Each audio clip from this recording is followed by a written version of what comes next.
Welcome back to the Texas Sprint Racing Series live from NOLA Motorsports Park here again for our KC Premium members. My name is Caleb Vieska. Alongside me here in the booth this weekend is the one and only Caleb Smock from the Midwest, Indy man himself out in Purdue, as we get set to go green here for the first racing session of the weekend. The first race of the year is going to be for our Micro Swift. Kimo Ahmad starting on the pole position with Andrew Lee Anastasio alongside him. Brody Stoffel, after a flip in qualifying, able to get back going again here. Bad chassis for him, but is going to get going here as we get set to take the green flag this time by a little bit quick through the tram lines, and we get the green. The green flag is out. Ahmad still in the lead here. Anastasio still on the outside. Stoffel contact with Anastasio there at the start. Stoffel falls back to the tail end of the field here. Dutch Westbrook in this mix as well with Victor Gus Wonderley, Tyler Blackwood in there as well, Nayeli Vargas as well, and Adam Fletcher all in this race here. That's, if I'm not mistaken, I think that's Wonderley who currently sits in that second spot with Westbrook right behind him in the third. And that's Kimo Ahmad who's going to lead us away here with one lap down here. Yeah, so the distance is going to be 7 minutes plus 2 laps in total.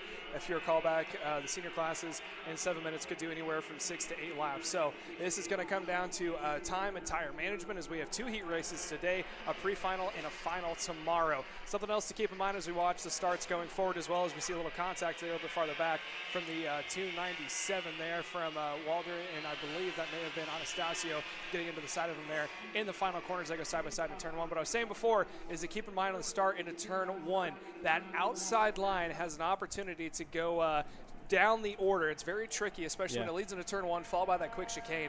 If you don't have your situation sorted out going into that chicane, it could be a very, very long back straightaway for you. Yeah, correct. So for Anastasio there on your screen, currently sits in the third spot with Victor Gus Wonderley behind him. And Dutch Westbrook able to find himself up into that second spot with Ahmad, who still leads us away here. For Brody Stoffel, unfortunate end to his qualifying. Started P3, but he was starting on the inside. So he went a little bit too deep into turn number 1 and made a little bit of contact between him and Anastasio. Falls back to 6, but he's made some moves here early on, and he currently sits in that 5th spot here, if I'm not mistaken. So Ahmad across the line that time by with the fastest lap of the race, a 49.597 for the young Egyptian. And Westbrook still in second, made 2 spots up from where he started. Anastasio still sits in third with Wonderley in 4th, and Stoffel rounding up your top 5 here. Yeah, so while Ahmad did go fastest that last lap, it looks like he's not pulling away from the field as quickly as he would hoped to do, because if Westbrook can get in the toe of Ahmad, that could easily help him down that really long back straight. One of the longest ones we go to on the kart chaser circuit could cause him to close back up. But although keep an eye on that third position as well. Andrew, he's closing up ever so slightly to the back bumper. Now he's really closing up to him, and he is quickly going to be on the back bumper. We can see if he's going to either push with them and try to catch him back up to Ahmad. If he's going to go by, there he is on the inside, now up into second place. And Westbrook don't count him out of it just yet. Try to get the over-under done there on Andrew Lee Anastasio. They go side by side down the main straightaway. Into turn number 1 we go. Westbrook down the inside. Anastasio not able to get the move done and finish it off there for that second spot. It's going to be Westbrook still in that second spot. Anastasio has the fastest lap of the race that last time by, a 49.030 for Andrew Anastasio. Still in draft here with Dutch Westbrook. And for these guys, they're continuing to push forward. And Anastasio feels like he's a little bit quicker than Westbrook here at the moment and trying to get ahead, but just wasn't close enough to get it done. And Westbrook was able to get the over-under move there done on Andrew Lee Anastasio. Still Ahmad who leads us away. Stoffel seems like his charge up the field has been stalled here a little bit as he tries to catch the Iron Rock Motorsports entry of Victor Gus Wonderley. Still second and third as there goes Anastasio again, trying to move again. Is Westbrook close enough to get the over-under? Not close enough, and Anastasio clear for second up in a P2 for the 243 with a special tribute livery here this weekend for Richard Petty, the King, as Anastasio said that's his favorite driver this weekend. And that was a King-like move there in a turn number 11 for him, as gives a signal back to Dutch Westbrook to push forward and try to catch up to the Iron Rock Motorsports entry of Kimo Ahmad. Yeah, so Anastasio, like you said, may have stalled out his lead charge there going into that crossover that happened from Westbrook. Now continues to run. He's getting not really pulled away from Westbrook. Westbrook stayed there with a draft on the back straightaway. Now he's starting to pull away ever so slightly. Westbrook now in a good situation where he could possibly get up and stay in the toe of Anastasio as he drops a wheel there. Westbrook did in P3. Now the gap's going to open up even more. Now it's time for us to start taking a peek from the leader of Ahmad to Anastasio. Let's see the gap this time by, and we'll continue to watch it because it probably starts to decrease as the time continues on. Yeah, not only that, but Brody Stoffel is now on the rear bumper of Victor Gus Wonderley with the fastest lap of the race of 48.990 for Brody Stoffel. And it's crazy to think this kid flipped at the end of qualifying, and now he's battling for position here with Victor Gus Wonderley, able to get going down the inside, down the back straightaway. He's going to get it. Stoffel down the inside, able to get clear on the Iron Rock Motorsports driver of Wonderley. Wonderley falls back to P5, and Stoffel up in a P4 here, a bent chassis and everything, and the kid continues to impress here after a great comeback story. Maybe if he can put something together here this weekend. Yeah, so they continue to sit back and watch these two working each other's toe, trying to make them move forward. Last time by, the gap between the top two was 1.4 across the line. This time, let's see it. How close can Anastasio get to Ahmad? Like I said, 1.4 last time. It actually grew by 3/100ths. 1.437 for your second placement down on your leader of Ahmad out in front. Yeah, so Ahmad seems to stay consistent here. They're on your screen as the Sodi Racing USA driver of Brody Stoffel. Dutch Westbrook asking for a little bit of a push, but it seems like Stoffel is going to make a quick work of Dutch Westbrook down the back straightaway, and at turn number 3 we go. Stoffel still not close enough as of yet, but continuing to catch Dutch Westbrook here as it stands. Still not close enough for Stoffel to make a move, but he's definitely close enough and definitely arrived on the scene. Looking for a move on the inside of turn number 9. Not close enough there for Stoffel. Going into turn number 10 now. A little bit of a kink there. Into turn number 11. Is Stoffel close enough? Not as of yet, but all over the rear bumper of Dutch Westbrook as he goes a little bit wide there on exit. Now Stoffel looking to stick his nose down the inside into turn number 1. Is Stoffel close enough to get the move done? Into turn number 1 we go. And another spot made up for Brody Stoffel in his Sodi kart there. Dutch Westbrook with a good exit there out of turn number 2 and turn number 2. So Westbrook still very much in play here as Stoffel tells Westbrook to continue to work their way forward and push to try and catch up to Andrew Anastasio and Kimo Ahmad. The gap last time by dropped a little bit by 1/10 of a second. Andrew Anastasio, a 48.932 for him. Ahmad, a 48.994. The gap currently at 1 3/10 in between Anastasio and Ahmad. Could be a difference of tire pressures here in this race. You could see Anastasio's kart beginning to come in here as Stoffel now continuing to open up his gap to Westbrook on screen. Yeah, and like we were saying too, tire pressures could be the big factor. What you got to keep in mind though, we're less than 30 seconds from 7 minutes. So probably next time by, they're going to see 2 laps to go, and the time is really ticking down there from Anastasio if he wants to close back up to Ahmad. Good news for him though, if he can get within about 4/10, he'll get that toe on the back straightaway. That will help him immensely, and also a little bit in the 2 short straightaways we have leading up to the front stretch up here.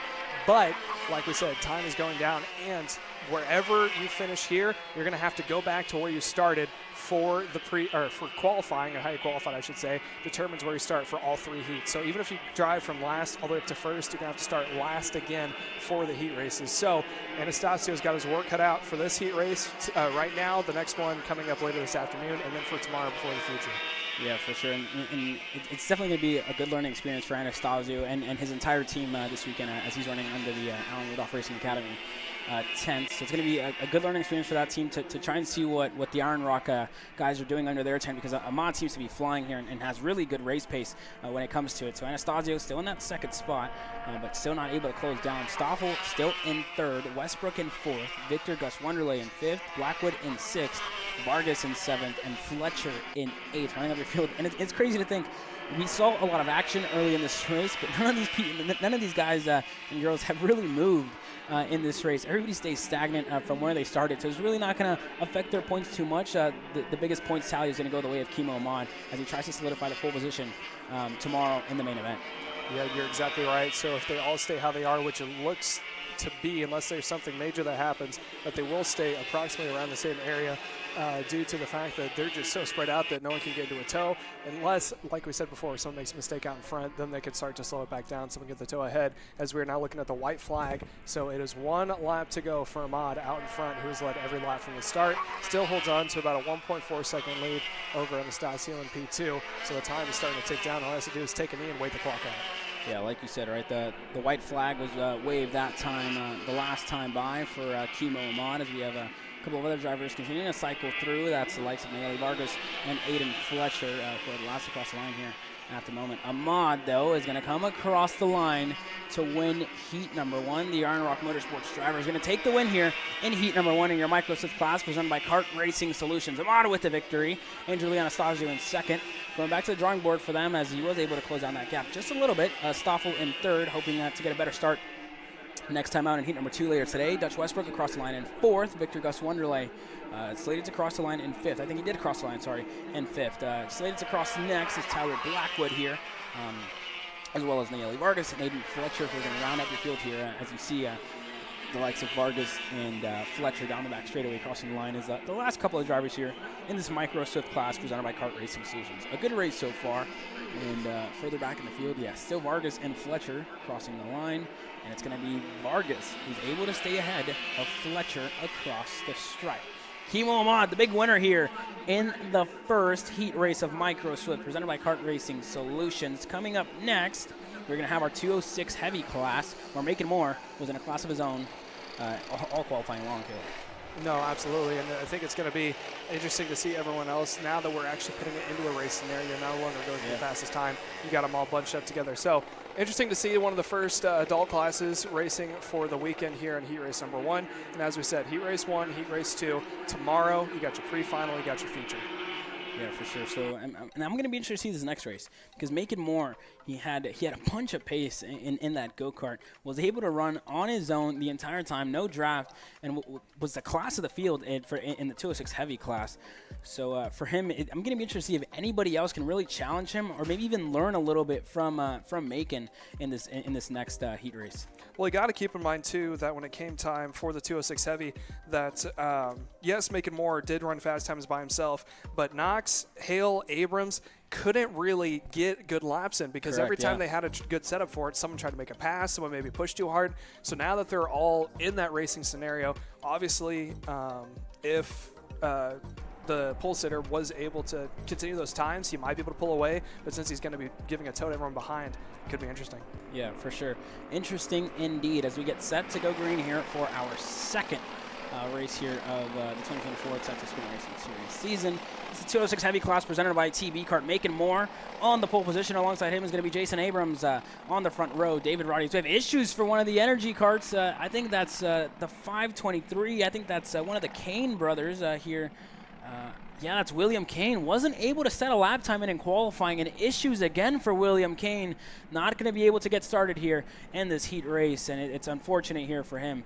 David Roddy, in his first Texas Sprint Racing Series start, David Roddy using a number that I guess I can claim mine, the 511. That was my number last year. I told David, I was like, you know what? I don't think I'm going to be racing this year, and I was like, maybe it'll give you some luck. And it seems like it gave him luck because in qualifying, put it on P3. Madison Knox, P4. Michaela Bradley, P5. Kyle Hill, P6. Nick Miller in 7th. Lanny Toops in 8th. Casey Kane in 9th. And William Kane not able to get going here today.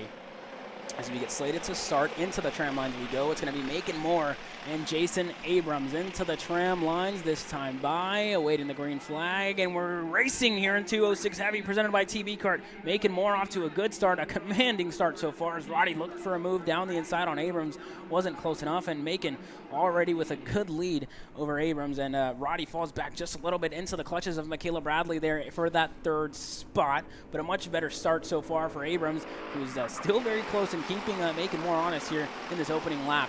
Roddy currently sits in 3rd, Bradley up in a 4th, and I think Knox was the big loser there in that start. She falls back to 5th, I'm sorry. So Knox back to 5th, Hale up into P4, so a good start by Kyle Hale.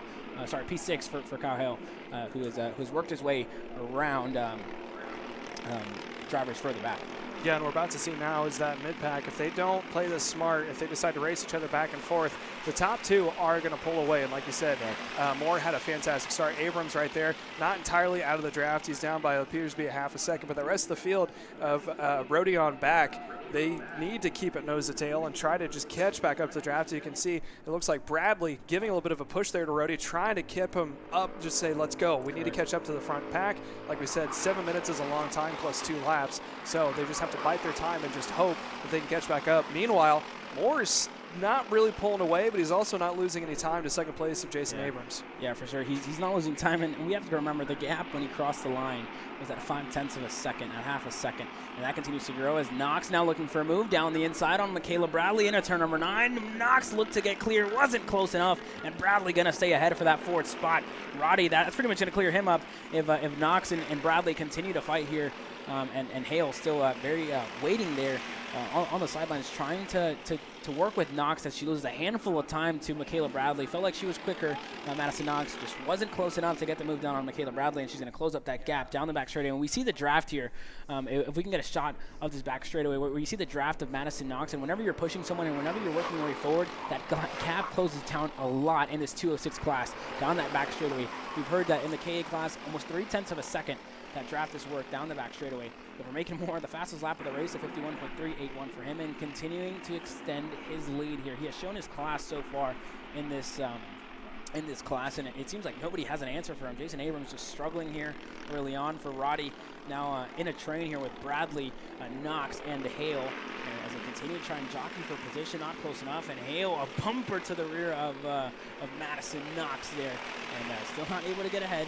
Knox going to stay content in that 5th spot here, Caleb. Yeah, and Roddy looked like to be defending going to that final corner. So if they're already defending, and we're only, 2-3 laps in right now? Yeah. So if they're already defending on lap 2 or 3 instead of just letting the field, if you think someone's faster, it's in your best interest to let them go by and stay in the tow.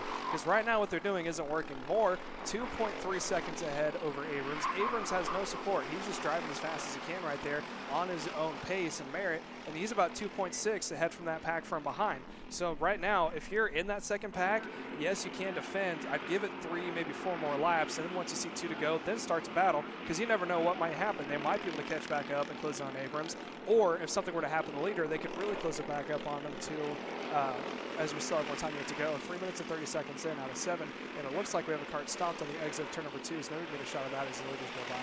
Yeah, okay, it looked exactly like Macon Moore, but it's not Macon Moore. I think it's one of the energy carts. That could be the other one of the Kane brothers, who is currently on the in the grass here, and I think that's going to be all she wrote for him. That's Casey Kane, who is off the racetrack, and that's going to be it for him in this heat race.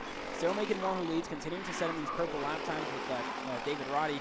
Talking to him a little bit, he told me he went to high school out here, hasn't been karting for too much time. His son Taylor Roddy runs in the K100 senior class, and he was like, man, I'm just trying to stay in the kart. I'm not fit for this, and he's just trying to have a good time. As Knox now looking for another move down the inside, and that's turn number 8, still not close enough for Knox. In a 9, still side by side, and Knox going to have to stay content in the 5th spot. Not able to get around to Michaela Bradley. Down the inside for Madison Knox, though, this time by. Is she going to get the move done? She is clear. Madison Knox up in a P4, and now Bradley and Hale side by side. Wasn't close enough for Hale to attempt the move. Hale's going to have to stay content in the 6th spot as of now. Yes, they're all just jockeying over for that 3rd position, last one on the podium. And as they run last time by, it looks like it was the exact same time they started. Although now here comes Michaela up on the inside, trying to see if she can't put herself up on that podium spot, getting around Roddy into turn number 3. Does so, but now there are also going to be a couple more followers. There's a 2-for-1 special there from the 559. Or I believe that was a 584 possibly. No, 555. Kyle Hale made up 2 positions there in the 2 corners. So again, they're all jockeying back and forth, and it appears, my eyes could deceive me with my age, that Abrams is losing time to that 2nd pack currently. And I think he is. He's losing a handful of time. I don't know if he made a mistake or had a little off further back, but I think he's losing a little bit of time here to Madison Knox, currently in the 3rd spot. She was able to get the move done on Bradley, and then able to work her way ahead of David Roddy there further up. So now Roddy falls back from the 3rd spot, falls back to 5th, so loses 2 spots. Hale, a 2-for-1 special, like you said, Caleb, up in a P4, and Madison Knox up in a P3, and it looked like she was catching Jason Abrams for a second. Macon Moore still all out there on his own, as Bradley looking for a move further back on Kane. Not close enough for Bradley. Thought about it, a little bit of a half move, and that's really going to hurt her when it comes to getting out of the draft line and trying to get back in. Just going to lose time to Nick Miller behind. But it seems like Bradley was able to get her head down and keep that going and stay in the draft of Kane. Yeah, so let's see if maybe Hale and Knox, if they can get nose to tail and work together. Big drop of the wheel there for Madison Knox. She got 2 wheels off, and there goes Hale on the outside now in the final corner, trying to make up the position. And Madison's not going to give it up easy. All the way on the outside. He's going to be stuck on the outside on the grass, and she's still going to put her elbows out there to turn 1. Now here comes behind. I believe that may have been Roddy now looking for an opportunity. He takes it. He's now up 1 more position. welcome to the party, David Roddy. Wow, down the inside. It was able to get the move done in a turn number 1, and he's clear. Up in a P4 again. Looking really racy here in this one. As Knox, a mistake for her, was able to get to not lose too much time. As Hale was peeking a nose down the inside on David Roddy. Wasn't close enough to get it done. It's still going to be Roddy up into that P3 spot here. P4, sorry, at the moment. Knox still in 3rd, and it seems like all that fighting opened up the gap just a little bit. But we saw Hale try to hold it around the outside on the exit of turn number 11. I mean, we're used to seeing that, right? Whenever you try to hold it around the outside of someone, it's usually not going to give you the most room here, Caleb. Yeah, and it just allows the inside driver to sweep up the track, maybe if they're just carrying too much speed as it is, and push you off inadvertently, let alone if it's on purpose. Right. So it's something got to be aware about, and it's always a risky move. However, we're a big fan of risky moves here at Kart Chaser. We support them fully, so always keep your foot in it and go for it. As we continue to watch on now, as we are over 7 minutes in, 7 minutes and 15 seconds. But if I'm not mistaken, Moore did get across the line before that happened, so it should be 2 to go this time by. 2 to go this time by. The flag has 2-6 in the air, and it'll officially be crunch time for the drivers on your screen. Moore in a class of his own so far, out there in the lead all on his lonesome. This fight is the fight for P3 and behind with the likes of Knox, Hale, Bradley, all in this group. Nobody close enough to challenge really Moore, and Abrams all out there on his own, not quick enough to challenge Macon Moore, and not has enough pace to stay ahead of the group behind of Knox and company here. Yeah, so there it is officially for the rest of the crew. 2 laps to go down into turn number 1. And top 2, I mean, Madison's done a good job of holding off that pack and staying on that podium spot there for P3. I believe she started into 4, so she's up net 1 position. But now they're going to challenge going down the backstretch here into the final corner. Let's see if we can't get a shot of that. As down the inside, here comes Rody taking a peek. He decides to back out of it. He is right there on the back bumper, as well as behind him of Kyle Hale. So look for them to go side by side. Hale's trying it again. Now he's going to try the crossover, pops it in the air. Wow, big contact here early on. Hale all over the rear bumper of David Roddy there, and that's going to lose Hale a handful of time, and I think he has issues here. He is slowing dramatically. Kyle Hale in the Kart Republic slowing dramatically here in this race, and I think that's going to be it for him as he puts his hand in the air. The white flag is out. Last lap of this first heat race. David Roddy and Kane going side by side there. Roddy's still ahead here at the moment with Bradley challenging there, not close enough. Nick Miller joining the party as well. That's really going to release Madison Knox in that P3 spot, and that's going to be it for Hale, as I think he was just shaken up a little bit by that little incident that they had there. Yeah, and he's looking down on his front left, so hopefully nothing's bent. He can continue on, but they're still going to battle over in now into turn number 3. Side by side they go. Down up on the inside. Deep dive there from the, I believe that was the 585, or no. Bradley, that's what it was, the 507. Yeah, she was looking for a move down the inside. Wasn't close enough to get it done. As this time, across the checkered flag, it's going to be Macon Moore taking the win here in heat number 1 in 206 Heavy, presented by TV Kart. Slated across next is Jason Abrams, who's all out there on his own. Madison Knox slated to come across in 3rd, and she is. It's still side by side for the back between Nick Miller and David Roddy. Nick Miller looking for a move into turn number 11. He's able to get it done. Nick Miller up in a P5 here, I think. P5 for Nick Miller, correct. So Macon Moore, your big winner here in 206 Heavy, presented by TV Kart in the first heat of the day. Jason Abrams in 2nd, Madison Knox 3rd, Michaela Bradley 4th, Nick Miller 5th, David Roddy 6th, and 3 DNFs here in this one. Kyle Hale, Lanny Toops, Casey Kane, and William Kane not able to get going here in this one. An action-packed race so far, Caleb. Yeah, it was absolutely action-packed there for 3rd on back.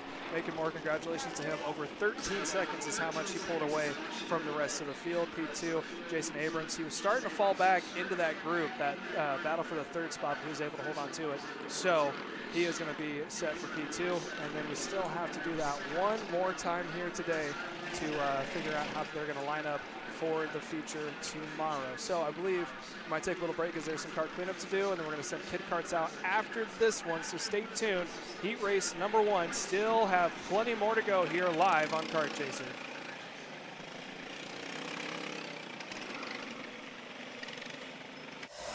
So you finally want to get behind the wheel, huh? Yeah, I've been shooting for 3 years and I've never got to drive. Well, you're gonna need some more gear than just your helmet. Why don't you go to shopakr.com. They got their inventory online and they'll ship it the same day if you order before 5:30 p.m. Eastern. They got shoes? Yep. Gloves? Yep. Rip protectors? Got those too. Can they make me go fast? No. Here at Acceleration Kart Racing, we've got everything you need to get on track. What happens next, well, that's on you. Check us out online at shopakr.com.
Here at MPG Motorsports, our main goal is to provide the best pathway into professional motorsports for our entire team, drivers and mechanics alike.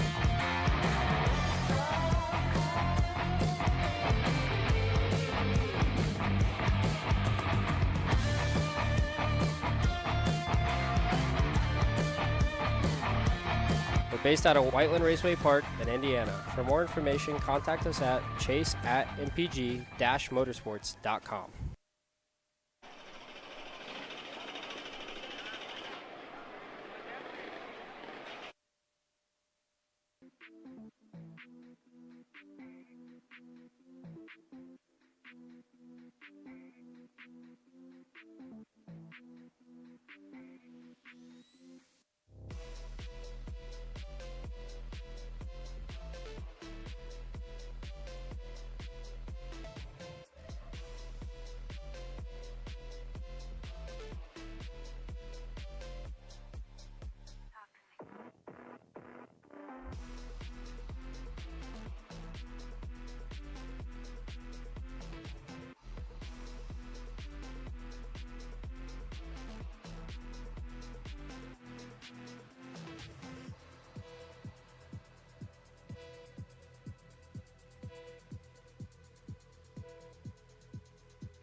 Welcome back here to NOLA's. We're going to underway with TSRS round number 1. Kid karts are now out on track and they are making their way through to get the green flag this time by. They're lined up for a rolling start. Bodie Bayer was the one who was on pole position, number 10 top kart, as they're all going to come to a stop and have a quick little chat here with the race officials to make sure that they are lined up in the right position before they get the green flag this time by. Same as the adults, 7 minutes plus 2 laps is what these kiddos are going to get. And again, this is heat race number 1 of 2. They're going to take the finishing positions of all heats and put them together, do a little bit of quick math and calculus, and then they're going to determine where they start for the feature come tomorrow on Sunday. Wherever they qualify qualify determines where they start in each and every heat race. That's why we prefaced how crucial all the qualifying was going forward. Here at the Kid Karts, again, there's only about 9 of them, which is a good field for Kid Karts, but when you get to the KAs and 206 classes where they are 20 plus, almost 30 plus in each of those events, that is when it's going to be crucial. But right now, these kiddos making their way through, 5 to 8 years old of age. As they are coming around now, our lead race director is walking them at a walking pace towards the start-finish straight. Looks like we have a couple who maybe had engine die on them. There's another official over there. Make sure the engines can get fired and back underway. Again, they're all on that Honda engine. It used to be the Comer 206 split, and it kind of became a little bit of a hassle when it came to regulating and also with officiating. As there's our leader, or our pace car, I should say, of the lead official walking them down. There they are now into the tram lines, eyes on the starter, and let's see it. That's Brody Bayer on the inside, Holden Henson on the outside. Green flag is out down into turn number 1, and it looks like to the inside line, it's going to be Brody Bayer taking a quick lead over now into the turn number 2 chicane complex. Turns 2 heading over now in the backstretch of turn number 3. That long straightaway, one of the longest ones we have on any kart chaser circuit that we are going to this year, going down into that double left-hander of turns 3 and 4. They're going to go door to door, almost up in the air of kart number 99 of Holden Henson, holding on to that second position. Oh, if I'm not mistaken, I think that was Bodie Brown currently running in third, as we have one turnaround, and it appears to be kart number 11, if I'm not mistaken, CRG. And that is going to be Trevor Knight facing the wrong way over in turns, in between turns 3 and 4. And I believe we can get him back underway. He's going to be off the pace of the field, but he is going to be able to continue on and keep racing here. Back up to the leader. It's still Bodie Bayer out in front, just a little bit farther ahead of these two, 3 kiddos, I should say there. That was kart 99 of Holden Henson, who is farther back now into the 3rd position. So a little bit of a change there up between the top 2. I believe that was Caden Tudor, who is now, registered in 3rd. Second still is Holden Henson now over into turn number 2, and it's already a little bit of a break in the field. Your leader, Bodie Bayer, out in front. Looking at the gap now, 1.4 seconds he has over Henson and company, followed by Tudor and Brown and Anderson running 3rd, 4th, and 5th. Wargo in 6th, Laughlin in 7th, and then Trevor Knight just now making his way across the stripe after having an incident there between turns 2 and 3. So that is your rundown on lap number 1. Currently, they are approximately, I believe, somewhere around a minute and 40 in of 7. So they're going to do 7 minutes plus 2 laps. Leader currently still Bodie Bayer out in front. What you're watching now from the right to left-hand side of the screen is a battle for second. That is Holden Henson, P2. Caden Tudor in that middle of that pack in P3. Henson, P2. Tutter in P3, and then Bodie Brown, so I can lose myself there, in the 4th position. That right there in kart 10, in the top kart, Bodie Bayer, your leader now into turn number 1. Then Bayer goes by the 99 of Henson, and then Brown and Anderson up now into P number 4. Out of turn 2 they go, and it looks like already spread out the top 3. They were kind of bunched up there for a moment, but now they're spaced out. There's a good shot of it going down the backstretch there from our cameraman of Kyle, getting a good shot of the rest of the field there. And then running back in the 4th position, Beckley Anderson in P4. So watching them through, they're equal spacing so far, and it doesn't look like anyone's close enough to make a move. Maybe a little bit farther back in the field between Wargo and Lofton. It looks like they're in the 6th and 7th position. But right now, your leader making his way into that double right-hander, kind of a double right-hander of turns 8 and 9, similar to what we see in the final 2 corners at GoPro Motorplexes. Oh, a big off there from your second placement. That is Henson, who has it turned around and come to a stop on the exit of turn 9, gets it turned and back underway. So now Henson's going to continue on as we continue to watch your leader there of kart 10. Bodie Bayer continues on, but huge hit there for Henson, falls back 2, almost 3 positions now. Count that 3 back now for Henson. So now Henson's going to go back into the 4th or 5th position, I believe, this time across the stripe. And that is now going to move, and it is. It's going to move Henson back into 4th. Tutter now up into 5th. Tutter now up into 4th. Anderson 3rd. Bodie Brown 2nd. And then Bodie Bayer is your leader going out of turn number 4, heading over into what we like to call the chicane or the quick little S before you make your way into the double right-hander of the final final 3 corners there this time by. Still looking 4 minutes in so far of 7 plus 2 laps, so we are now 3 minutes to go before we see 2 to go this time by. So continue to watch in here. Bodie Bayer, who did a great job in qualifying, put it up on pole, now has about a 4-second lead over the second placement of Bodie Brown in P2. The rest of the field still single file from behind, but now looks like a battle might be slowly heating up here between Henson and Deacon Wargo. Wargo back in the, well, sorry, I should say Caden Tutter in 4th. Sorry to confuse myself there. And then Henson there in P5. So Tutter now coming across the stripe, then Henson in P5. So that's 4th and 5th. Those are the closest two on track, battling for the 4th position.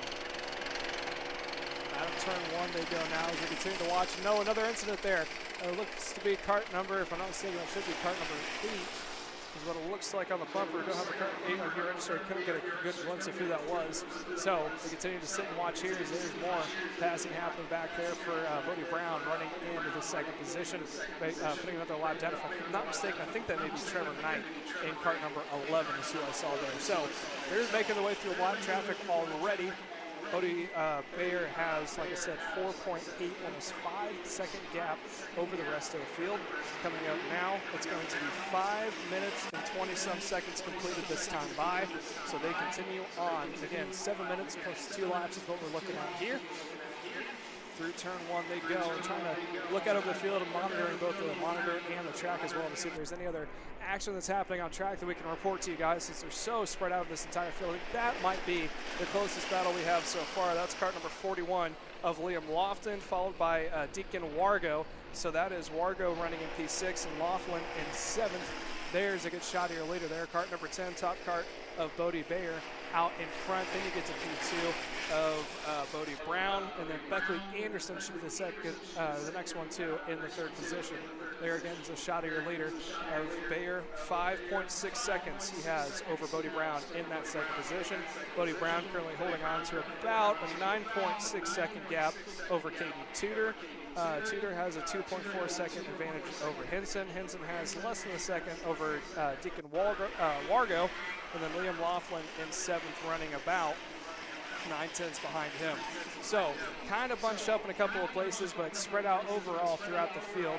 Again, 104s is what they're running, so it's a little bit slower lap time since it's a lower horsepower engine, as we are now quickly approaching 7 minutes. So we're at 6 minutes and 40 seconds now. So next time by for your leader of Bodie Bayer, we should be looking approximately at 2 laps to go, which is still over 2 minutes of racing still yet to go here, Caleb.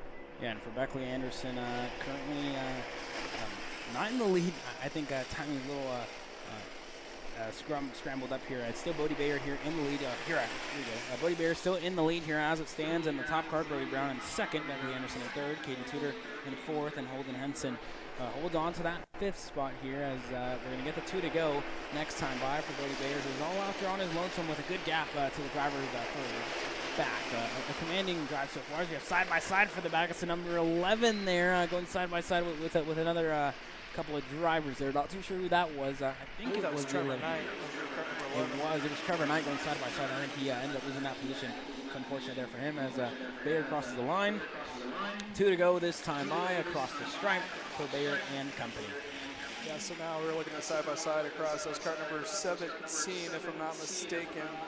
That should be Bodie Brown. Brown down the inside there for Anderson, looking for the move for Caden Tudor, I believe, was looking for the move there in that Margay, and was able to get it done down the inside for the 53 there as more drivers continue to fight here. And really, Caleb, it's great to see drivers this young continuing to fight here down the inside. A late move there, wow, when he goes off the racetrack. Unfortunate for the 2 of them. As hard racing here so far by the youngest drivers that we have out here all weekend long. Hopefully they can get back going. They can get help from the corner marshals here as they send them out to give them a little bit of a push here. He's stuck in the crash, but man, a late move there down to turn number 1. A good move as well as these drivers continue to show their class here. The youngest drivers that we see all weekend, it's good to see these kids hopefully having fun and having a good time with their parents and being out here at a really big regional race with 198 entries, I believe, as of a couple of hours ago. More entries continue to pile in before qualifying, so it's really great to see the numbers that we have so far out here this weekend. No, absolutely, you're correct. And like I said, those late dives, and yes, while they are entertaining to us sometimes, we're glad that they're done safely and that there's all that runoff on the side of the road. But these are lessons that these kiddos are going to learn taking forward. Because next time we go through the corner, like, maybe I can't send it deep as I did before. Let's try just a little bit farther backed off and see if it works that next time by. So it's always good fun here. And like we said, or like you said, Caleb, perfectly, we hope that these kiddos and families are having a great time because we need more kiddos in the sport to make it progress and continue on forward. But now coming up to the checkered flag is going to be Bodie Bayer making their way towards the start-finish line to see the checkered flag. Yeah, currently in the infield there for Bayer.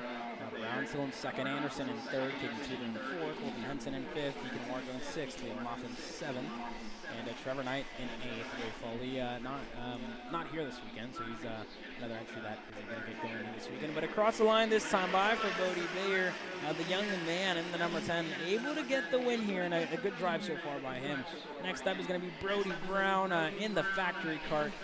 American-made chassis for him across the stripe, and he's going to come away with the second spot. 2 spots made up for Brody Brown. Great drive for young Brody. Beckley Anderson and Caden Tudor next across the line. We've seen them jockey for position all day long. As there goes Tudor looking for the move and able to get it done on another driver there from the back. That was on Deacon Wargo, I believe. So Caden Tudor in P3, Deacon Wargo coming across the line in P6. Holden Henson slated to come across, Beckley Anderson slated to come across the line next in fourth. A good drive for the CRG of Beckley Anderson. Holden Henson next across the line. Liam Lofton, I believe, next across the line for young Liam as he crosses the line there. And more drivers continuing to follow through. A great race so far as we see these young guns continue to fight. That's the 11 side by side across the line. In between the 11, can he get it done? Not close enough. And Trevor Knight loses that spot to Holden Henson there across the finish line. So the 99 of Holden Henson able to come away with P5. Wargo in 6th. Lofton in 7th. Trevor Knight across the stripe in 8th. A great race so far by this Honda Kid Kart class. I should say, the youngest drivers that we'll see all weekend long. And we're going to switch gears here as we get set to go to one of our headline classes, the 206 senior class, presented by Slipstream Racing. A great qualifying session that we saw there in between our 206 seniors with Eli Warren, able to get the pole position away from his fellow Midwesterner, Jerry Fandry. I believe, I could be mistaken. That was Honda Kid Karts in heat number 1. That was Mini Swift is next. I'm sorry. So we're getting a little bit of ahead of ourselves. Mini Swift is coming up next with Aston White is going to lead the way here in this Mini Swift class. Sorry, Alex Chandler is going to lead the way here in this Mini Swift class. Aston White in this class as well, as long as Dutch Westbrook and a handful of other guys that are going to be out here for this race coming up next in Mini Swift.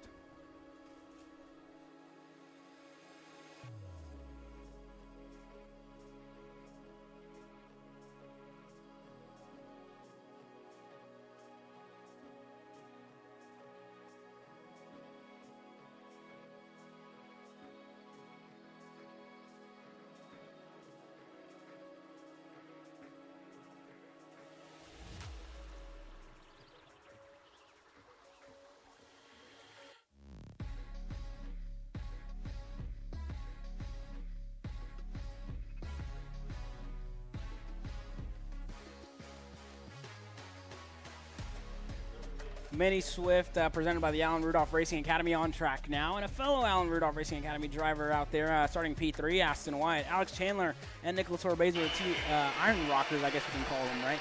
Alex Chandler and Nicholas Orbezo, 2 Iron Rock OTK drivers, able to lock out the front row for their team. Aston White in P3, Tucker Tribb in 4th, Sawyer Chambers in 5th, Kate Casper slated to start 6th, Oscar Gus Wonderlay in 7th, Rodolfo Lavin in 8th. It's going to be Simon Klein in 9th, Sophia Sadagova 10th, Nathan Hughes in 11th, Max Reed in 12th, and Adrian Vargas in 13th here in this race. Alex Chandler and Nicholas Orbezo, 2 OTK drivers, and we see them a lot in the national circuit.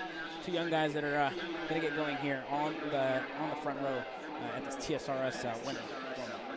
Yeah, as we were talking about before we went live, Micro and Mini have been putting on good shows all weekend long. We continue to see that going forward. And I say all weekend long, we've only had qualifying and warm-up. Yeah. And they're already putting on a good show, so I can't imagine what the race is going to be like when you actually have stakes that are going forward with you. And like you talked about, some heavy hitters to look out for. Nicholas Orbezo at P2, Chandler P1. They were able to get together and ran away from the field. Let's see if they can do it again. Now, unfortunately, Orbezo's stuck on the outside of turn 2, and it's going to be a little difficult for him. Yeah, already seems like a good start so far by Chandler. He gets a little bit of a jump there, and we are green and we are racing here in Mini Swift. And a good move side by side. Chambers looking down the inside on Orbezo. Wasn't close enough for Chambers as of yet to get the move done. Orbezo's going to lose the spot though to Aston Wyatt. Moves up to P2. Chandler already going a little bit defensive down the inside, and Orbezo going to decide to push his teammate there on the bottom.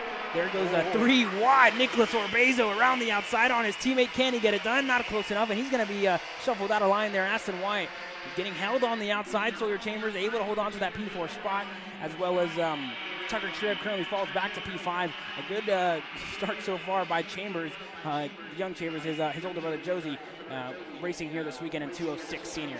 As he sits in 4th, Aston Wyatt there still behind Orbezo. Super close, and this pack has been super close together all weekend long, even in qualifying. And now Aston Wyatt on the rear bumper of Nicholas Orbezo, continuing to push forward. Wyatt down the inside. Chambers is going to look to follow through. They both get it done. Orbezo falls back to P4, and a little bit of a gap starts to open up to Alex Chandler. I don't think he's going to be able to open it up though, because we know the draft has a lot in play here. Well, if they keep doing what they're doing now, going side by side for second, he just might be able to pull away. Now they decide to get back in line. A little bit of a look there from Chambers.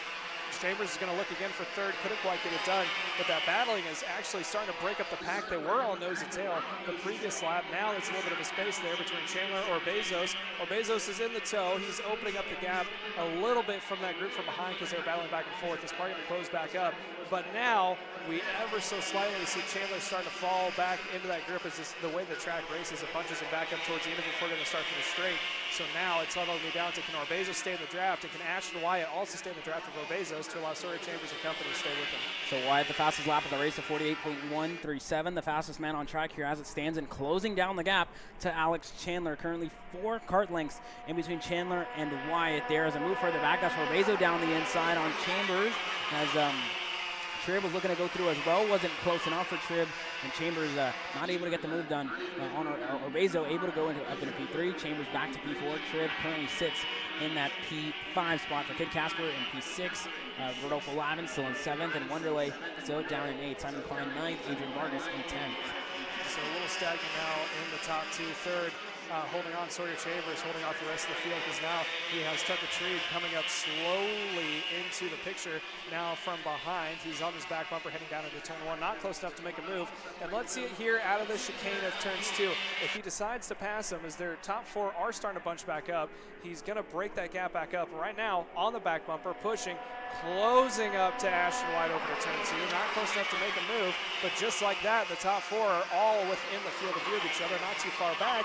You get to Kate Casper and Lavin running in the 7th position behind him, so we almost have 7 karts in the one picture right now. Yeah, of course, and last time by across the stripe, it was a 47.388 for Nicholas Orbezo as he goes down the inside into turn number 9, able to get the move done, and Orbezo up in a P2 now. Aston Wyatt giving the little signal there, tap on the back of his helmet to Chambers to work together with him, and a great exit out of turn number 11 there for Aston Wyatt, as he's now on the rear bumper of Nicholas Orbezo. Are they going to push together? Are they going to decide to work together here and not let Alex Chandler run away with the win here? It seems like they're going to work together here for now, as Chambers still there in 4th. Not the best qualifying there for Chambers, but it seems like he has race pace here. Yeah, Orbezo's had a good run out of turn 2, and now here's a peek to the inside. It's too soon. Here comes Ashton Wyatt, and along with him, that's going to be Tucker Tribb. That's Chambers. Chambers looking to get through as well, and he's able to get it done. Yeah, so now they make up 2 more positions like you were talking about. Now they're going to go side by side again, back forth with it. And as you're talking about, this battle is now allowing the possibility for your leader, Chandler, to pull away. Yeah, for sure. And you see the gap open up just a little bit to Wyatt ahead, but I don't think it's enough because the draft has so much in play here with the long straightaway down the back straightaway. So it's going to be tough for really anyone to get away here unless there's a big gap where you're completely out of the tow, because all these guys are really still in drafting range here at the moment. Personal best lap time, though, last time by for Aston Wyatt, 47.645. And now you see Orbezo on the rear bumper of Aston Wyatt coming down the back straightaway. That's Tribb looking for a move on the inside of Chambers. Can Tribb get it done? Down the inside. Can he get clear? And he is. Tribb up in a P4. Chambers falls back to P5. Casper just sitting there watching in P6 as everything unfolds ahead of him. Yeah, now we're seeing that gap start to form out. The top three are close enough to each other. Wyatt still P2. Now count that back into P3. Here comes Orbezo up into P number 2, and that's going to now stagnate the gap that they were closing down onto Alex Chandler this time by. We're looking at 4 minutes, about 50 seconds across the line out of 7 plus 2 laps to go. Yeah, correct. So we know Chandler and Orbezo are going to want to work together here. So Orbezo would much rather be in that P2 spot, being behind his teammate, maybe even being able to block a little bit for his teammate here at some point, as Aston White, the only Burrell Art, Allen Rudolph Racing Academy driver in the field here as it stands, with more and more drivers still out here to play. But Chandler not able, 5/10, half a second, the gap in between Chandler and Orbezo. Not able to pull away just yet. The fighting is what is keeping Chandler at bay here at the moment. But if Orbezo puts his head down, I think Orbezo has a little bit of more pace than Chandler here in this one, Caleb. Yeah, quite possibly.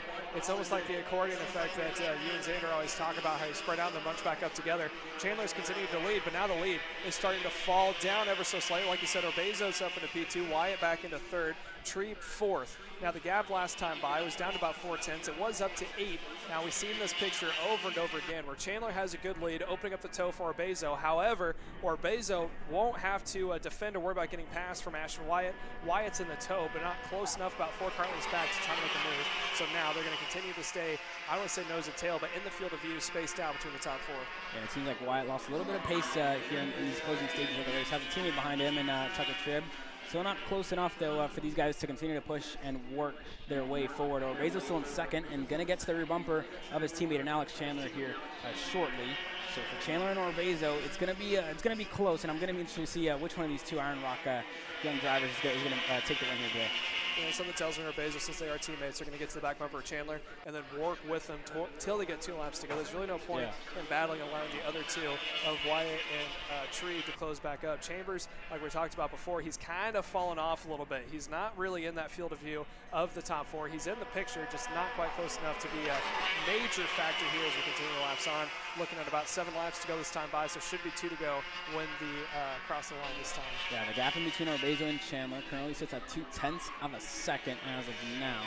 Orbezo closes down a little bit down the backstretch and closes down a little bit in his infield, but Chandler just able to stay ahead little by little to Orbezo. So not close enough for him, and Orbezo continuing to close down that gap. Wyatt still in 3rd, opening up his gap up to Tribb further back in 4th, and in 5th it's still going to be Sawyer Chambers in that 5th spot and sitting comfortable as at the moment. Now Orbezo, welcome to the party, under the bumper of his teammate and Alex Chandler, and you're going to see a big run down the back straightaway here in between Nicholas Orbezo. And whenever the 2 flags go, we're going to know it's going to be crunch time for these 2 young guns as they're going to fight it out for the win here. Yeah, and I believe we're going to see the white flag this time by. They got 2 to go. We saw the head bobble there of Alex Chandler when he got the push in the back bumper from Orbezo's. His head went back because Chandler had such a good run. Orbezo's had a good run. Put it in the back bumper of Chandler to try to get him away from the field. So they have breathing room. When the white flag comes out, is probably when you're going to see Orbezo's trying to make a move, most likely into turn 3. They got to be careful though. If they go back and forth too hard, you're going to see Wyatt and Treeb slowly close back up and have an opportunity here as the white flag goes across the line this time. Across the line this time by. The white flag is in the air, and a good gap so far for Alex Chandler. Orbezo catches down the back straightaway, but when it comes to the infield, it seems like Chandler just has a little bit of an upper hand to his teammate, who are really under the same tent, right next to each other, and good friends, Nicholas and Alex Chandler. So for Aston White, still in that 3rd spot. Tucker Tribb still in 4th. Chambers sitting in 5th. Not close enough anybody else behind to attempt any sort of move. These are the closest battles here on your screen. It's still going to be Chandler, and it seems like he has a good run so far to come away with this one here in this first heat in Minnesota. Yeah, he's got enough breathing room, although I may have spoken too soon. Wow. Here comes Orbezo's closing the gap, huge on the second to last corner. Now he's going to try for a crossover, maybe not, have a little bit of a bobble side by side across the line. What a run! Orbezo's gets it at the line. What a run by Nicholas Orbezo. Wow, proved me wrong. I didn't think he was close enough going into 8 and 9. And out of nowhere, on the exit of turn number 11, on the rear bumper of his teammate, and a run down the line on the outside. I don't even think Alex saw him coming. Nicholas Orbezo. Wow, what a move to win the first heat here in Mini Swift. Alex Chandler, teammate in P2. Tucker Tribb in third. Aston White across the line in fourth. So Tribb able to get ahead of Aston White there at the finish line. So Chambers in fifth. Oscar Gus Wonderley in sixth. Rodolfo Lavin in seventh. Simon Klein across the line in eighth. Kate Casper ninth. Sophia Sadegova 10th. Nathan Hughes across the line now in 11th. And Adrian Vargas in 12th. Wow, what a last lap move there by Nicholas Orbezo in the last corner, and that's really going to help him out. Wasn't able to get the pole, but he was able to get the heat number 1 victory here. Yeah, so it's going to be crucial, especially with the average of the 3 heats going forward.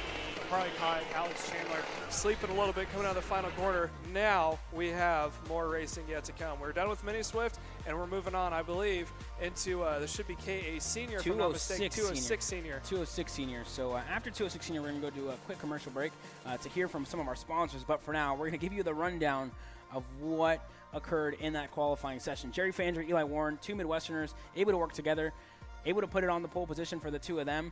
They were really, really surprising in between 2 of them. Seville, Reagan Seville, we see him at Cup Karts North America quite often in the GFC Trackside Karting Services. He started at P3. The hometown kid, Sawyer Roussel, starting P4. Zach Rivera, VLR driver. Him and his dad just opened up a new shop out in the Dallas, Texas area, so good for them.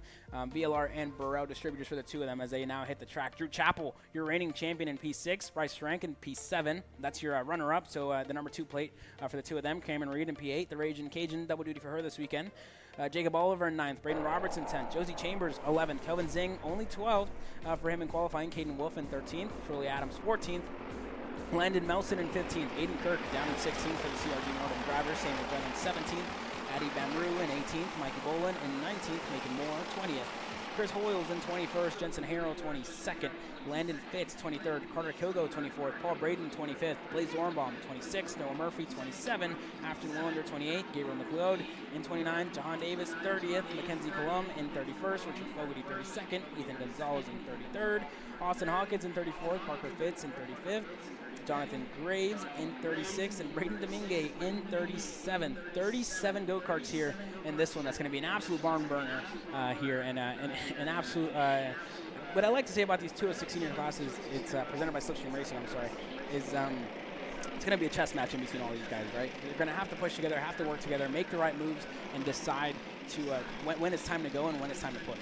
Yeah, and I'm going to tell you right now, I want to keep an eye on right here, 10th, 11th, 12th, 13th, and 14th, because you want to talk about someone who's an expert chess player in 206, right there, Kelvin Zing in 12th. Correct. He is Mr. Patient. He usually waits till the very end, and a lot of times in races I've announced with him, it'll be 5 or 6 laps to go. Suddenly he appears well inside the top 5 and battling for a podium.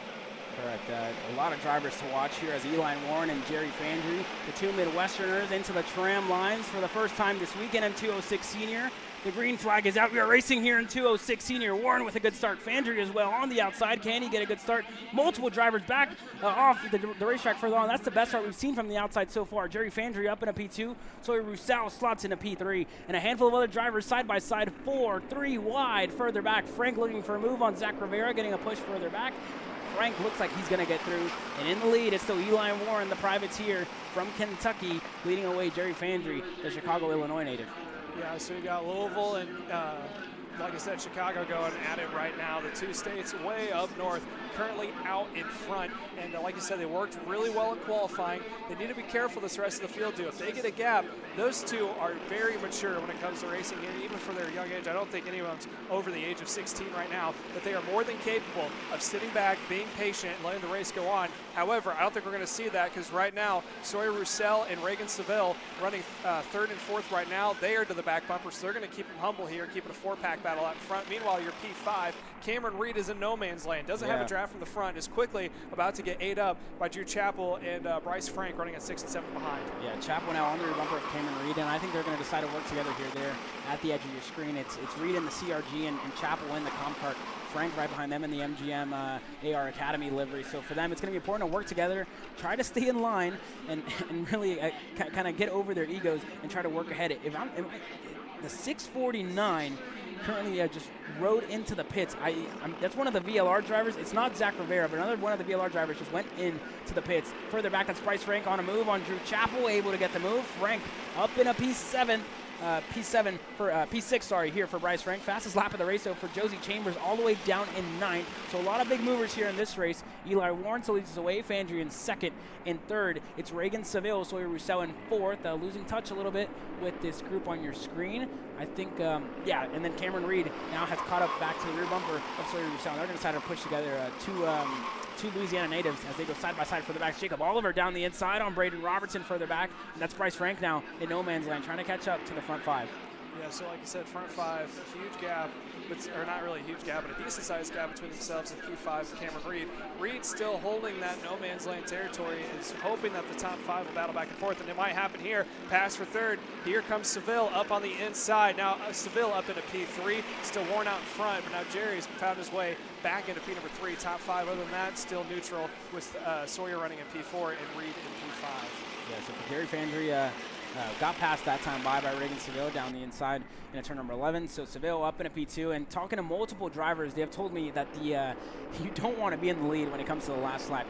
That's the last place you want to be when it comes to the last lap. We are 3 minutes into this race, so a handful of race left. Cameron Reed currently the fastest girl on track of the 49.990. The fastest driver on track, I should say, for Cameron Reed at the end of this train here at the moment. Still Bryce Frank all out there on his own. It seems like Chambers and Zing haven't been able to catch up as Zing now goes for a move down the inside on Chambers further back. Zing able to get ahead. Robertson as well going to push. And there goes Sawyer Roussel down the inside on Jerry Fandry. Cameron Reed looking to get through as well. And Fandry falls back to P5 here, and that's going to open up the gap here to Reagan Seville and Eli Warren ahead and currently in the lead here. Yeah, Bryce Frank in that 6th position probably saw that as a opportunity now to capitalize off of. Is now in the tow of 3rd, 4th, and 5th. Again, that is Reed, Franley, and Frank in 6th. So he's using that tow to try to get off of the 3 out in front. And Jerry, he lost one position. I don't think he let it got to him, but it looks like he struggles coming out of, turns 8 and 9, heading to the final corner, just allows that gap to open up, and that's where he got 8 up the first time when he lost 2nd place, and now when he finds himself back into 4th. But keep an eye on Reagan Seville, probably going to be a little eager to try to get up to the front, all over the back bumper of Eli Warren, who's led since the start. So they're going to continue to go 1 and 2. I wouldn't be surprised if Seville makes a move here shortly to try to make his way up to the front, as we are now 4 minutes and 12 seconds in, so roughly a little less than 3 minutes to go. Big contact down the main straightaway between Jacob Oliver and Sawyer Roussel as Drew Chappell now on the in the grass in a turn number 1. Wow, big contact so far down the main straightaway. Oliver there and Chambers just gone on top of each other going down the main straightaway. So unfortunate for the two of them, and that's really not going to help them out and release the top 7 here in this one. So it's still Warren and Seville. It seems like Seville has a handful of pace in that Trackside Karting Services GFC, 49.844, a little bit quicker than Eli Warren ahead of him. Cameron Reed still in 3rd with Roussel and Fandry there. And for a second, it looked like Frank was catching to this group there on screen, but he's losing a little bit of time. Robertson going to arrive on the scene shortly with Kelvin Zing as well, a fellow teammate to Bryce Frank here this weekend. And Wolf is all out there in no man's land as well. It's really hard to really try and close down the gap when you're all out there on your own. Yeah, all you got to do is wait for that someone catches up from behind to give you a push, or you can get a tow if the front leader starts a battle. But looking down now, there's your leader, Eli Warren, out in front with Seville in P2. And then you get back to that second 3-pack there of Reed, Roussel, and Franley. So that is that top 2 packs like we're talking about. The top 2 of Warren and Seville currently have almost a second over, or not quite a second, I should say, over 3rd, 4th, and 5th. So they can continue to hold this pace. They won't have to worry about a last lap dive bomb move as long as Seville can stay on the back bumper of Warren. As far as Seville needs to be concerned, wait till the last lap, then make your move. But right now, it also looks like that second pack there, being led by Reed, also a little calm. They're not pushing it too hard. So if they continue this and close that gap down, we could see a 5-car battle for the lead. However, with about 1 minute until we get to 2 to go, I don't think it's going to happen. And I'll tell you what, Caleb, the fastest driver on track is Cameron Reed, a 49.544, 0.2 of a second quicker than Reagan Seville. And that second group now continuing to catch the leaders of Eli Warren and Reagan Seville. So I wouldn't be surprised to see Cameron Warren lead Sawyer Roussel and Jerry Fandry up to the rear bumper of Reagan Seville here shortly, as it seems like he's losing a little bit of time, still sharing his personal best lap times, but losing a little bit of touch here to the group behind, who continue to set in personal best lap times. The likes of Fandry there as well, as Zing and Robertson able to get around Frank the last time by. As the gap now, Seville decided to make the move down the inside on Eli Warren in a turn number 11. Seville now to the point of the field with Eli Warren in second. It's going to be Cameron Reed in third with Sawyer Roussel in fourth and Jerry Fandry there in fifth, just waiting for all the chaos to break out and see if he can make any sort of move. Seville now going to lead, and it's not the best position to be in when it comes to the last lap. As there goes Cameron Reed looking for a move. Can they get it done on the two of them? Are they close enough? Cameron Reed down the inside on Eli Warren. Eli Warren going to fall back to fourth. Cameron Reed up in a P2. Sawyer Roussel to P3, and now Jerry Fandry and Eli Warren find each other here once again. They're going to work together and try and get take the lead away from the young Texan in Reagan Seville. Yeah, it's going to be 2 laps to go, but if they continue this back and forth battle like they are now, as there's new leader change, Reed up now into the point. And I was saying before, as they go off track, keep an eye on that second pack back there being led, Kelvin Zing's group, as now they continue to go back and forth. Here's Warren now up into second, but those back 3 are going to continue to close down with 2 laps to go. That gap already visually closing down to that front group. Officially crunch time here in 2:06 senior. A handful of moves that we saw there. Eli Warren went back on Roussel. Roussel gave a little bit of a side paw there to Reagan Seville on the exit of turn number 9, and it seems like Seville's still in line here. Out of line now for Eli Warren. There goes Roussel trying to go lower, 3 wide here. Jerry Fandry going to try to follow through side by side, 2 rows deep there. So Roussel goes to the point, side by side in between Warren and Fandry, not close enough. Seville and Reed going side by side as well. So Roussel from Louisiana here, a hometown race for him. For Sawyer Roussel currently leads us away here. Eli Warren in second, Fandry in third. Now, I wouldn't be surprised if I saw Eli Warren decide to wait here before making the move. Oh, there he goes. Wow, proving me wrong. Eli Warren down the inside. Roussel not going to give it up easily. There goes Seville down side by side with Cameron Reed. Seville going to get a little bit of a push there from Jerry.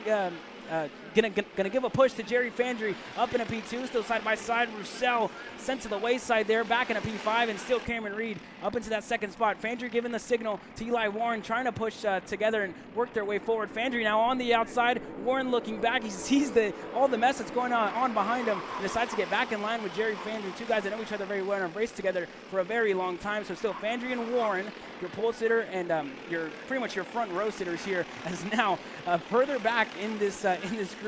Welcome to the party, Braden Robertson, Kelvin Zing, and Bryce Frank. They have all joined here. Seville continuing to go defensive into turn number 9. Reed looking to make a move, not close enough. It's still Warren who leads us away. Fandry in second. Warren a little bit defensive. Can Fandry get the over-under move? Not close enough. Side by side across the line. Further back in between Robertson and Roussel.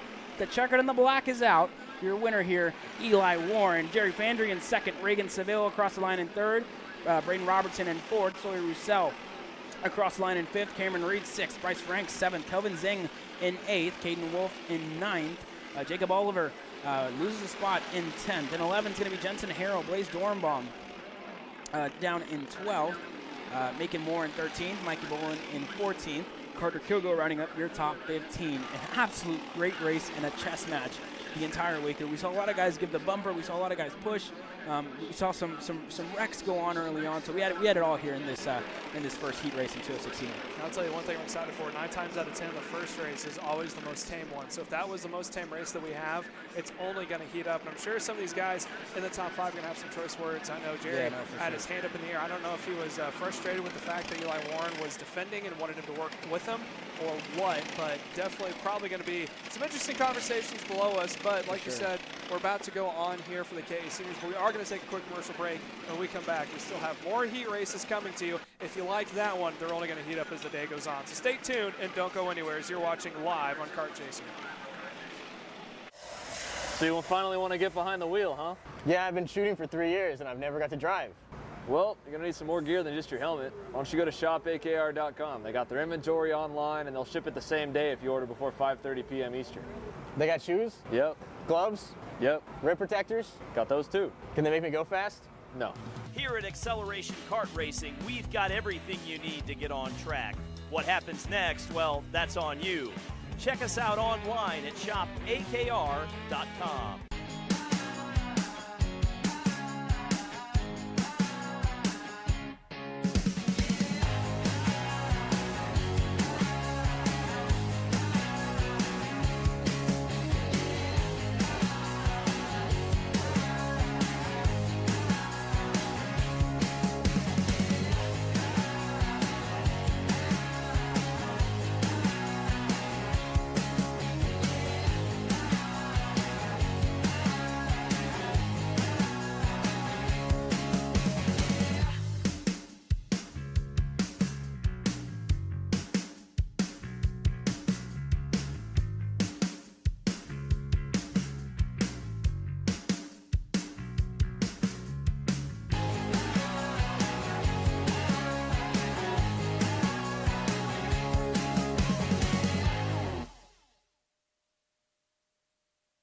Here at MPG Motorsports, our main goal is to provide the best pathway into professional motorsports for our entire team, drivers and mechanics alike.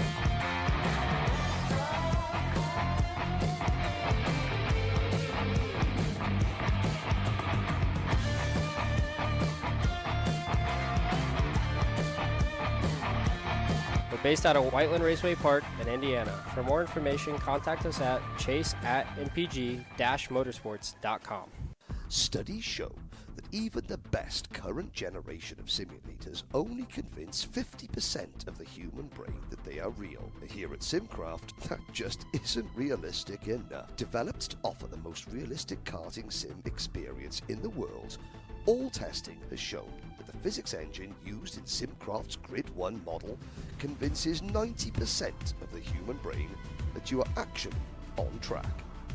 Now that is the real deal. If you want beautiful, solid wood, made in America dining room furniture, come out and see the new selection of beautiful dining room tables, chairs at Gallery Furniture, and best of all, buy this beautiful, oh so comfortable, made in America dining room furniture, tables, chairs, servers.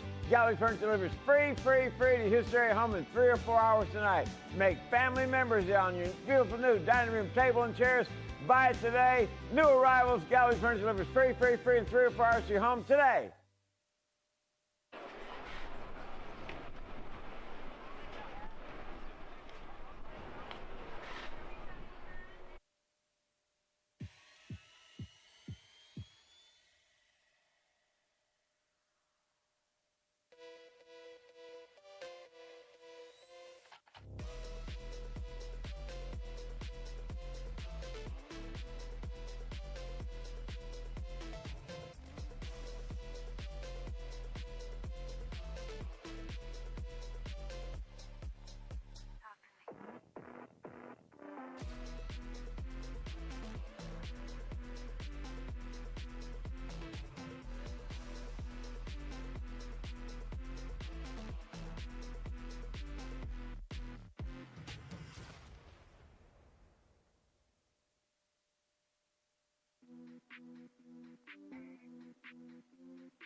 Welcome back to Kart Chasers coverage of the 206, well not 206, sorry, the KA100 class, KA100 Masters presented by High Five Performance. We get set to take the green here. Pierce Baldus starting on the pole position with Sean Owens alongside him. Mr. DKC himself on the front row. David Pregande slated to start P3. Shane Burkett in 4th. Dex Nakin in 5th. It's going to be Thane Morgan in 6th. Miguel Muir starting in 7th, the reigning champ. Not the best qualifying for him. Gary Glanger in 8th. Kyle Walter in 9th. Adam Caligaro in 10th. Further back, it's going to be Tam Nguyen, Jer Gasper, Doug Foxworth, Evan Kozak, and Randall Rogers. We're here for the Texas Sprint Racing Series, round number 1, live from New Orleans Motorsports Park. As we get set to go green here in this K100 Masters class. It's Baldus and Owens into the tram lines, and we get the green flag this time. We are racing here in K100 Masters. A good start so far by Baldus and Owens as well. Can he get it done down the outside? We saw Fandry, the first driver that was able to not lose spots on that outside line, and we see Sean Owens do the same here. Still side by side for the back. Miguel Muir looks like he's getting a push for the back, trying to make a move down the inside for P5. Can he get it done? A move for P3 as well. That's Shane Burkett on the inside of David Pregande, I believe, and able to get the move done there down the inside and clear. Miguel Muir able to get up in a P5 as well. But your leader still stands with Pierce Baldus and Sean Owens here in 2nd. I was about to say, keep an eye on Miguel Muir. He started back in the 7th position. Now, here he is up into 5th, so he already made up 2 before he even got back to start finish straight. And he's closing in on that second pack that you are watching just behind the top 2 right now. Coming across the line, I believe that's still Owens up in the 2nd position. Miguel Muir struggled in qualifying, seems to have his pace figured out so far. It is the first lap, but we continue to watch as Pierce Baldus continues to lead over Owens in P2, Burkett in P3, and that is your top 3 as they continue now over into turns number 3. Yeah, David Pregande now looking for a move down the inside on Shea Burkett, able to get it done. Pregande up in a P3 there in a turn number 3. A good move by him up in a P3. Sean Owens still in second, staying content behind Pierce Baldus there as it stands. And Miguel Mir is still in P5, but the more these guys fight, Miguel Mir looking to continue to make moves here.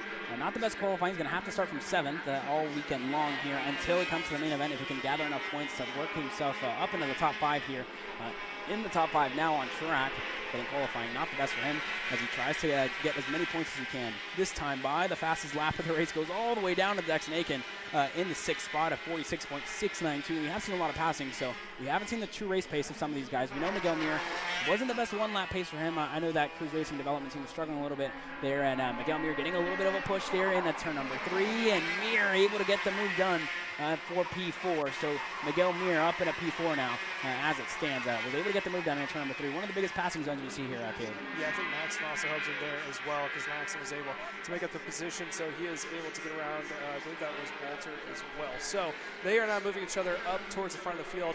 We continue to watch the top 2. Again, there's Owens in the 2nd spot. There's Miguel Mir on the left-hand side of your screen. Maxon just behind him. There's the top 2 on the right-hand side, and it looks like Maxon had a look there to the inside of Mir. A possible crossover out of the last corner. Thought better of it. He's going to stay in line, and just like that, Miguel Mir making his way up the field. He is inside the top 5 in P4 at 3 positions. Yeah, good for him points-wise, as Owens now a handful of pace in his LN cart, DKC LN cart, a 46.216 for Sean Owens. Decides to back off a little bit from Pierce Baldus here going into turn number 3, but still Owens, the fastest man on track currently in that 2nd spot, and I'm going to be interested to see when he decides to make the move there for the lead here on Pierce Baldus. Yeah, and Burkett was able to move up a position too going into turn 3, so he's now going to push Maxon back 1 position. So Burkett now inside the top 5, and he's got his eye set on Miguel Mir coming over into the final corner now. There's your top 2 going by. They're still nose to tail, but a lot of speed there from Burkett in P5 on the back bumper of Miguel Mir. He went purple last time by as well. Had a huge run down into turn 3, and now he's breathing onto the back bumper there of Miguel Mir going down the back straightaway. Does he take it? Goes straight to the back bumper. Huge shove for him heading over into turn 3. We're going to quickly close the gap up now in the 3rd place. Yeah, and I think that's exactly what they need here, right? So for Burkett and Mir to really catch up to the front of this field. We know Mir is the reigning champion here with the number 1 plate, and he's gonna want to continue to catch a 7-time champion, I believe, here, Miguel Mir. A handful of experience.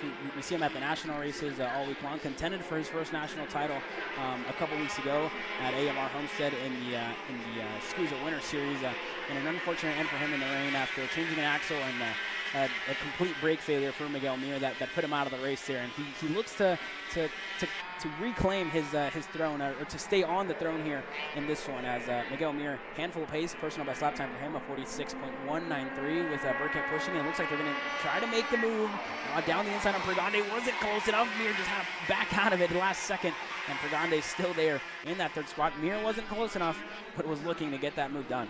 Yeah, I don't know if they work with him, if Pregande's going to hold him up, because he does have good pace. I think if they could actually get a 3-pack going, they might be able to reel in Owens and Baldus there coming out of turn number 9 now. As a little wide there, dips a wheel. That was Burkett, so he's going to lose time now in the back bumper of Miguel Mir. Now look for Maxon possibly to close back up to him to make the move now. Across the line they go. We are 4 minutes and just over 30 seconds into 7, so roughly about 2 minutes and 30 seconds is all that remains, plus 2 laps here in this heat race number 1.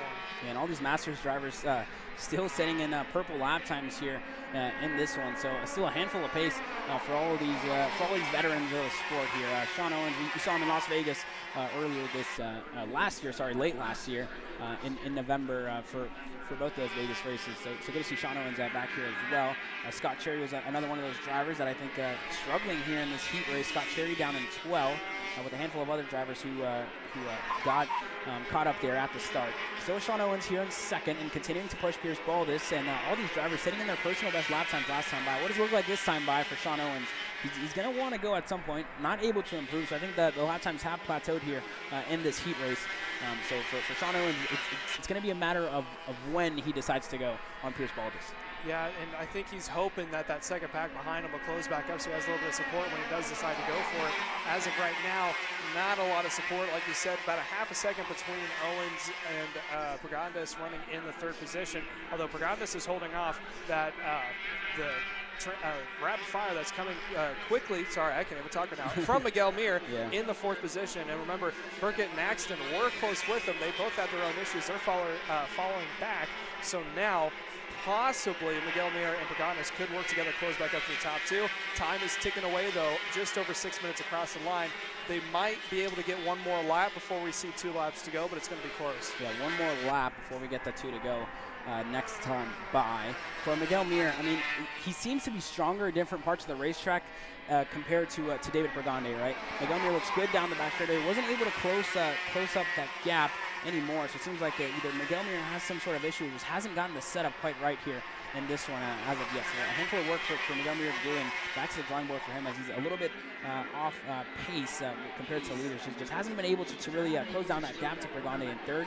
I think Pregande is doing just as good, if not a little better, than Miguel Mir here, as Miguel Mir closes down here further back. It's still Sean Owens in that 2nd spot. Mir just not close enough at the moment to even push Pregande further up the field. It's still Owens and Baldus here who lead us away, with a handful of other drivers going side by side further back in the field. They came across the line at about 6 minutes and 45 seconds, so this is going to be the final lap before they see 2 to go. So 3 laps to go in total, and I'm sure all these drivers have microns, and they can kind of get a relative time of how much time they have left, so I'm sure they all have an idea.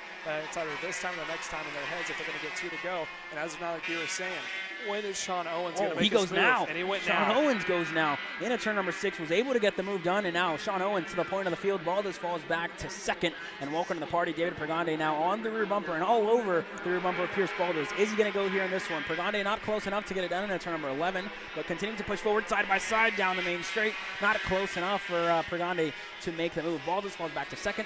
Owens to the point of the field, and Miguel Mir just losing touch a little bit with the top 3.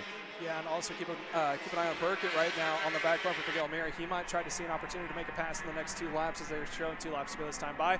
Now look, here comes Paganis on the inside. Does he take it? I don't think he was close enough there to get it done. Goodness gracious, that was a close one, as Baldus and Pregande continuing to fight here. Owens still in the lead. Pregande up in a P2, so he was able to get the move done, and Baldus falls back to P3. So now he is going to hold on now to that 3rd spot, like I said. But now here comes Miguel Mir. He sees an opportunity for a podium here in heat race number 1. Close up on the back bumper. He doesn't take it here. This time across the stripe. 2 laps to go. Here comes Burkett as well in that 5th position. He's right there, not quite close enough to make a move into turn 1 now, but the opportunity is going to be into turn 2. Meanwhile, your leader, Sean Owens, has a good gap, about 3 kart lengths. I think he's set going forward now. Yeah, set going forward, and it seems like Mir just doesn't have the run down the back straight. He's going to get past as well, as there goes Baldus down the inside. Wasn't close enough, and a big off there by Pregande. Goes off the racetrack there and loses 3 spots while he was at it. So Baldus up in a P2, Miguel Mir up into the podium places now, and it seems just not enough pace here in these closing stages of the race for Miguel Mir to even challenge for P2 or for the lead of this race. And for a big mistake there by Pregande, just sent it in a little bit too deep. It looked like he wanted to go for the move, just wasn't close enough to get it done, and lose a handful of spots here. So yeah, checker flag is out now. Sean Owens is going to take heat race number 1 win. Baldus comes across in P2. Miguel Mir able to drive up into P number 3. Shane Burke into P4, and David Pregande is going to round out your top 5. Top 5 for David Pregande. Dex Nakin in 6th. Gary Glanger in 7th. Kyle Walter in 8th. Thane Morgan in 9th. Adam Caligro rounding up your top 10. Jer Gasper in 11th. Tam Wynn in 12th. Evan Kozak in 13th. Doug Foxworth across the line in 14th. Scott Cherry, Mr. Rimrock himself, able to get a spot made up. Up in 15th. Anthony Harley in 16th. Neil Faulkner in 17th. Randall Rogers in 18th, Janae Den in 19th, Keithan Hutchkins in 20th, Justin Reed and Will Combs not able to finish this race here. Neither can Shane Redline. None of them can close out this one.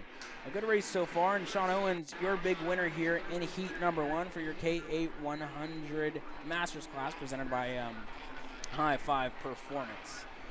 Coming up next is going to be your K8 100 Junior class. It's going to be an absolute burner in between those guys as well. Your K8 100 Junior class slated to come out next. Before that, let's take a quick word from our sponsors. Don't go anywhere. You're watching Kart Chasers live coverage of the Texas Sprint Racing Series live from New Orleans Motorsports Park.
racetrack now is the KA100 Junior class presented by P1 Engines. Kemper Jr. in the lead with Santiago Duran starting on the front row. Ibarra in third, Graham Tremmel in fourth, and Joey Dome rounding out your top 5 here. A quick start so far as the rest of the drivers try and catch him. We get the green here in this one. Tyrone Kemper Jr. leading us away here alongside Santiago Duran, your IKF national champion, as they go into turn number 1. Duran with a good start. Tremmel up in a P3 so far. Good move by him. Ibarra loses a handful of spots here early in this one. Yeah, so they're now going to make their way into turn number 3. Wide shot there, the entire field coming back to it. Like we said before, Tyrone Kemper Jr. up in that mix as well as Duran up into P2. Ibarra, who started in P3, I believe they're all going to go nose to tail, 1, 2, 3, and up into 4th now. Don't think that's Trammell. I think that may be Joey Dome up into the 4th spot. That's Ibarra. Ibarra in the 3rd spot. Trammell was able to get up in a 2nd. Santiago Duran still in.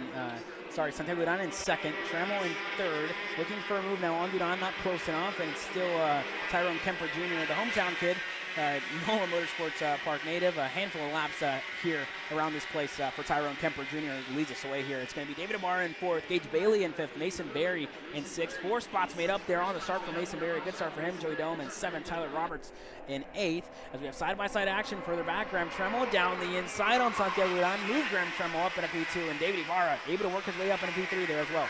Yeah, so huge moves there up in the P2. I was about to say that it looks like Tyrone Kemper Jr. is starting to run away from it, but if these two in 2nd and 3rd might be able to close the gap down if they decide not to race. Looks like working well together. They push each other hard up towards the front, as that's almost the biggest shake that's happened inside the top 5 since we've had the start.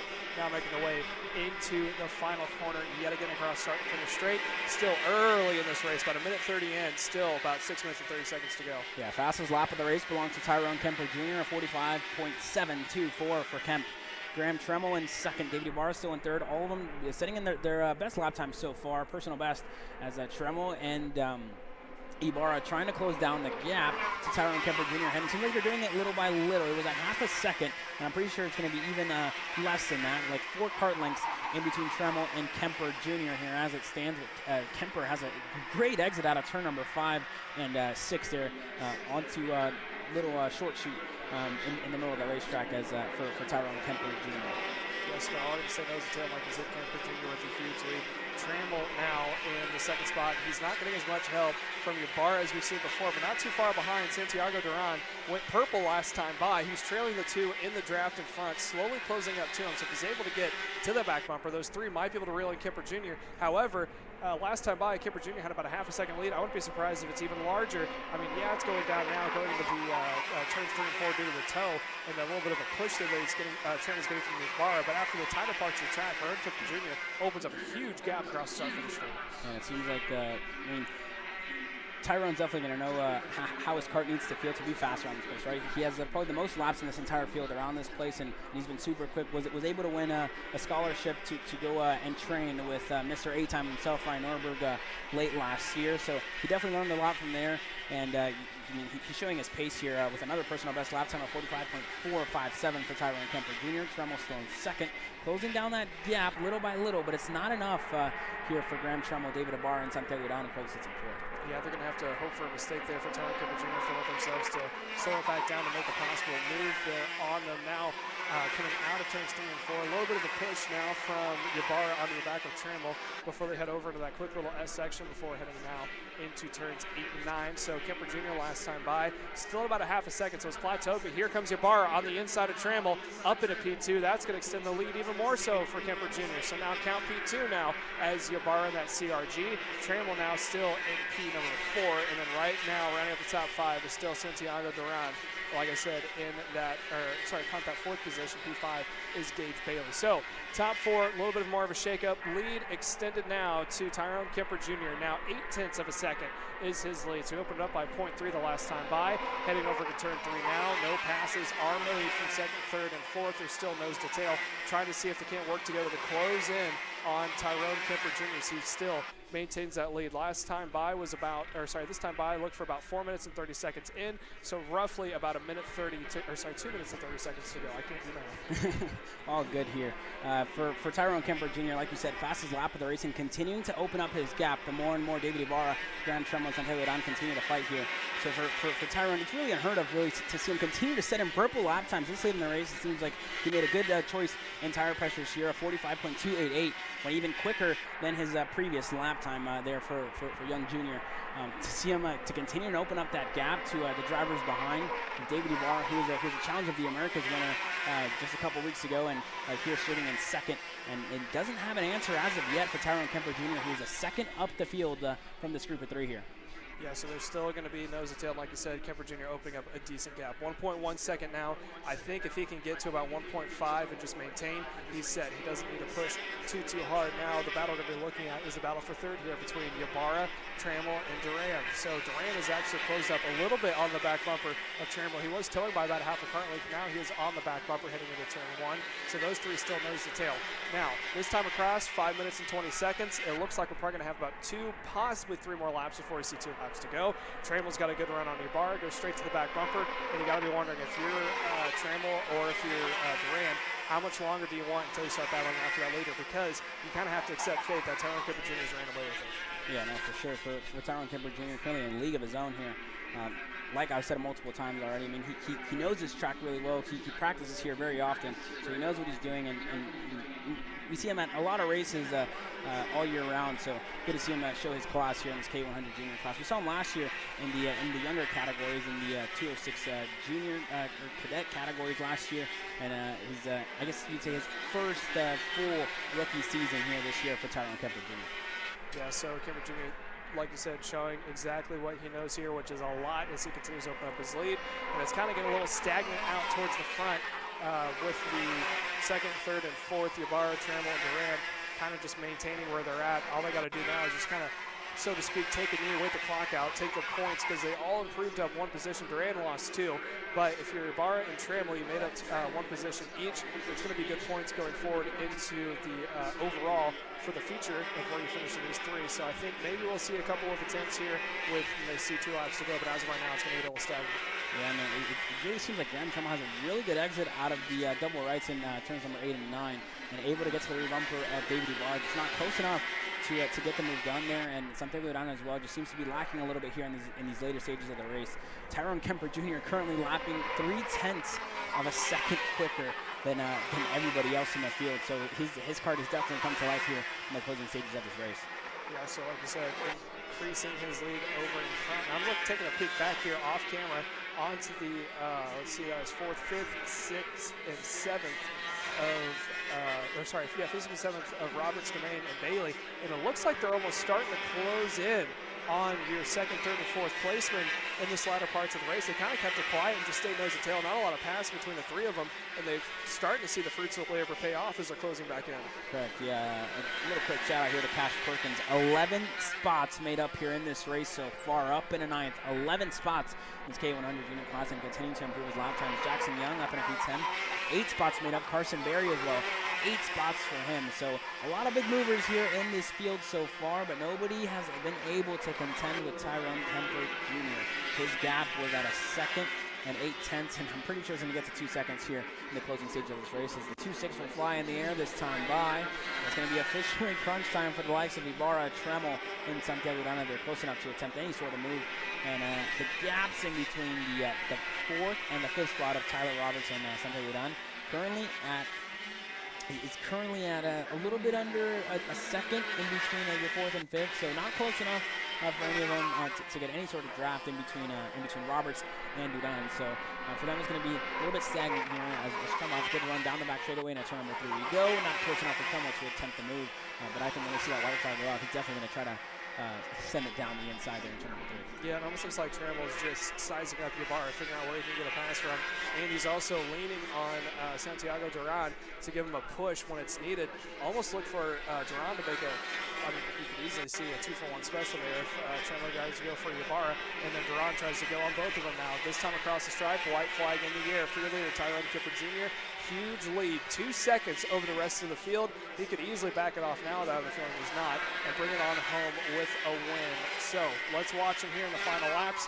there's your leader, and there's the gap. One out in front is Tyrone Kipper Jr. Then you get to David Ibarra leading the second pack. There's Trammell, and there's Duran. They don't make the pass into turn 3, and they're going to stay nose to tail. About 1 or 2 more passing opportunities here to go, Caleb. Yeah, just wasn't close enough that time by for Trammell, and I mean, rightfully so, right? He doesn't want to attempt anything crazy and end up with no points here today. As we tune in with our leader of Tyrone Kemper Jr., 2 seconds ahead of the field there on your screen now. Tyrone Kemper Jr.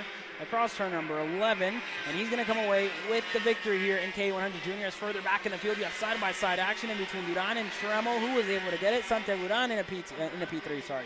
Trammell P4, David Ibarra coming across the line in second here. And as the rest of our drivers here take the checkered flag in this K100 Junior class presented by P1 Engines, it's going to be Joey Dome in 6th, Tyler Roberts, in 5th, Joey Dome in 6th, Gage Bailey in 7th, Jackson Young in 8th, Mason Berry 9th, Cash Perkins in 10th, Carson Berry in 11th, Davis Henry across the line in 12th. Further back, it's going to be Easton Cox in 13th, Nathan Goldseth in 14th, Derek Wargo slated across the line in 15th after a cracked chassis for Derek Wargo earlier today. Good to see he was able to get going again and making up 6 spots after a last-minute chassis change for Derek Wargo here in this one. It's going to be Hamza Anbar in 16th, Caden Huang in 17th, Amelia Gus Wonderlay in 18th, Connor Corsi in 19th, Luca Gomez in 20th, Jeremiah Thomas in 21st, and Luke Cruz shotgun on the field in 22nd here in this one. That was all for KA100 Juniors presented by P1 Engines. Tyrone Kemper Jr., the hometown kid, was able to get the win here in this one.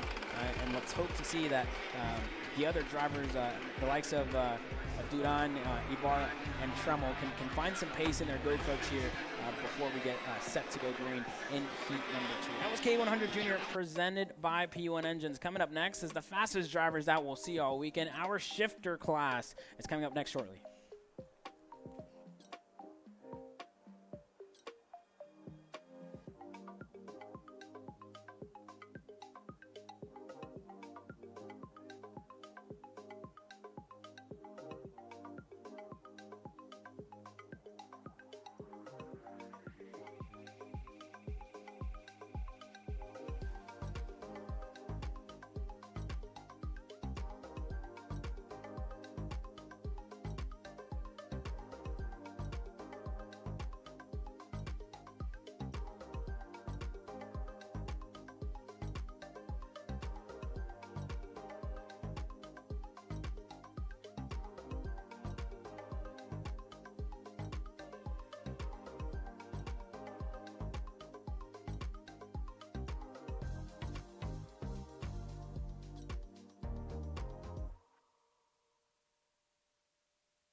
Welcome back to the Texas Sprint Racing Series. Race number 1, the winter warm-up here live from New Orleans Motorsports Park. My name is Caleb Vieska. Alongside me in the booth this weekend is Caleb Smock as we get set to go green here for your shifter class presented by Houston Freightliner Western Star. Starting on the pole position is the Frenchman himself, Vincent Cressard. Starting on the pole alongside him is going to be Noah Zarst. It was slated to be Cameron Reed, but after a DQ in this class, that's going to put us to the tail end of the field to start last. So Noah Zarst in second, Rod Clinard in third, Dominic Trolio in fourth, Zachary Mabry in fifth, Iran Pedraja, in sixth, Justin Humphrey in seventh, Cameron Reed slated to start eighth, and Justin Dietrich starting shotgun on the field in ninth.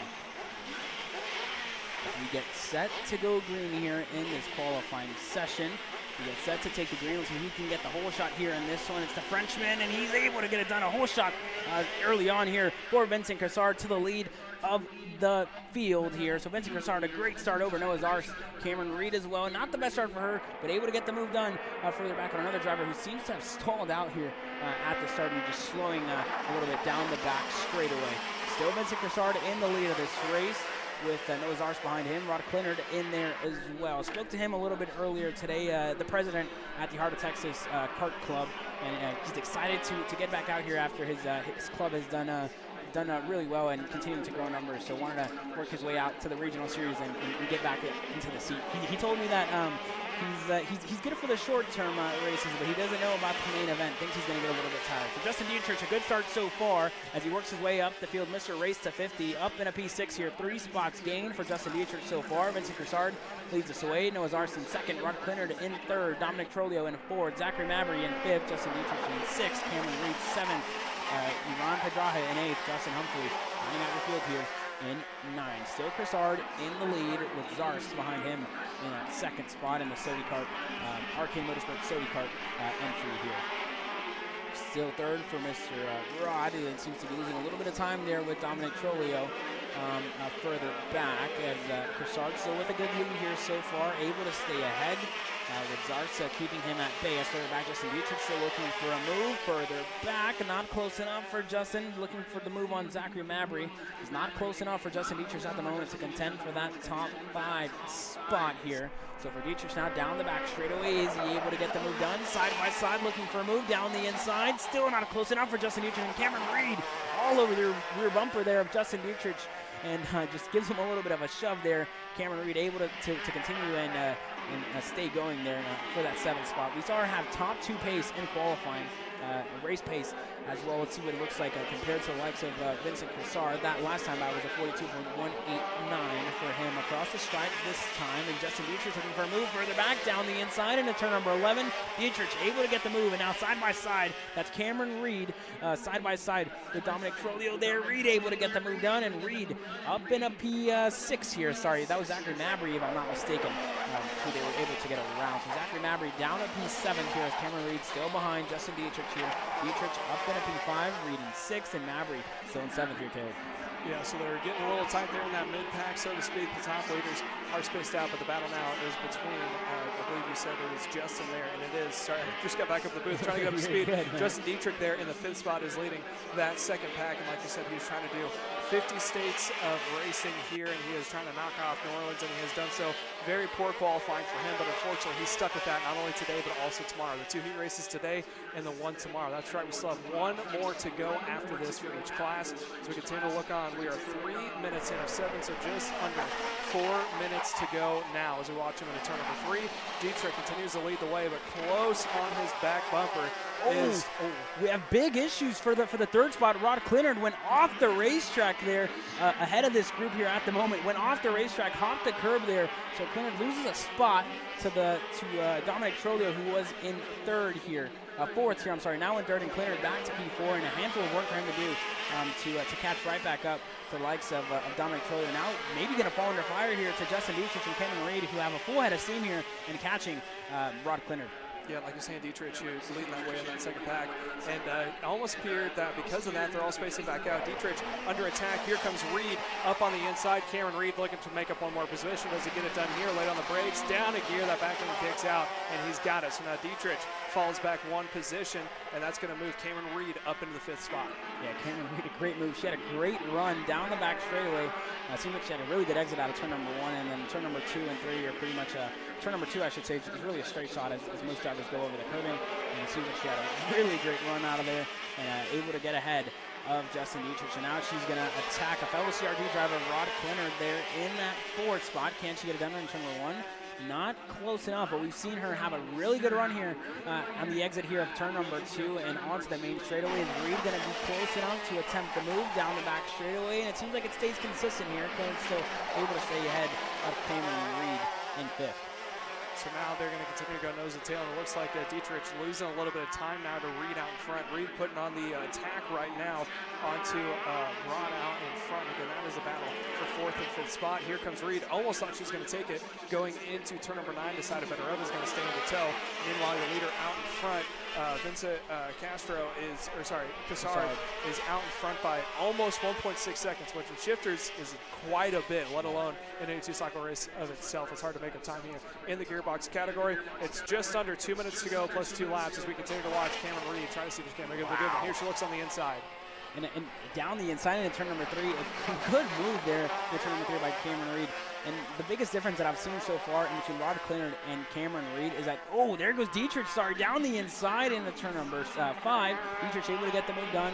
Turn number 7 he goes and able to work his way up in a P5 here for Justin Dietrich, Mr. Race to 50. Like I was saying before, it seems like Cameron Reed had a much later breaking point as compared to Rod Clinard there in some of the corners. So it seemed like she was able to push the car a little bit deeper into the corner and able to exit a little bit faster there for Cameron Reed. He currently sits in the 4th spot, and 4 spots gained for her. She's going to have to start from the tail end of the field in every single race, as well as Justin Dietrich. So a handful of work for the both of them if they want to contend for the race victory here this weekend. As Vincent Cassard and Classic is running so far, fastest lap of the race at 42.039 for the Frenchman.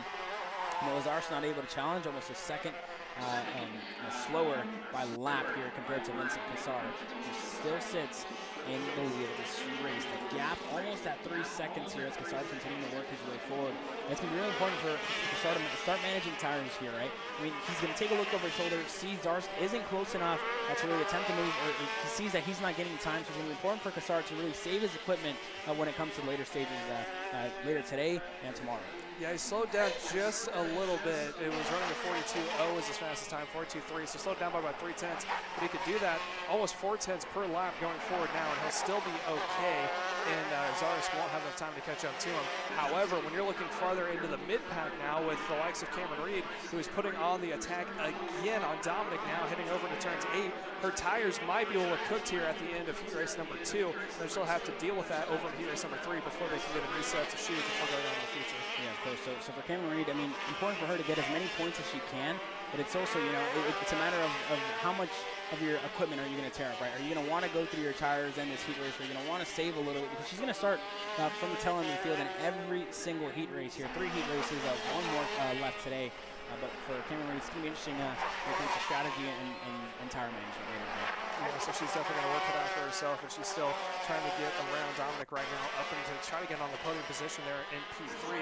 Meanwhile, white flag is going to be shown this time by Fiora leader of Vincent Cassard, and now I believe 3.7 seconds is quite a bit over the rest of the field. Look for that time to back it off. 43. So he is starting to reel it down now. Sorry, 42.7, so he's starting to reel it down. Probably not as much as he could, but he is kind of managing his equipment right now. Yeah, so 4 seconds at bay is Vincent Cassard from Noah Zar. So on screen there, we saw Cameron Reed make the move on Dominic Trolio. So Cameron Reed up 5 spots, up in a P3 here, a 42.746 for the young Cajun in Cameron Reed. So good lap times by her, but again, we need to take into account the tires when it comes later today. For Vincent Cassard, it seems like he's still pushing here, setting in some pretty good lap times, 7 tenths of a second slower, and it seems like for Noah Zarski is lapping a second slower, so I think Zarski's trying to be a little bit conservative here with his equipment. As this time by for Vincent Cassard, the Frenchman is going to take heat number 1 here in shifter, presented by Houston Freightliner Western Star. Cassard, the Frenchman, takes the win. Noah Zarski across the line in second. Reed in the CRG in third. Dominic Trolio in fourth. Justin Dietrich across the line in fifth. Zachary Mabry in 6th, Rod Clinard in 7th. 4 spots lost for Mr. Clinard, and unfortunate ending to him. Ian Pedraja in 8th, and Justin Murphy not able to finish his race. Is going to sit in 9th. A great race so far in this shifter class, presented by Houston Freightliner Star, and we get set to go green here shortly for your 206 cadets. Don't go anywhere.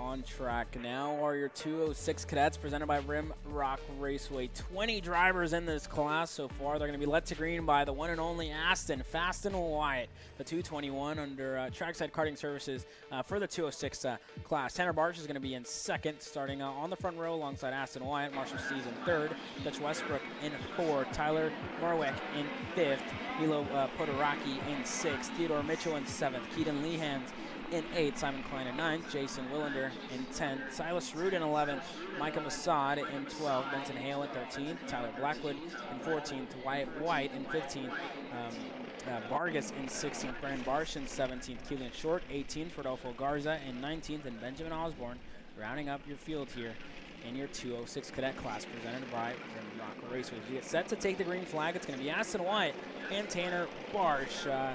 Aston Wyatt on the inside, Barsh on the outside with Westbrook behind him and continuing to push here to get set to take the green flag for the first time in this 206 cadet class this weekend. As there you have Tanner Barsh telling the line to slow down a little bit. Let's see that they're not pushing, so it's not going to be the best start there for Barsh as Aston Wyatt gets a good start. No, Barsh gets a great start to the point of the field for Tanner Barsh, up into the lead, and Aston Wyatt falls back to second with Steves Westbrook all in tow. There goes Marshall Steves down the inside on Aston Wyatt, and Aston Wyatt gets absolutely freight trained down the back straightaway. Dutch Westbrook down the inside, a handful of drivers from the pole position. Aston Wyatt falls all the way back to sixth almost here, back up to third here, I'm sorry. Able to get a couple of moves done there in a turn number 3. Yeah, a lot of shuffling back and forth, and that has allowed Tanner Barsh to pull away from the rest of the field, opening up quite a bit of a distance between himself and the rest of the field. Over 10 kart lengths easily coming out of turn 8. Wouldn't be surprised if that gap is over half a second this time by.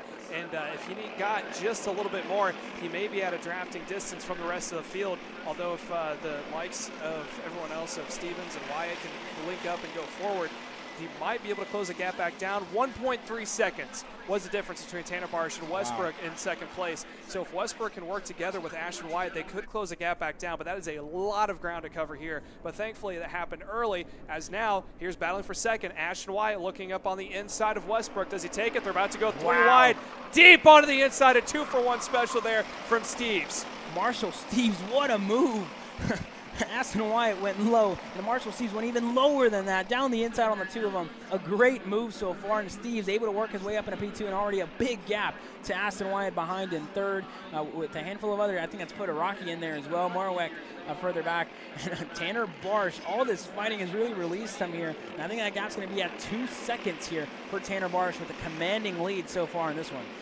Yeah, so top two already spread out. I think this is going to be a battle for third, maybe second. Steves only has about a second over Ashton Wyatt in third, so if they work together, they could reel in Steves. However, for Tanner Barsh, 3.1 seconds over the rest of the field. Wow. You better give his ticket, because I think he checked out, and he's pulling away from the field, so I think he's fine now. If he just pushes it hard, not even to the limit, just maintains that gap, and with the way that pack from now third on back has been racing back and forth, I think it's going to be easy sailing for him, for the next 5 minutes. Yeah, definitely, like you said, all right, easy sailing for Tanner Barsh the whole way through. All he has to do is keep it on the black stuff. I really don't want to give him the commentator's curse, but Tanner Barsh, a commanding lead, was able to get the move done on the outside. I didn't think he was going to have the best start, but Aston Wyatt fell back pretty far back at the opening stage of this race. Still in third, now continuing to catch up to Marshall Steves in that second spot. Barsh goes purple at 51.412. Steves able to go faster, but not faster than Aston Wyatt behind in the Burrell Art Machine there. So for Aston Wyatt in the Burrell Art Machine is lapping quicker than Marshall Steves in that second spot. Is Wyatt close enough to attempt the move into turn number 3? This time not close enough. He is. A late move there by Aston Wyatt down the inside into turn number 3. He almost faked me out. I think he was going to go, and then in the last second pulled out and was able to get ahead. A really clean move there by Aston Wyatt. A great move. Able to work his way back up in a P2. Steves down in P3 now. Podoraki, still in 4th. Dutch Westbrook in 5th. With Tyler Morwick in 6th. Yeah, Podoraki is about to get pulled along by the toe from Wyatt, and Steves now in 2nd. Steves looks like he's struggling to hang on to the toe that's being provided from Ashton Wyatt coming out of the final corner. Now takes a little bit of a lower line. Doesn't go as far out wide and is actually losing time now to Poraki there running in the 4th position. Look for possible him to get around Steve's quick and just try to just stay in the toe there of your leader of, or sorry, 2nd place from Vashon Wyatt. But I say that, here comes Steve's up on the inside again. Is he going to try it? It looks like he's got to run. Is he going to be able to complete it? He does a 2-for-1, 2 laps ago, and he's going to do it again. And he is now up one more position, I think, as Ashton Wyatt tries for a crossover move. And they're still going to go side by side. Now here comes Polaki up one more spot. Yeah, good move so far by Podoraki to make up a couple of spots there. And Steve's looking to get ahead up in a P3, is able to stay ahead. Podoraki down in a 4th, and Aston Wyatt still in 2nd here as it stands. And the lap times, I don't know if Wyatt has some sort of issue or something's not going right for him. He's lapping 0.3 of a second slower than Tanner Barsh. I think Barsh has really gotten the setup right. Westbrook, a move down the inside further back. Westbrook able to work his way up in a P4. So for Aston Wyatt, lapping relatively slower than Tanner Barsh, who currently sits in the lead. So it seems like they've gotten the setup right on Tanner Barsh's cart.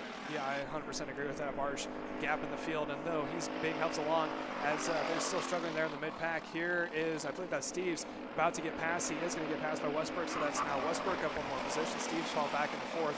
Westbrook now up into 3rd, and it may be that Ashton Wyatt could pull away from this 3-pack if they continue to go back and forth as they are. Meanwhile, your leader out front, 5.6 seconds over the rest of the field last time by, as we are now about 5 minutes to go, so 2 minutes until we receive the double sticks in the air. So with the position on track, Tanner Barsh probably has 3 more laps to go. And this is really unheard of by Tanner Barsh. He's putting on an absolute clinic here. 50.934 goes even quicker. Let's see what lap time looks like for Aston Wyatt this time by. Across the line at 51.433. Half a second quicker is Tanner Barsh than Aston Wyatt, who currently sits in 2nd. So I don't know what Barsh found in that 10th there after qualifying, but man, this kid is absolutely flying. I really just, he doesn't fall out of that go-kart because he's absolutely flying here in this one. Wyatt's still in 2nd, and doesn't seem to have the pace here to contend with the pace that Tanner Barsh has in his ground. Speaking of Barsh, I think one of the Barsh brothers into the pits here after some issues. That's Brennan Barsh, younger brother of Tanner Barsh, his rookie season here in the 206 Cadet class. So Brennan going to work his way into the pits in here for this one.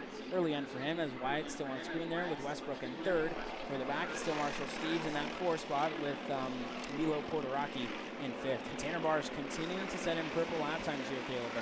50.756, 2/10 quicker than he went last time by. And Aston Wyatt improves, just not good enough to really contend here with Tanner Barsh. 0.5 of a second slower a lap from Tanner Barsh. 6 seconds and growing for Tanner Barsh in this one. Yeah, crazy numbers, especially when you think this is a 206 cadet race where it usually relies on the toe. As they continue to go side by side, there's Steve's defending off a position as he's still going to go on the defensive there from, if I'm not mistaken, that should have been Podoraki running in the 5th position. So they're going back and forth now as we go a little bit farther back in the field. There's still, I believe that is a 275, if I'm not mistaken. That's Theodore Mitchell in that group there, the CRG MSL driver looking to get around one of the trackside karting services, Tyler Morwick, if I'm not mistaken here. I could be wrong. My eyes could be deceiving me, but that's I'm pretty sure that's Theodore Mitchell as another one of the drivers. That's a 212 of Garza, I believe. He's getting lapped and just had to move over to the wayside there in now as he's getting passed up by a handful of other drivers. But Tanner Barsh still leads the way here. 7 seconds that gap from Tanner Barsh and Aston Wyatt behind. So back to the drawing board for young Aston Wyatt as he looks to improve here in this one. Barsh was able to get the championship last time out. Wyatt was able to win the championship here in his 206 cadet class. And at the moment, has to find a handful of pace in his go-kart if he wants to contend with Barsh. Yeah, so he definitely a lot of work cut out in front of him. I believe this time by, look for 2 laps to go for your leader here of Tanner Barsh out in front.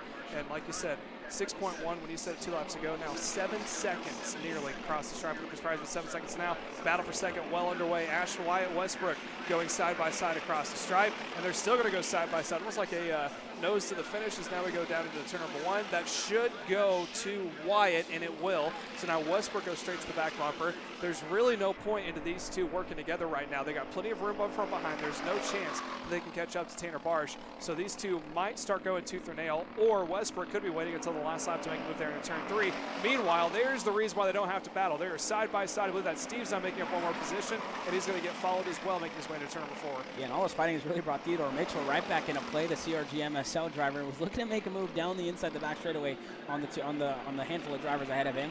Just wasn't close enough there to contend as an early finish here for Garza. He's going to pull off the racetrack here. But Theodore Mitchell all brought back into play. The white flag is in the air this time by. Let's check back in with the battle for second here. Still Aston Wyatt down the main straightaway ahead of Dutch Westbrook. We saw him go side by side a handful of times here in this one as the other battle is set to cross the stripe now. It's still, everything's going to stay stagnant here. Steve's still in fourth as Tanner Barsh there. You're a leader in the 251 Burrell Art Machine and the American Kart livery there for Tanner Barsh. He's had a commanding lead in an absolute clinic that he's put on here in this one. Aston Wyatt still in second. I think he got passed by Westbrook there. I'm sorry. Side by side in between Westbrook and Wyatt here in this one. As Wyatt lost the spot there to Westbrook. Can Wyatt get it back to the closing stages of this race? This is really just a battle for point. Like you said, there's no point in these guys working together. They're really a no man's land here for number 2 and 3. As Tanner Barsh is getting set to cross the line and taking away heat number 1 from Aston Wyatt start on the pole. Now across the line, next is going to be Dutch Westbrook and Aston Wyatt. We're going to go side by side down the main straight. Wasn't close enough for Wyatt to attempt the move. And Wyatt going to have to stay content here with third. Westbrook in second. Marshall Steves was slated to cross the line in fourth. Not sure what happened. Wow, Marshall Steves fell off completely. I wonder where he's at right now. Steves was falling way down the field. And he's actually off the racetrack in the infield in turn number 9. Marshall Steves off the racetrack as we were tuning in with our second and third battle.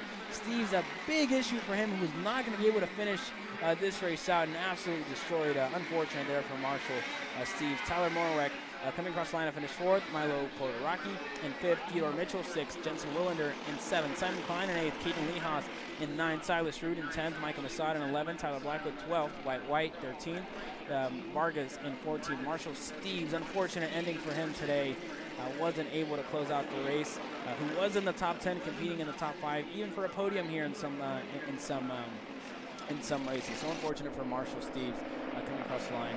Not able to come across the line actually. Caden Shorten 16th, Rodolfo Garza 17th, Brendan Barsh 18th, Brenton Hale in 19th, and Benjamin Osborne rounding up your field here in 206 Cadet. We're going to take a quick break here before we go green and racing here in 206 Junior. It is ready racing here after some issues earlier today. We saw some flips and some other crashes, some pickup. We are a little bit behind schedule, so we're going to try to catch up with some ready racing, but myself and Caleb Smock are going to take a little bit of a break before we go green here for our 206 Junior class coming up next. If you want beautiful, solid wood, made in America dining room furniture, come out and see the new selection of beautiful dining room tables, chairs at Gallery Furniture, and best of all, buy this beautiful, oh so comfortable, made in America dining room furniture, tables, chairs, servers. Gallery Furniture delivers free to Houston area home in 3 or 4 hours tonight. Make family members on your beautiful new dining room table and chairs. Buy it today. New arrivals, Gallery Furniture delivers free in 3 or 4 hours to your home today.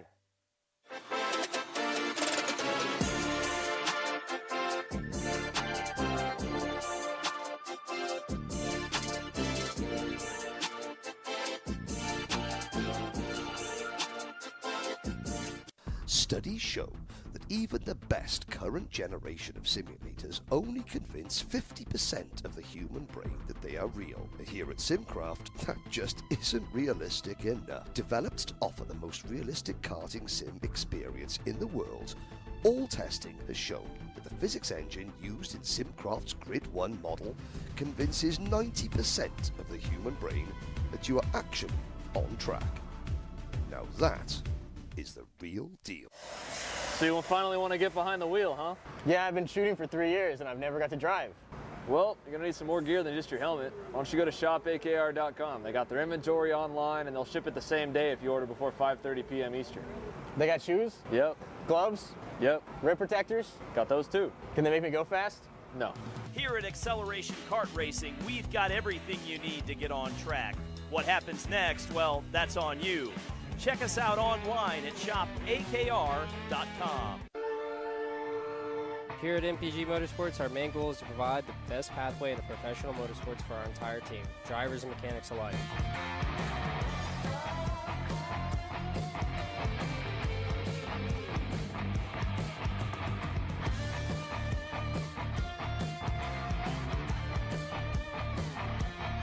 based out of Whiteland Raceway Park in Indiana. For more information, contact us at And welcome back here, about to get underway with 206 Junior, sponsored by Sabella Electric.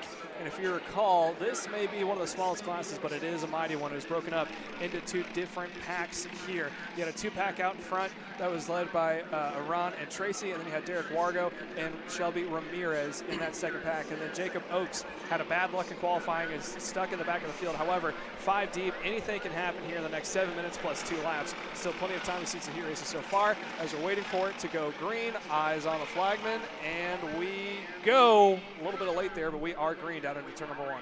Down on turn 1 we go. Arana looked like he had a good start as Tracy tries to make it, get it done around the outside. Is he able to get it done? Can he get clear and ahead of his teammate? He can. A great start by Chris Tracy on that outside row. Up into the lead here as Derek Wargo and Shelby Ramirez, 2 fellow Kart drivers, looking to get the move done here and make it 2 wide down the main straight, down the back straight. Derek Wargo down the inside. Can he get clear of Tracy? Still on the inside. Can he get clear? Still side by side. Tracy and Wargo side by side. Ramirez up in a P3. Arana down a P4. Not close enough. Derek Wargo looked for the over-under move. Not close enough there by Wargo to get it done as we go into turns number 8 and 9 here in the infield. Yeah, so they're going to go nose to tail, not like we saw in qualifying when it was broken up into that 2x2 pack. Now it's the top 4, all 5 still in the train with your 5th placement of Oakes being pulled along with the draft, and they're still going side by side. 2x2 they go down across the start finish straight, heading into turn number 1, and it is now going to be still Iran out in front, I believe, heading down into turn number 1. Derek Wargo down the inside in turn number 11. A great move there by Derek Wargo, able to get the move done down the inside and was able to get it done. So Wargo leads us away from Shelby Ramirez up in a P2, the R2 Racing Camp. They're good to see her and her dad out here again this weekend. Just the 2 of them, privateers, with Jacob Oakes as well joining them under their tent. So good to see Shelby up at a P2 here early on with Derek Wargo in P3. With Chris Tracy for the back in P4. He did start on the pole position here alongside, Arana started on the pole position. Chris Tracy started on that front row, and it seems like the Karts and the GFCs have switched around here in this one. Oh, wow, what a move there by Chris Tracy down the inside in turn number 11 on his teammate. So Tracy up in a P3, Ramirez in a P2, and Wargo still leads the way here in this one. Yeah, that was a deep send there in the final corner, and that's starting to break up the pack. We're starting to see the 2x2, and you said it perfectly. It was the comps who were running in 3rd and 4th. Now they're running 1 and 2. And the GFC cards who are running out in 3rd and 4th. Huge run there into the back bumper, and it looks like now it's going to be passed to the inside, if I'm not mistaken. Yes, it's going to be cleared. So now the GFCs have separated the 2 comp carts are running 1st and 2nd now as we continue on. Yeah, it seems like Tracy just had a little bit of issues while warming up his tires here early on in this one. But it seems like he's found the pace now, up in a P2 there for Chris Tracy, as Derek Wargo still leads the way. Ramirez falls back to P3, and Robert Arana in P4. Jacob Oakes losing touch a little bit with the field here in P5. Still Wargo and Tracy. Seems like his tires starting to come in here in this one as he continues to gain pace lap by lap. It's now side by side down the main straightaway. Shelby Ramirez and Chris Tracy. Ramirez just not close enough to get it done.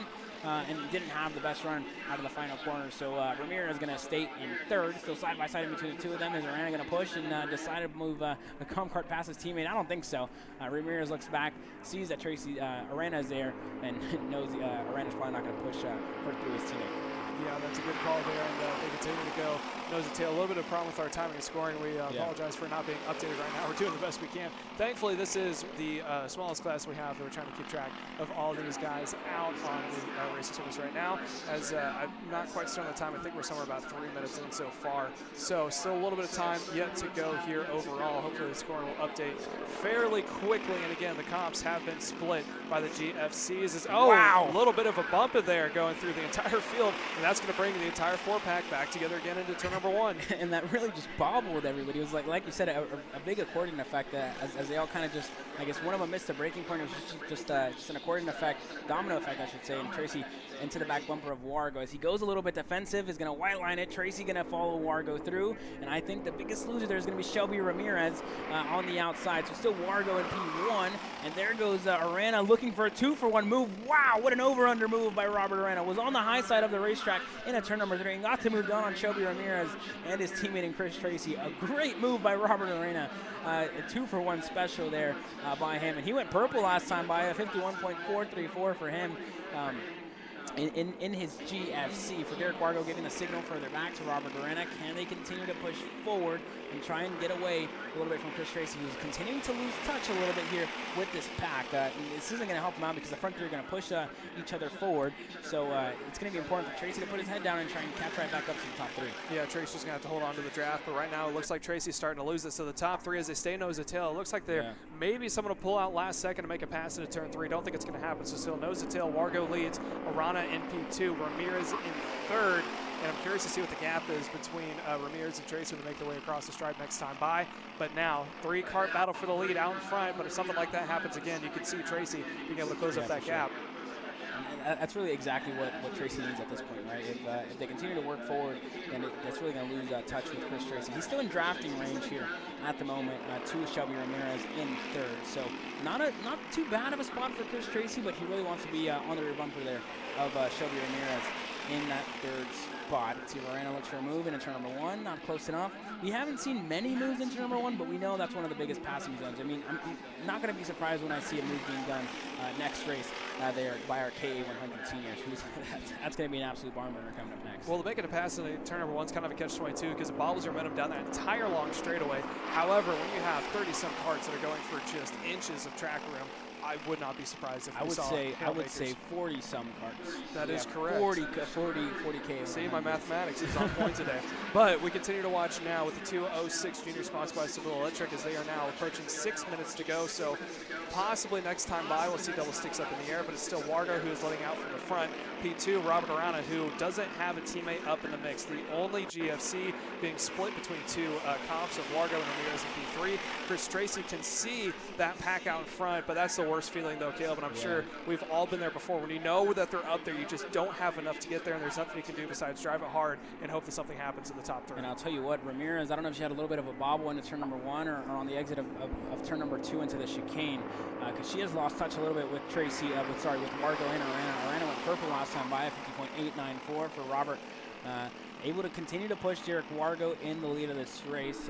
Not too far off. Identical lap times in between the two of them for Derek Wargo, who's had an up and down day all day, right? Had a good drive up the field in K100 Junior. Had a snap chassis early on as Tracy looking for a move down the inside on Shelby Ramirez, and she's losing touch here in this late stages of the race. It seems, I don't know if she has some sort of issue here. Don't want to speculate here, but it seems like she's losing pace here in these closing stages of this race. The 2-6 aren't in the air yet, but they are in hand of the flag man, so they will come out, I'm pretty sure, next time by, as the timer just ran out. So it's going to be 3 laps to go, 2.5 laps to go, I should say. Still Wargo who leads us away. Arana still in second, Chris Tracy in third, and Shelby Ramirez in fourth. Jacob Oakes, I can't forget, he's in fifth.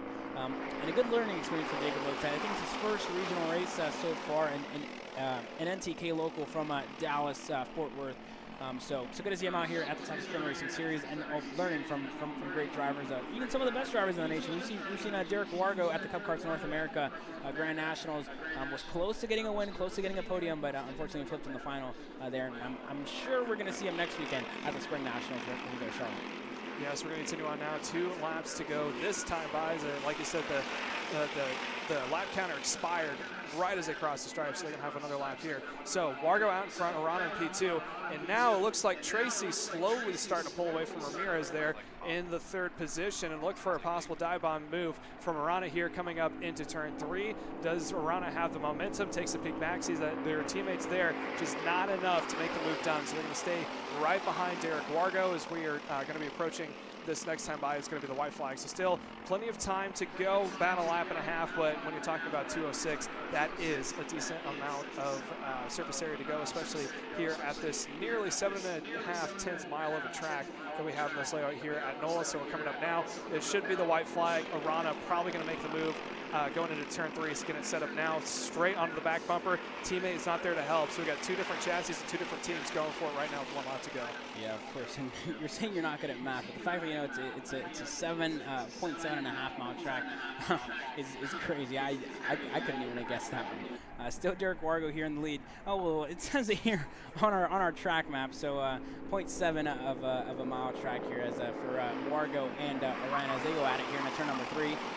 Wargo going defensive, trying to keep the Heat victory away from Robert Arena, side by side into the infield. Turns number 5 and 6 on the exit to turn number 7. So Wargo in the lead of this race. Arena still there, and Chris Tracy welcome to the party up in a P3, and now under the bumper of his teammate. Wargo continuing to go defensive. Arena not close enough. Can he get the over-under? Move was on the outside. Wargo went defensive. Oh, and Tracy pushing Derek Wargo instead of his teammate. Tracy now pushing Derek Wargo, trying to get him out of the way. Wasn't close enough. Now Arena going to push teammates side by side down the main straightaway. Wargo not happy with that. Hands go up in the air, and Derek Wargo able to take away Heat number 1. Robert Arena in 2nd. Chris Tracy across the line in 3rd. Shelby Ramirez in 4th. Jacob Oakes in 5th. And I'm pretty sure these drivers aren't going to be too happy with each other. They gave each other thumbs up, so it's good to see good sportsmanship here. Hopefully all is good.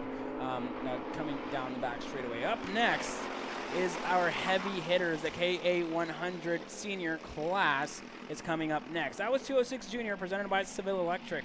Up next is your KA100 senior class presented by CRG Nordam. We've seen a lot of action here in this KA100 senior class, right? Beckett Friesen, a surprise pole sitter here for Beckett Friesen, a junior in his rookie season here this weekend. Has put it on the pole position here. So for Beckett, under the Arcane Motorsports 10, it's going to be interesting to see what he can do against some of the other hungry guys that we're used to seeing at the national scene. The likes of Peyton Phillips, Alex Stanfield, and more.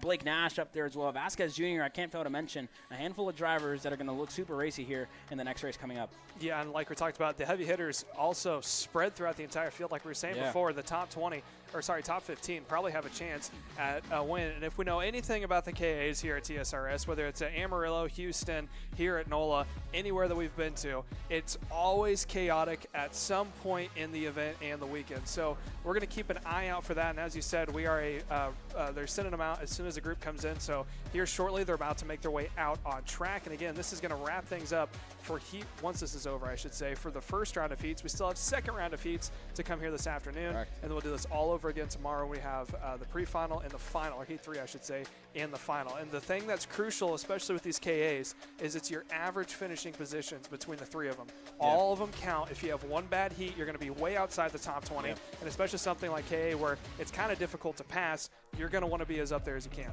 Yeah, and the best advice I can give any single driver on the grid right now is just don't crash. As long as you keep your nose clean and you stay out of trouble, I think you'll be with a good starting spot when it comes to the main event. We know there's going to be a lot of action.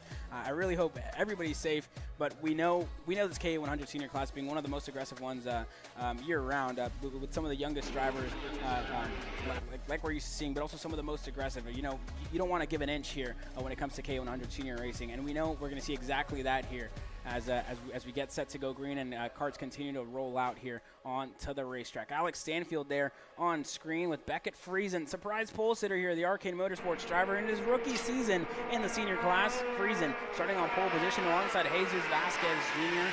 A new chassis for him, a new team as well, new colors for Jesus Vasquez Jr. starting second. Braden Robertson in third is going to start on the inside there alongside Landon Skinner, Aiden Rudolph. New colors for him as well under the CRG this year. Blake Nash in 6th, Peyton Phillips 7th, Justin Music 8th, Alex Stanfield in 9th, Drew Chappell 10th, Diego Guillo in 11th, JD Lamping 12th, Adrian Cruz in 13th, Eli Warren in 14th. And like we said, a lot of big names outside of the top 10 here that want to work their way up. Preston Pico in 15th, Xander Clements in 16th, Alex Pope in 17th, Cohen Summers 18th, Vinny Muskelis in 19th, Carter Knight 20th, Jake French outside of the top 20 in 21st, Sawyer Rousseau 22nd, Michael Leavitt in 23rd, Curly Adams 24th, Joey Friend 25th, Sebastian Trejo 26th, Ian Howell in 27th, Jake Faulkner 28th, Chase Lee in 29th, and Dallas Dunlap rounding up your top 30 with a handful of other drivers here in this field. This is going to be an absolute barn burner.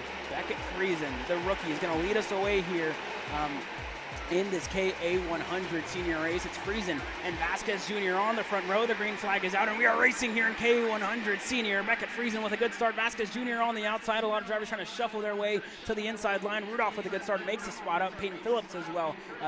Rudolph able to get ahead of Peyton Phillips, who's currently back and forth, and we see a lot of shuffling so far. That's Blake Nash, Diego Guillo. Issues for Beckett Friesen. Beckett Friesen out of the race, hand in the air. Beckett Friesen, the pole sitter, out of this race here. Did he get back going again? I'm not too sure. I think Beckett Beckett Friesen was able to get back going again, but gave the lead away here in this one. And Friesen issues early on. Wow, unfortunate there for him. As now Jesus Vasquez Jr., that's going to hand the lead to him. It's going to be Braden Robertson in second, Phillips in third, Rudolph in fourth with Alex Stanfield there, and Landon Skinner, the rookie as well, the reigning K100 junior champion last year. Another problem. More issues. Beckett Friesen, I think he's having issues with his engine. Beckett Friesen going slow down the main straight here. Unfortunate start to Beckett Friesen in his first race in senior. Unfortunate, falls all the way back down the field. I think even outside of the top 10. He's got his hand up again. I think he's got an engine problem. Beckett Friesen, unfortunate end to his race today. Beckett Friesen falls all the way outside of even the top 20, I think, and that's going to be all she wrote for Beckett Friesen here in this one. The battle for the lead still, Jesus Vasquez Jr. in first, Robertson still in second. Further back, more drivers continuing to shuffle for position. Robertson still in second. Peyton Phillips here on your screen in third with Rudolph was in that fourth spot. I think he got shuffled way back as Blake Nash ascend into turn number 11. Was it trying to go down the inside of Landon Skinner? Wasn't close enough there to get it done. Now side by side, Landon Skinner side by side with Nash. Rudolph going to try to go ahead as well, and Rudolph gets the move done on the two of them. Skinner gets sent to the wayside, goes off the racetrack and over the curbs, and Rudolph right back up in a P4. Diego Guillo P5. Further back, that's one of the arcanes. I think that could be Blake Nash or another Justin Music there. I'm sorry, Justin Music in that mix as well. The fastest lap of the race belongs to him, a 45.084, and more drivers continue to shuffle for a position here in this one.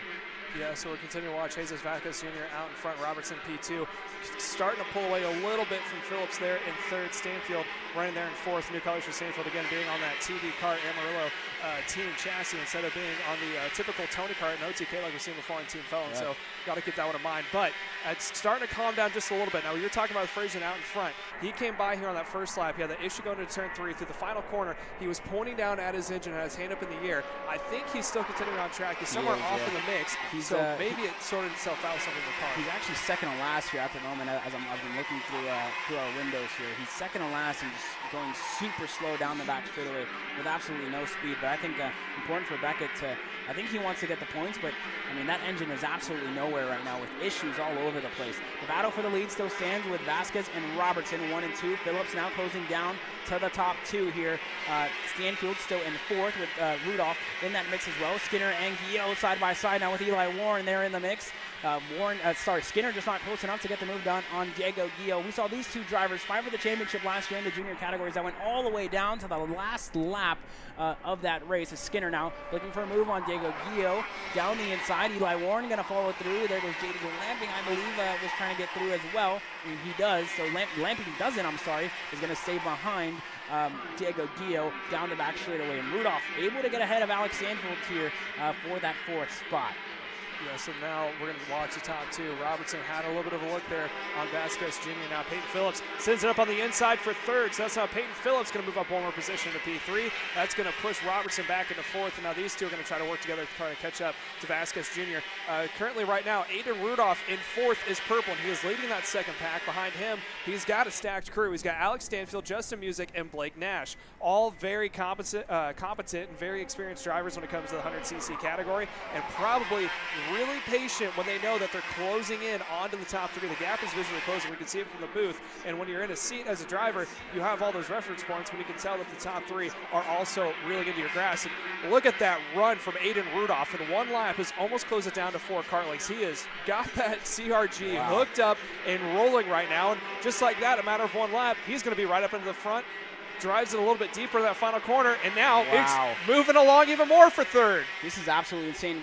Robertson tries to crowd Rudolph down the main straightaway. Rudolph goes down the inside, looking for a move on Peyton Phillips as well. Still side by side. Rudolph, a 2-for-1 move down the inside and clear. Aiden Rudolph up in a P2, and it's absolutely flying here in this one. Side by side in between Vasquez and Rudolph. Rudolph around the outside. What a move. Aiden Rudolph up to P1.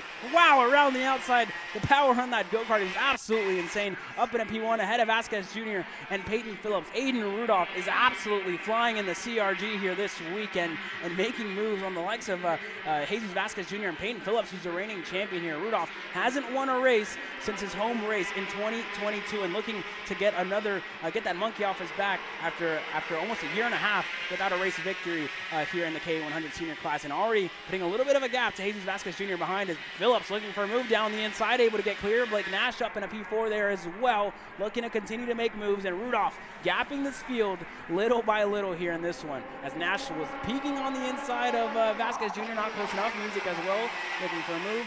Robertson falls back further behind, and man, this has been an absolute barn burner of a race. Aiden Rudolph, what a move there down the main straightaway. Yeah, and look also for Vasquez Jr. to try to put the pressure on and see if he can't just hold back Rudolph. He's going to try to up on the again. There it is. That is going to push Vasquez Jr. up into the point. He's trying to hold back Aiden Rudolph. Phillips to the point.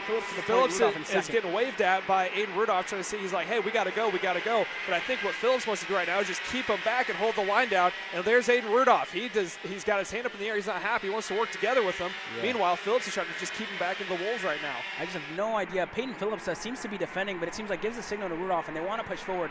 Vasquez in third here with Justin Music right behind Blake Nash now. We're looking for a move on Braden Robertson. Stanfield's going to go through. Skinner looked to go through as well. Wasn't close enough to get it done on Robertson as Nash works his cart up in a P5 here. Rudolph losing touch here a little bit with Peyton Phillips into the infield section as they stay 1 and 2 as it stands. So Vasquez in third, Music in fourth. They're back in this field. Still in turn number 11 we go. Warren there looking for a move on Skinner. Not close enough to get it done as the field continues to cycle through. The fastest man on track was Blake Nash. He has the fastest lap of the race, a 44.694 there for Nash. As these boys continue to jockey for position. It's an absolute barn burner of a race here, Smock. Yeah, so they're going back and forth. Looks like Aiden Rudolph, that run that he had there towards the beginning is starting to fade off just a little bit. He's still quick, keeping with Peyton Phillips, but the two from behind of Vasquez Jr. and Justin Music, they've kept it true. They've been nose to tail, not really racing each other. They kept themselves away from that second pack, but that second pack being led by, like you said, the fastest lap turn so far from Blake Nash, running back there in the field. He's slowly starting to close up to the two that are running there in the third and fourth position, and he is bringing along with him Alex Stanfield and company, which I think Stanfield got shuffled back a couple more positions as well. Yeah, Stanfield got shuffled back just a little bit, crossing the line this time by. Where does Stanfield end up?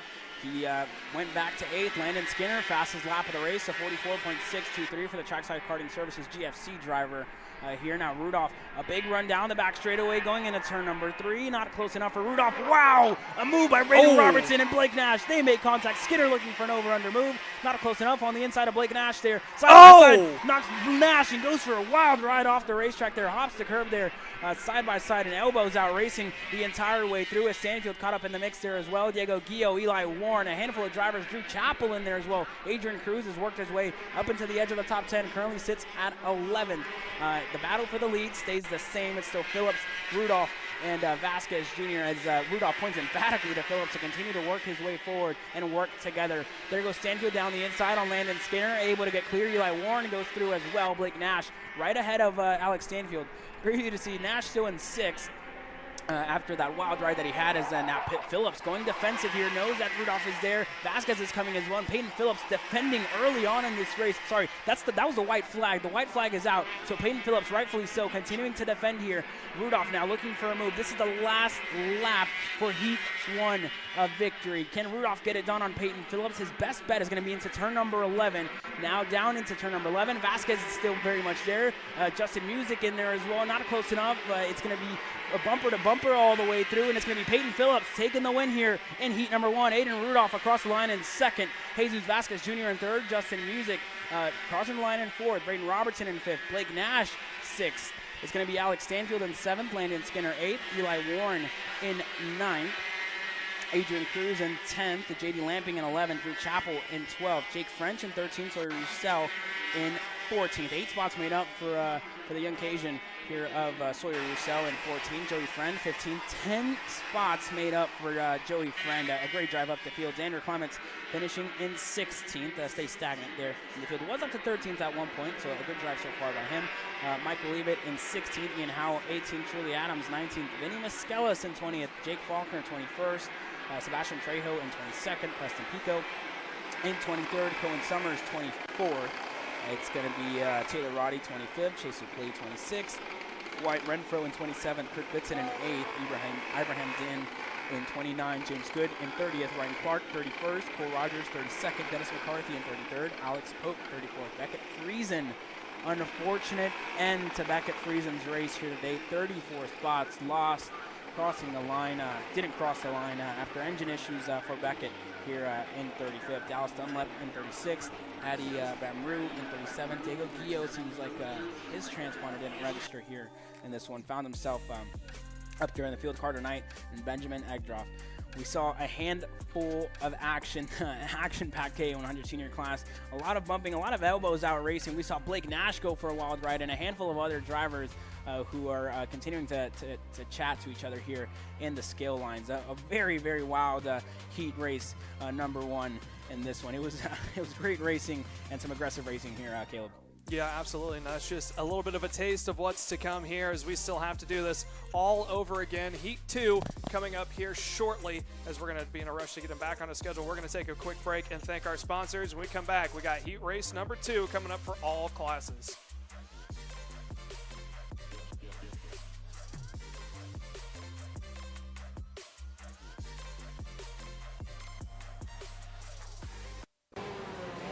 Brandon, why are there all these charges for just over $200 from Acceleration Kart Racing's website?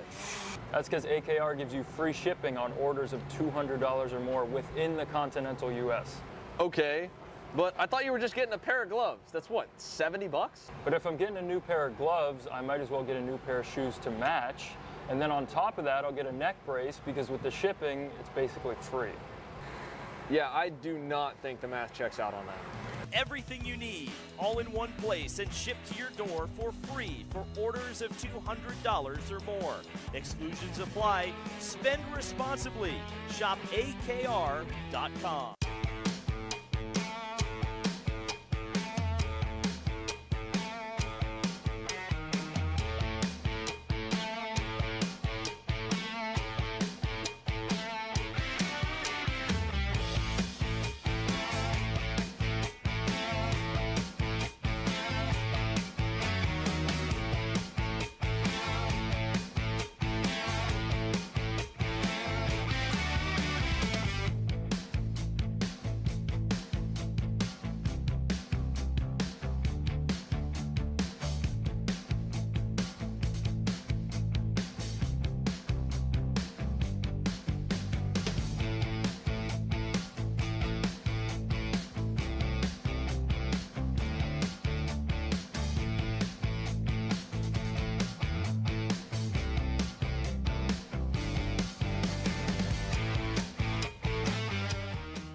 Studies show that even the best current generation of simulators only convince 50% of the human brain that they are real. Here at Simcraft, that just isn't realistic enough. Developed to offer the most realistic karting sim experience in the world, all testing has shown that the physics engine used in Simcraft's Grid 1 model convinces 90% of the human brain that you are actually on track.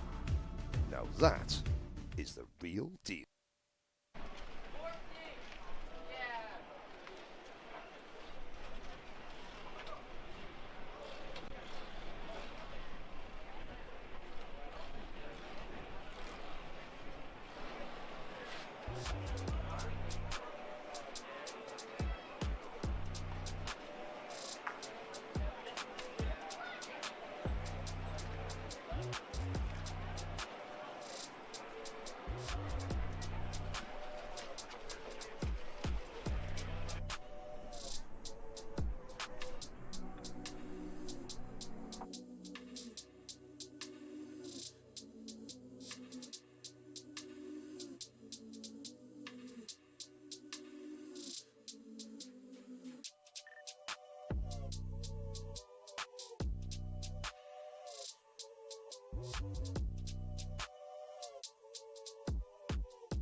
Welcome back to New Orleans Motorsports Park. My name is Caleb Yeska. Alongside me here in the booth this weekend is Caleb Smock as we get set to go green here for our micros class presented by Kart Racing Solutions. It's been a great first half of racing. I guess first couple of heat races, absolute barn burner of a race here for our K100 seniors. We get set to go green here again, doing it all over again in heat number 2. All second heats of the day. For Kimo Ahmad starting on the pole position alongside Andrew Anastasio. Brody Stoffel starting in third with Dutch Westbrook back and forth. It's one of the Wonderways in fifth. I'm pretty sure with Sophia Sadagoda and company. As we get set to go green here, the green flag is out and we are racing here. Ahmad with a great start and Anastasio down the inside. And there goes Stoffel down the inside on Anastasio. Wasn't he? And they get together. Wow, big contact. And we have one driver up and over. Hope he's okay here in this one. Wow, a hectic start here in this one as Anastasio goes around. And the red flag, I'm pretty sure, is going to come out here in this one. If we can't get it going, we're going to get a full course caution here maybe in this one. Hope that driver's okay. Seems to be up and out of the go-kart in their own power. So the yellow flag still is out. We aren't red here, because I think the driver is okay here at the moment. Hope he's okay at least as we continue here. And the red flag is out. So the red flag is out. We really hope that driver's okay. Ahmad in the lead. They weren't able to set a full lap time, so it's going to be a full restart here in this one after contact in between Anastasio and company. So we're going to go quiet here for a second. We really, really hope that driver's okay. I'm not sure who it is here at the moment. I'm not going to speculate. So I really hope that driver's okay, and we're going to quiet here for a second.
Welcome back to Micro Swift Racing by Kart Racing Solutions. We are going to get set to go green here again with only 5 go-karts.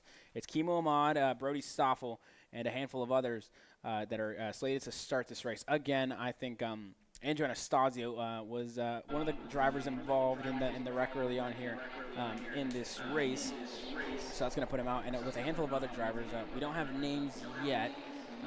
But from what I can see is that a couple of other drivers have been able to get started. So we're going to find out as soon as the race gets going. And we are told that the driver was awake and moving around, so he is okay. We have a little bit of gamesmanship here going on before this race start as just a little bit of brake checking here and there, trying to fake each other out. Is Kimo Ahmad starting on the pole position, Stoffel alongside him, Dutch Westbrook in third, and that's Wonderlay, I'm pretty sure, starting behind Stoffel there with 228 in this mix as well. As we get set to go green, the green flag is on. We are racing here again in the Micro Swift class driven by Kart Racing Solutions. It's Ahmad with a great start, and Brody Stoffel out into the wayside and falls back to P4. A handful of work to him for him to get made up, and goes right by I think that's Victor Gus Wonderlay there down the inside on the main straightaway, and now he's going to have to catch up Westbrook and Ahmad, currently leads us away here. Yeah, so now they're all spaced out here, taking the green. I think we had to do a full restart, if I'm not mistaken. So we're now going to do the 7 minutes plus 2 laps. As we continue to watch here, like we said, chaotic start. Thankfully, everyone was okay from what happened there into turn number 1. We are continuing on now. Over into the final corners, all the leaders go in the top 3, spaced out a little bit more than the runs over the second, third, the 233 leading that pack. If I'm not mistaken, that should be Westbrook there in the second position with Stoffel and P3. Ahmad leading the way into turn number 1 now, going into that back straightaway, heading over to turn number 3. And to turn number 3, he goes as Brody Stoffel still in third here as it stands, looking to make the move, not close enough as of yet. Turn number 3. So yeah, out of turn number 4 now they go, running over into the quick little right-left S's now, heading over to turns 8 and 9.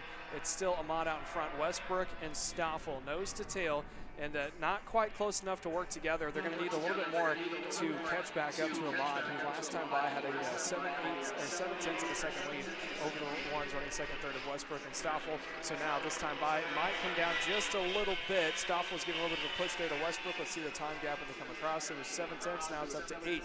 So Ahmad pulled a 10th out of the hat, and he continues to open up the gap. Westbrook and Stoffel, if they stay together, this is pretty early on, and just wait a little bit longer, they could close back up to Ahmad out in front. However, if they're doing what they're doing now, which is passing each other, now we see Stoffel on the inside of Westbrook heading over into turn 3. Let's see if we can catch someone off the back of the camera. There it is. They're still side by side. I think they're going to get themselves sort of back out. Westbrook ahead of Stoffel yet again. So Stoffel had it for a moment.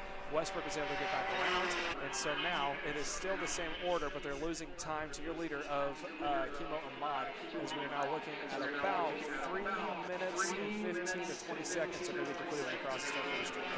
Yeah, so the young Egyptian still leads us here. Kimo Ahmad as Dutch Westbrook able to get back ahead of Brody Stoffel.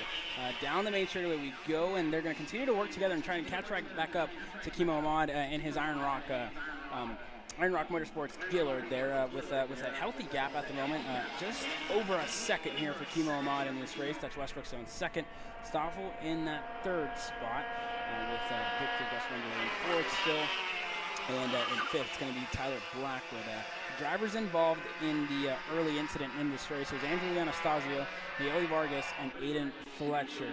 We are told that these drivers are okay here at the moment, and were able to walk away from the incident. So that's the best thing to hear, right? Whenever you see a scary crash like that.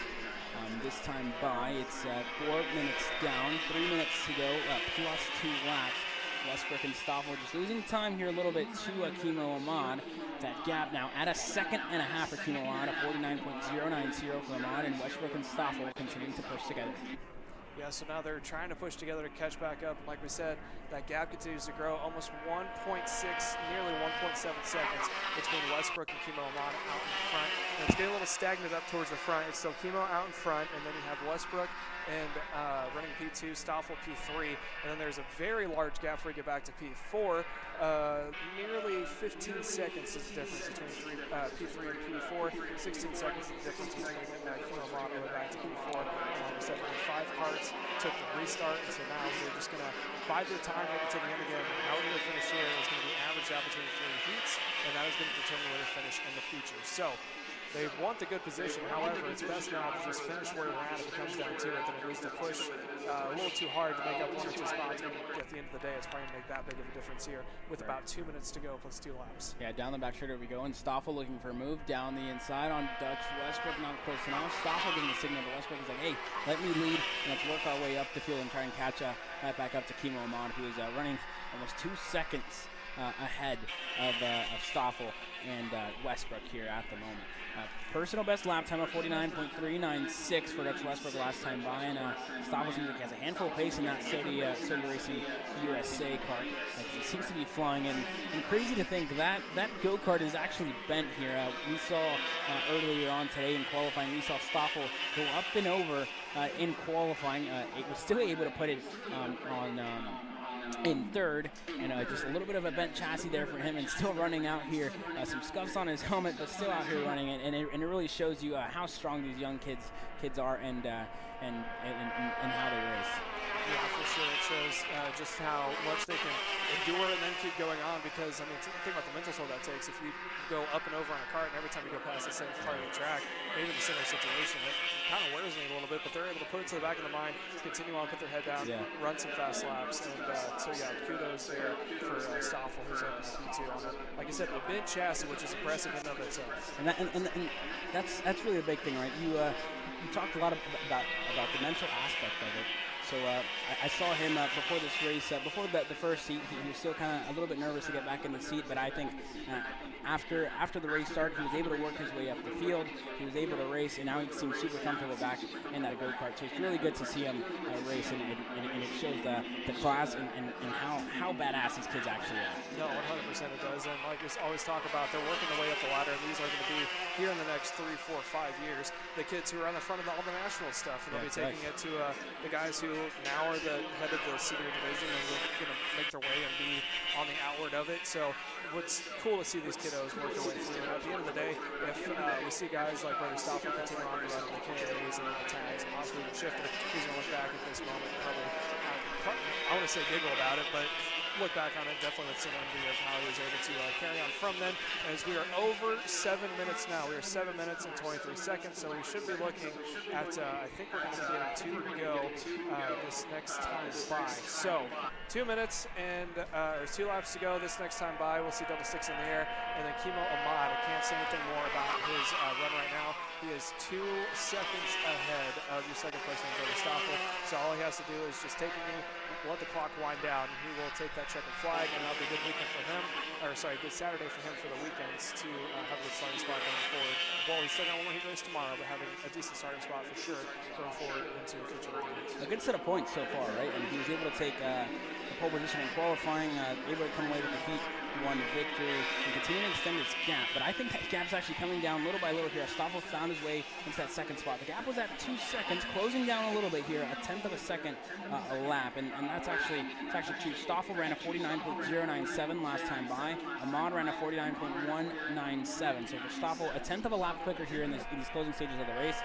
So it seems like Stoffel has the setup down for the main event tomorrow, because I mean his car's coming to life here in the closing stages of this race, as Ahmad as well, still able to stay consistent, able to get ahead, clear that gap, and make it harder for these other drivers to really catch right back up. No, 100% that's the case, but I think he's going to have, like you said, the gap is coming down. I'm sure it's going to be a huge boost to Brother Stoffel, especially after that wreck that he had, to know, hey, I am able to continue to do this. However, I don't think he's going to have enough time, as we're looking at the white flag this time out now for Kimo Ahmad. So the gap, like you said, just at 2 seconds, what's come down to 1.8, so we have another 2 tenths on him.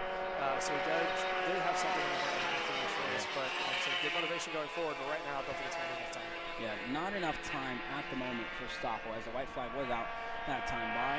Further back in the field, that's I believe Wendell and Black are currently going side by side further back. Yeah, I don't know if it's issues for Wendell here, but he's now falling under fire here to Tyler Blackwood here further back for that fourth spot. And now Wonderley going to get past here. So Blackwood up in a P4 here. That's the battle further back in the field. Still Kimo Ahmad in the lead. He's going to come across turn number 11 and across the stripe this time by to take heat number 2 here for Kimo Ahmad. And that's pretty much going to solidify the pole position for Kimo Ahmad coming into tomorrow. So a great day for Kimo Ahmad. He's going to be happy with that going to the tent. And, you know, these younger guys are really just going to go into the tent and just run around the paddock all day long and just either mess with their parents, mess with their cart, look around, or just hang out with whoever it may be. Brody Stoffel across the line. A purple lap time in the last lap of the race. Would you look at that, Smock? Like we said yesterday, his cart has come to life in the later stage of the race and it's set up for the long run. A 49.058 for Brody Stoffel, the Saudi Racing USA driver. Dutch Westbrook in third, a 50.476 his final lap. Kind of fell off there in the end. Dutch Westbrook plateaued. Tyler Blackwood up in a P4, I believe, for young Tyler. And yeah, so up in a P4 for Tyler Blackwood and Victor Gus Wonderley rounding out your field here in P5. For Andrew Anastasio, Nayeli Vargas, and Aiden Fletcher after that first lap incident before we went red. It's good to see them get back and going again as up next we are going to have your that was Micro Surf. We're going to have your 206 heavy class where it's been all make and more. That was Micro Surf presented by Kart Racing Solutions. Up next, it's 206 heavy. Don't go anywhere.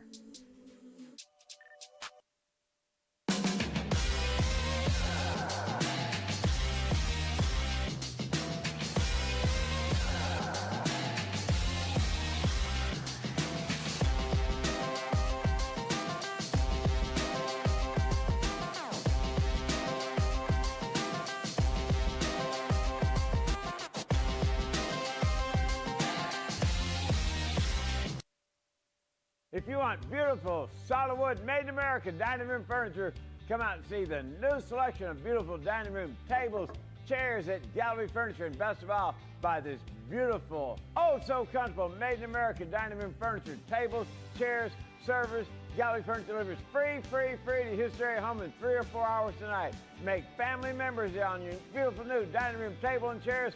Buy it today. New arrivals, Gallery Furniture delivers free in 3 or 4 hours to your home today.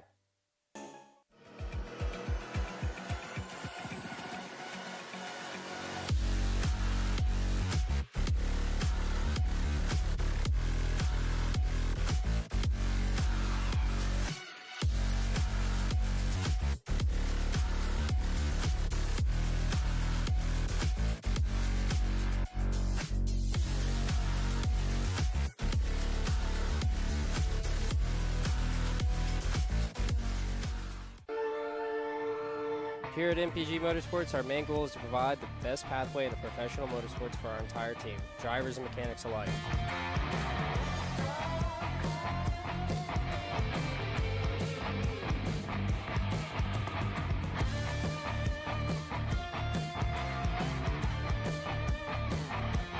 We're based out of Whiteland Raceway Park in Indiana. For more information, contact us at chase@mpg-motorsports.com.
Welcome back to New Orleans Motorsports Park. My name is Caleb Vieska. In the booth this weekend with me is Caleb Smock. We are live here from NOLA Motorsports Park.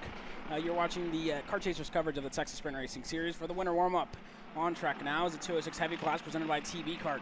Macon Moore is going to set to start on the pole position here in this one with Jason Abrams starting in second. David Roddy in P3.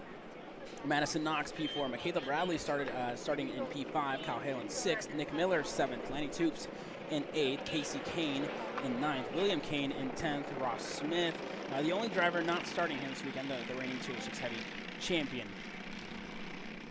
Macon Moore, been in a class of his own all weekend long here, was able to put it on the pole and has pulled away from this field by a significant amount.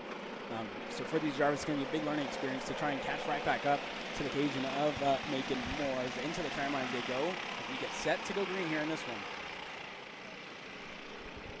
Green flag is out and we are racing here. Macon Moore with a great start as around the outside tries to go Abrams. Not close enough for Jason Abrams as a sent to the wayside. I think that's Madison Knox sent to the wayside and Kyle Hale in there as well. Nick Miller involved in there as well. Side by side they made contact. Kyle Hale and Madison Knox made contact and they let each other go. David Roddy, good start for him up in a P2. We saw this early on, right? Abrams is able to stay close with Macon for 2 laps, and then after that, Macon just completely pulls away and dumps the rest of the field here.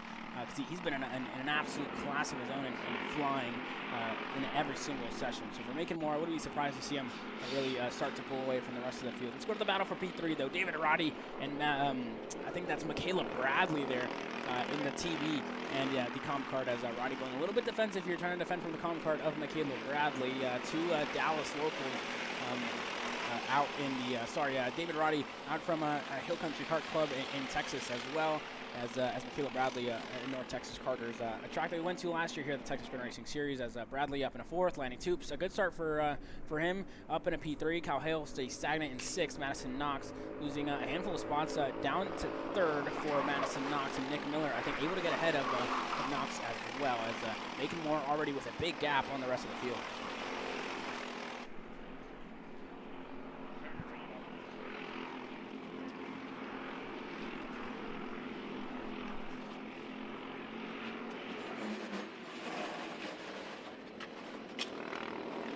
Side by side for the back, that's David Roddy and Michaela Bradley there.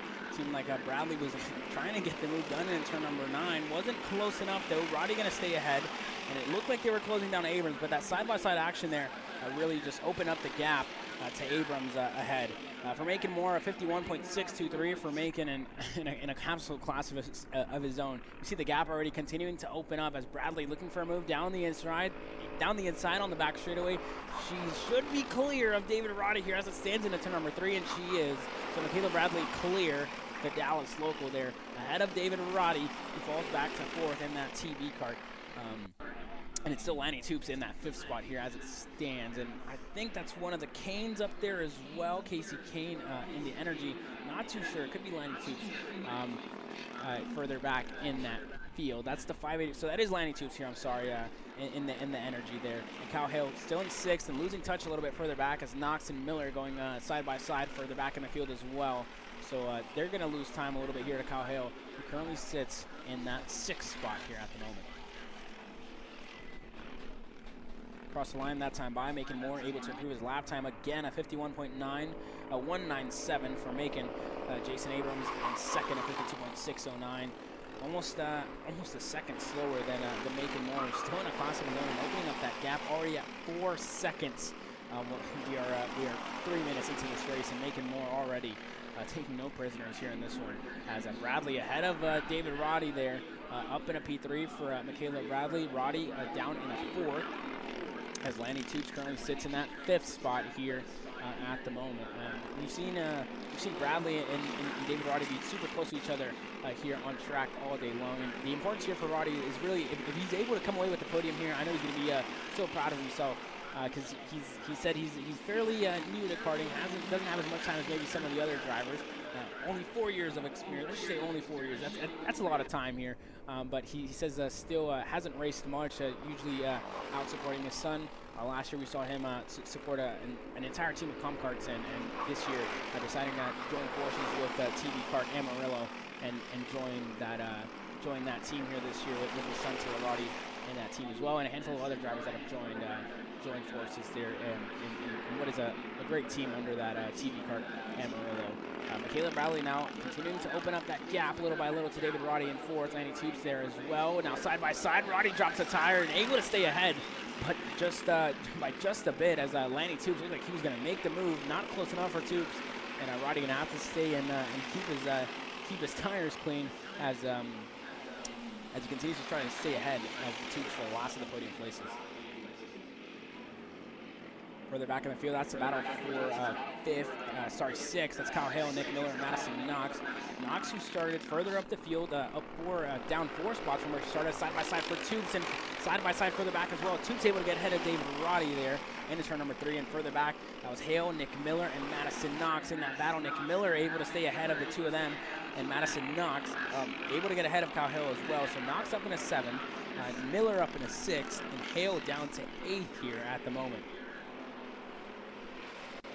Down the inside there with Madison Knox looking for a move on Nick Miller. A little bit of contact there in between the two of them. Wasn't close enough as he just got away from it. And Hale now down the inside on Nick Miller, able to get the move done. So Hale gets a spot back there to Nick Miller, who's further back in the field there in 7th. There on your screen, that's Nick Miller, who crosses the line in 8th. Was up to 7th at one point, but Hale was able to get the better of him there on the exit of turn number 9.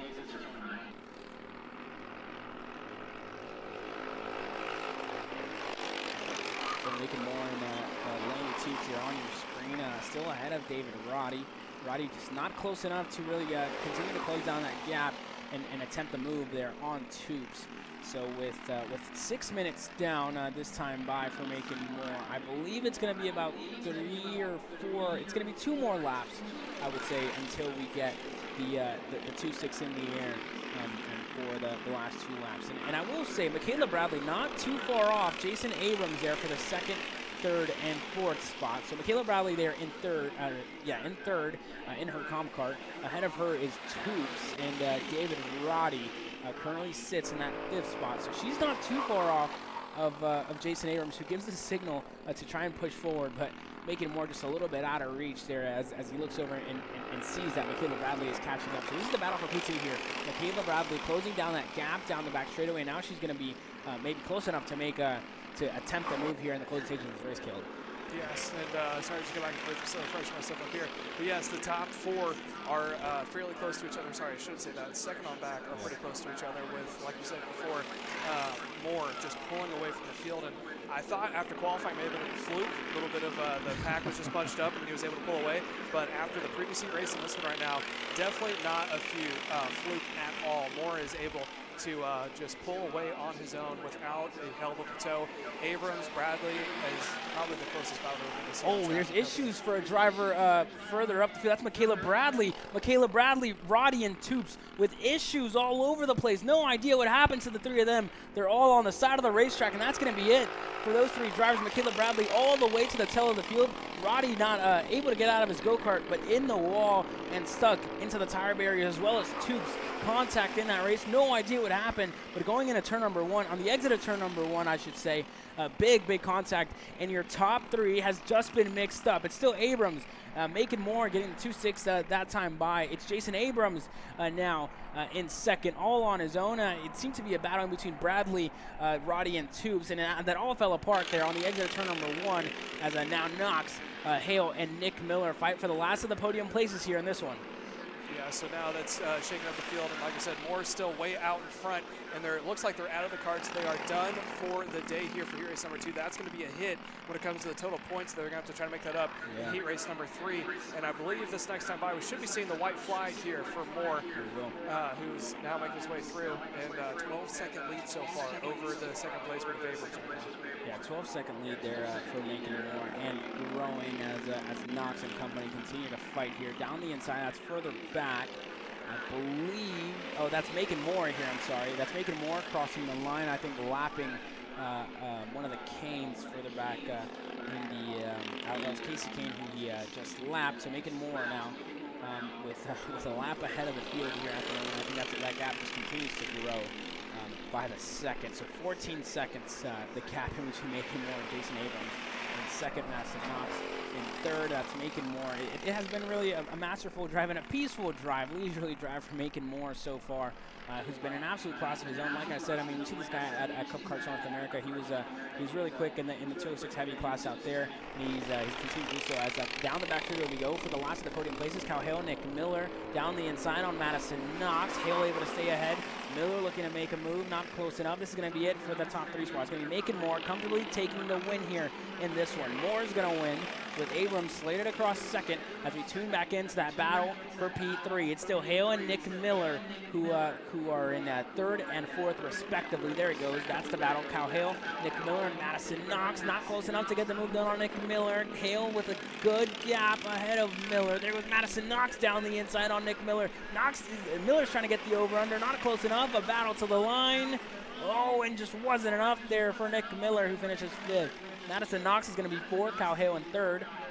Michaela Bradley across the line. Unfortunate, end to her race as she's going to cross the line sixth after contact. She was in the podium places, and then unfortunately it all just broke apart there for Michaela Bradley. Casey Kane across the line in seventh, Lanny Toops in eighth, and David and Robbie, big stories here. Just weren't able to get it done here, and after contact on the exit of turn number one and turn number one, just put both of them out of the race here in this one. That was 206 Heavy presented by TV Kart. Macon Moore, your big winner in that one. Coming up next is going to be your Kid Karts. Your Honda Kid Karts coming up next, presented by Gallery Furniture. Don't go anywhere.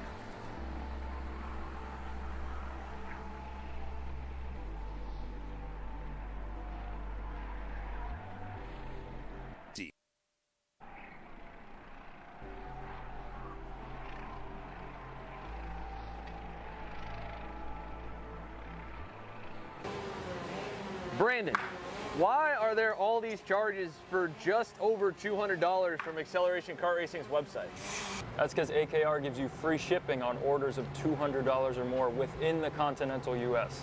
Okay, but I thought you were just getting a pair of gloves. That's what, 70 bucks? But if I'm getting a new pair of gloves, I might as well get a new pair of shoes to match. And then on top of that, I'll get a neck brace because with the shipping, it's basically free. Yeah, I do not think the math checks out on that. Everything you need, all in one place and shipped to your door for free for orders of $200 or more. Exclusions apply. Spend responsibly. Shop AKR.com.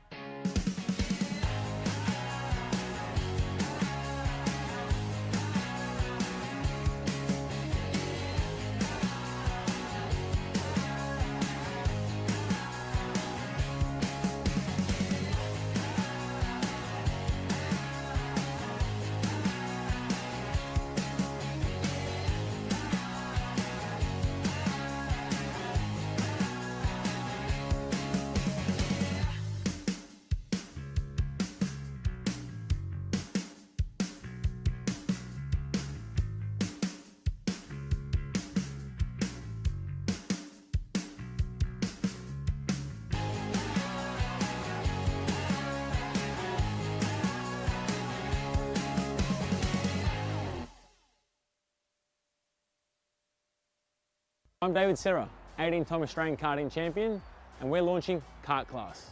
Kart Class is an advanced digital training program that suits a driver who's just starting out in the sport, all the way to the driver looking to win a national championship.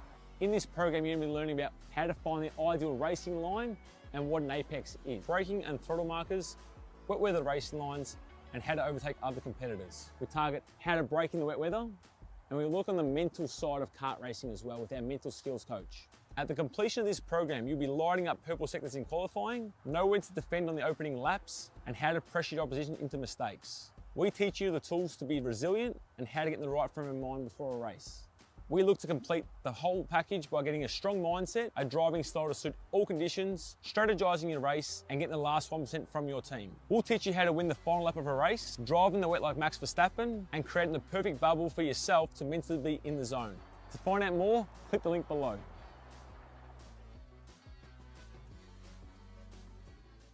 Studies show that even the best current generation of simulators only convince 50% of the human brain that they are real. Here at SimCraft, that just isn't realistic enough. Developed to offer the most realistic karting sim experience in the world, All testing has shown that the physics engine used in Simcraft's Grid 1 model convinces 90% of the human brain that you are actually on track. Now that is the real deal.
Welcome back to NOLA Motorsports Park. We're here. You're watching Kart Chasers coverage of the Texas Sprint Racing Series.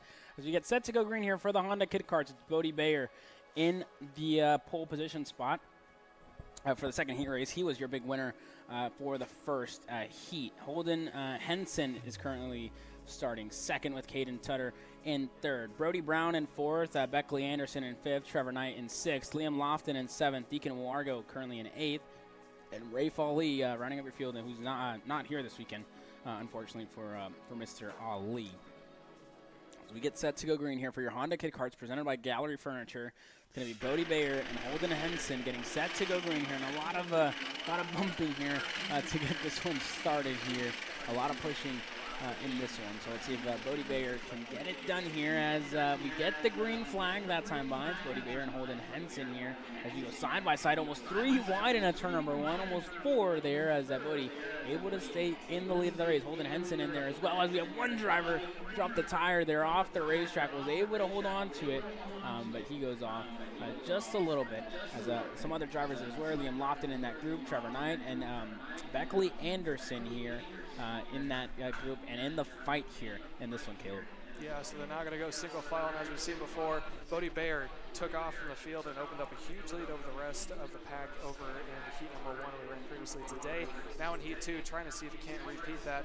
He's got a good lead so far over the rest of the field. They're starting to get themselves worked out. A couple still nose to tail, but we're watching Bodie Bayer now going over into turns 8 and 9, turning over into 10. And then cart number 99, that is Henson in that Margay running in heat number 2. And he's actually a little bit closer than we've seen before. Typically, it was the leader starting to pull away from the field. Henson, though, got involved in a couple of instances in heat race number 1. Now heat race number 2, he can make less mistakes than before, and that's the end of these Kid Kart Classics. Usually whoever wins is an opportunity pace. It's who makes the least amount of mistakes, because these kiddos are still learning, giving the chops and trying to evolve their qualification. And that's the biggest thing, right? Just learning. And for these kids, it's really just about having fun, right? Being at the go-kart track, being out here with your parents. A lot of these kids are really privileged to be out here at this go-kart track. You know, they're 5 or 6 years old out here racing, so it's really good to see them. Out here racing and having fun, right? These are the kids I see running around the paddock, having fun, kicking a ball around, without a care in their life. So it's good to see them out here racing and having a good time. So for Bodie Bayer there, man number 10, he's in the top cart. Has been really good all qualifying session long. And the 53, that's Caden Tutter there in the Margay. So he's in that second spot at the moment. for him, and not able to close down on Brody Bayer here at the moment, as there's a move side by side, and wow, gets sent to the wayside. Holden Henson, a bumper there to Caden Tutter as they get together there. Hard racing here. Brody Brown able to work his way up in a P2, the factory kart. Kit Kart driver able to work his way up at a P2 in one of the CRGs. That's a 33 of Beckley Anderson now. Across the line, side by side for the two of them into turn number 1. Can Anderson get the move done into turn number 1? Just wasn't close enough that time by in turn number 1. So Anderson going to have to stay into Caden Tutter in 4th. Holden Henson, I've heard it back if you have some drivers don't slow down the main straightaway. That's, if I'm not mistaken, that's Leon Lofton and the 11 of Trevor Knight. I don't know if they got together or just a little bit of an incident there in between the two of them. So Brody Bayer still in the lead. On screen is Brody Brown, who was able to go up in a second after Holden Henson and Caden Tutter got into it there a little bit at the end of the previous lap. So good to see them continue to go at it here in this one here. Yeah, and Brody Bayer pulling away from the field yet again. Last time by, had a 3.1 second advantage over the rest of the field. Won't be surprised if that continues to grow. And like you said, Brody Brown in that factory kart up into P2 is able to capitalize off the instances that happen. A little bit farther back between, I believe that was Tutter and Henson. Now they are both having to work their way back up through the field as we continue on. We have 3 minutes and about 20 seconds in so far, and the ticker has been up to the left-hand side. Whoa. That was the 53 of Caden Tutter. It seems like he went a little wide on the exit of 11, hopped that the rumble strips there, and it just sent him up into the air and almost sent him around. So he went for a wild ride. You're gonna see him going again here. And wow, these little kids are tough. I'll tell you what. I mean, if I was 5 or 6 years old running these Honda Kit Karts, I don't know if I'd be able to do the same thing at their age. I don't even know what I was doing at my when I was 5 or 6. Probably playing soccer out there or something. I don't know. Crying in preschool maybe. And these kids are out here racing at almost 30 to 40 miles an hour for these young guns. Yeah, I totally agree with that as well.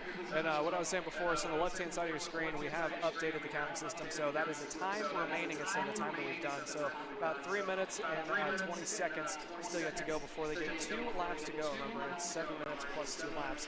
And that right there is your leader, Brody Bayer, out in front, Kart 10, Top Kart USA, making his way through. He's going to come across the stripe. About 3 minutes to go. So, 3 minutes to go here at NOLA for TS Ernest number 1. The rest of the field on this screen left-hand side. And Brody Bayer in the top card. I mean, that's a chance to see down in the Midwest a couple. You know, you would know a little bit. You were out at PRI this year. Just tell us a little bit about that top card. Yeah, the top cards, they were around. They were very, very large there for a while, and they kind of scaled it back down. I think when karting kind of went through its lean years, and then they're starting to grow it. Actually, I think decent yesterday today. So Top Kart USA number 1 when Brody Bayer took the win, and he raced number 1. But yeah, top cards are starting to go back out. They're based in Atlanta, Louisiana, along with MPG. A couple other trash manufacturers as well. Clay Settles out there as well. Clay Settles is out there. So it's starting to come back bigger. The PRI event was really cool. I got to be the announcer for that, and that was an awesome event where Blake Deekster and a couple other gentlemen from Top Kart brought a bunch of electric carts out to the PRI, had a bunch of celebrities come out and run them, had a kind of like an open meet and greet. And while they did that as well, they also had the high school EV challenge, which happens in the state of Indiana. It's about 4 or 5 different high schools that do electric kart challenges, which is kind of cool. I know most of us here are probably we love gas engines, probably more than anything, but it's awesome to see that we can get the younger kiddos at the high school level into it. So, especially we were talking about before, it's hard to get into. Not a lot of people know how to. It's a great way to introduce them to the program. So they have a very good thing that they're going on. I don't think they're trying to push it large into large scale and go straight to all the national stuff. They're trying to build it in the grassroots and then make their way up there once they can. Correct, yeah, for sure. So it's good to see that difference in manufacturers. Further back in P2, that's Brody Brown. He's in a factory kart. Interesting about that kart, who's behind this kart on screen now. It's going to be Brody Brown in the factory kart. If you can take a look at his kart, a very shiny go-kart that he has. It's a factory kart, American-made chassis by the one and only Billy Musgrave there on your screen now. Billy Musgrave makes these chassis out of California, so it's good to see those make their way out here to Texas with Jake French and Billy Musgrave actually flew this weekend as well. So good to see that team make their way out here. You know, more chassis, more variety. We saw for the first time last year Billy Musgrave able to snag some wins in the Pro Tour. So good to see him. Good to see him out here this weekend in Texas. Did a race a little bit last year, and I talked to him a little bit today. He was, or yesterday. He was telling me, like, man, the shifter class seemed a little bit low in numbers.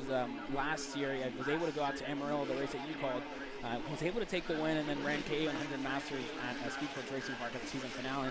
Now this weekend he's like, man, I'm not racing, just helping out. But I just saw the shifters were ripping it out there, and I wish I was out there again. And you know, he will get his chance pretty soon as the SCUSA Pro Tour goes to Orlando in a couple weeks' time for the SCUSA Pro Tour. And that's another good talking point too, because Billy Musgrave has been strong with the shifter program, and he made the introduction with getting behind Yamaha about having the 65cc shifter that he made that's produced for cadets, the 80 and 85. That's the crazy part, exactly, right? So Billy Musgrave, this guy's making shifter carts for cadets to get them, and that's the way to do it, right? Because those are the stars of tomorrow. Like guys like this, you can start at in a shifter chassis with factory cart. Well, it sounds like we're promoting them, but you can start with one of those shifter chassis we were talking about. Get in and get ready to get going, and maybe the stars of tomorrow.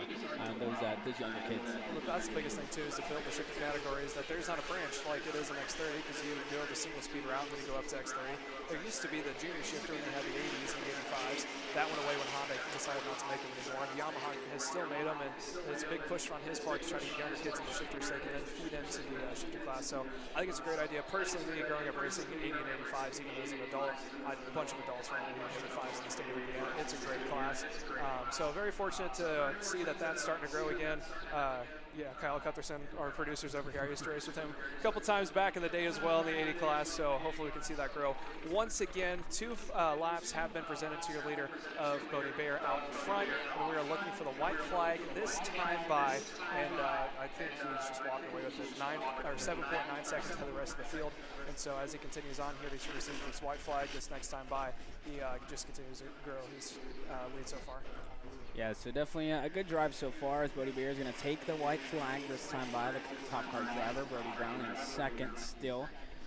Further back, that's Holden Henson, currently in third, as he's having a little bit of side-by-side battle with the number 11 of Trevor Knight. He currently sits in seventh and is lapped down. Let's get some stock there. And he was up with that racing there a little bit with Holden Henson there for the number 11 there of Trevor Knight. So Holden Henson currently in third, Brown in second. It's going to be Tutter in fourth, Anderson in fifth, Deacon Wargo up in sixth, Trevor Knight in seventh, Liam Lofton in eighth, and Ray Foley, the only driver, didn't make it out here to New Orleans. But it's good to see these young drivers continuing to fight, continuing to battle here. It's been a good kid kart race so far. Good to see these kids continuing to run and continuing to learn from some of the older drivers this weekend. And for the likes of Bodie Bayer and Brody Brown, you know, being under that factory kart tent and the top kart tent, you know, it's great to see. Across the line this time by, it's going to be for Bodie Bayer. He's going to take the win here in heat number 2 in your Honda Kid Kart class, presented by Gallery Furniture. Bodie Bayer, the big winner here. Brody Brown seated across the line in second here. Henson across the line in third, with Tutter in fourth, and Nick Anderson running at the top in this one.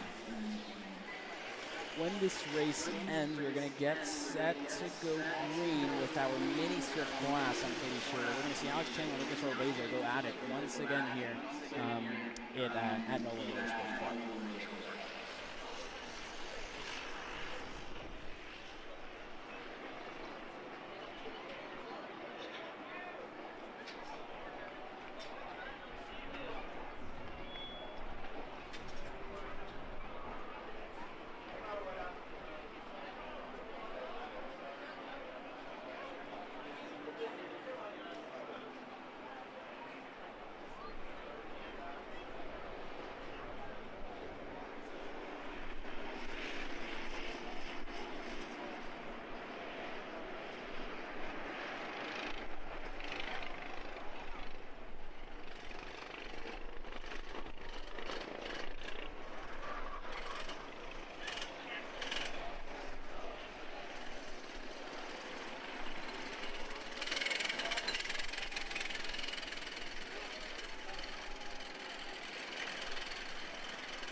And welcome back here, about to get underway with our mini set to go green for heat race number 2. We're about to get it underway. Our pole sitter, Alex Chandler, who has had a fantastic weekend so far, had a great qualifying run, went back and forth with Nicholas Orbezo, now set to go green here on pole position for heat race number 2. Heat race number 1 also had a great win. He's trying to go for a picture-perfect weekend, and it's going to come down to right now. So it's Alex Chandler, Nicholas Orbezo 1 and 2, Ashton Wyatt P3, Tucker Trebe in P number 4, Sawyer Chambers P5, Cade Casper P6, and that is going to round them out as we are making our way through the final corner. We're going to get set to go in the tram line. Side by side they go. And again, Chandler and Orbezo. Orbezo on the outside. Let's see if we can get a jump on the outside line like it did again. Green flag in the air for race number 2. Dive down to the inside line for Orbezo. Not enough to get it done. He's going to get washed out, and he's going to go through the grass. He's going to bring one along with him. I can't quite see who that cart number is, but that is one hectic start and unfortunate for Nicholas Orbezo. He's going to go all the way to the back of the field.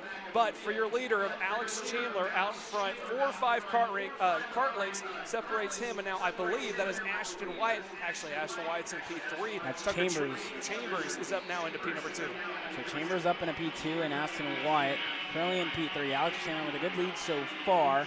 And for Nicholas Orbezo, your Heat 1 winner, finds himself at the tail end of the field here with a handful of work to do if he wants to get right back up the field. I think that was Trib as well, Tucker Trib with issues, and one driver off the racetrack. Not sure who that is, but we have one driver off the racetrack and out of this race here early on. We're going to find out as soon as they cross the line. This time by, I believe that was Nathan Hughes, I think. I'm pretty sure it was Nathan Hughes who didn't cross the line and is barely able to get back going again. But the battle for the lead, still Alex Chandler on your screen there is the pass for P2.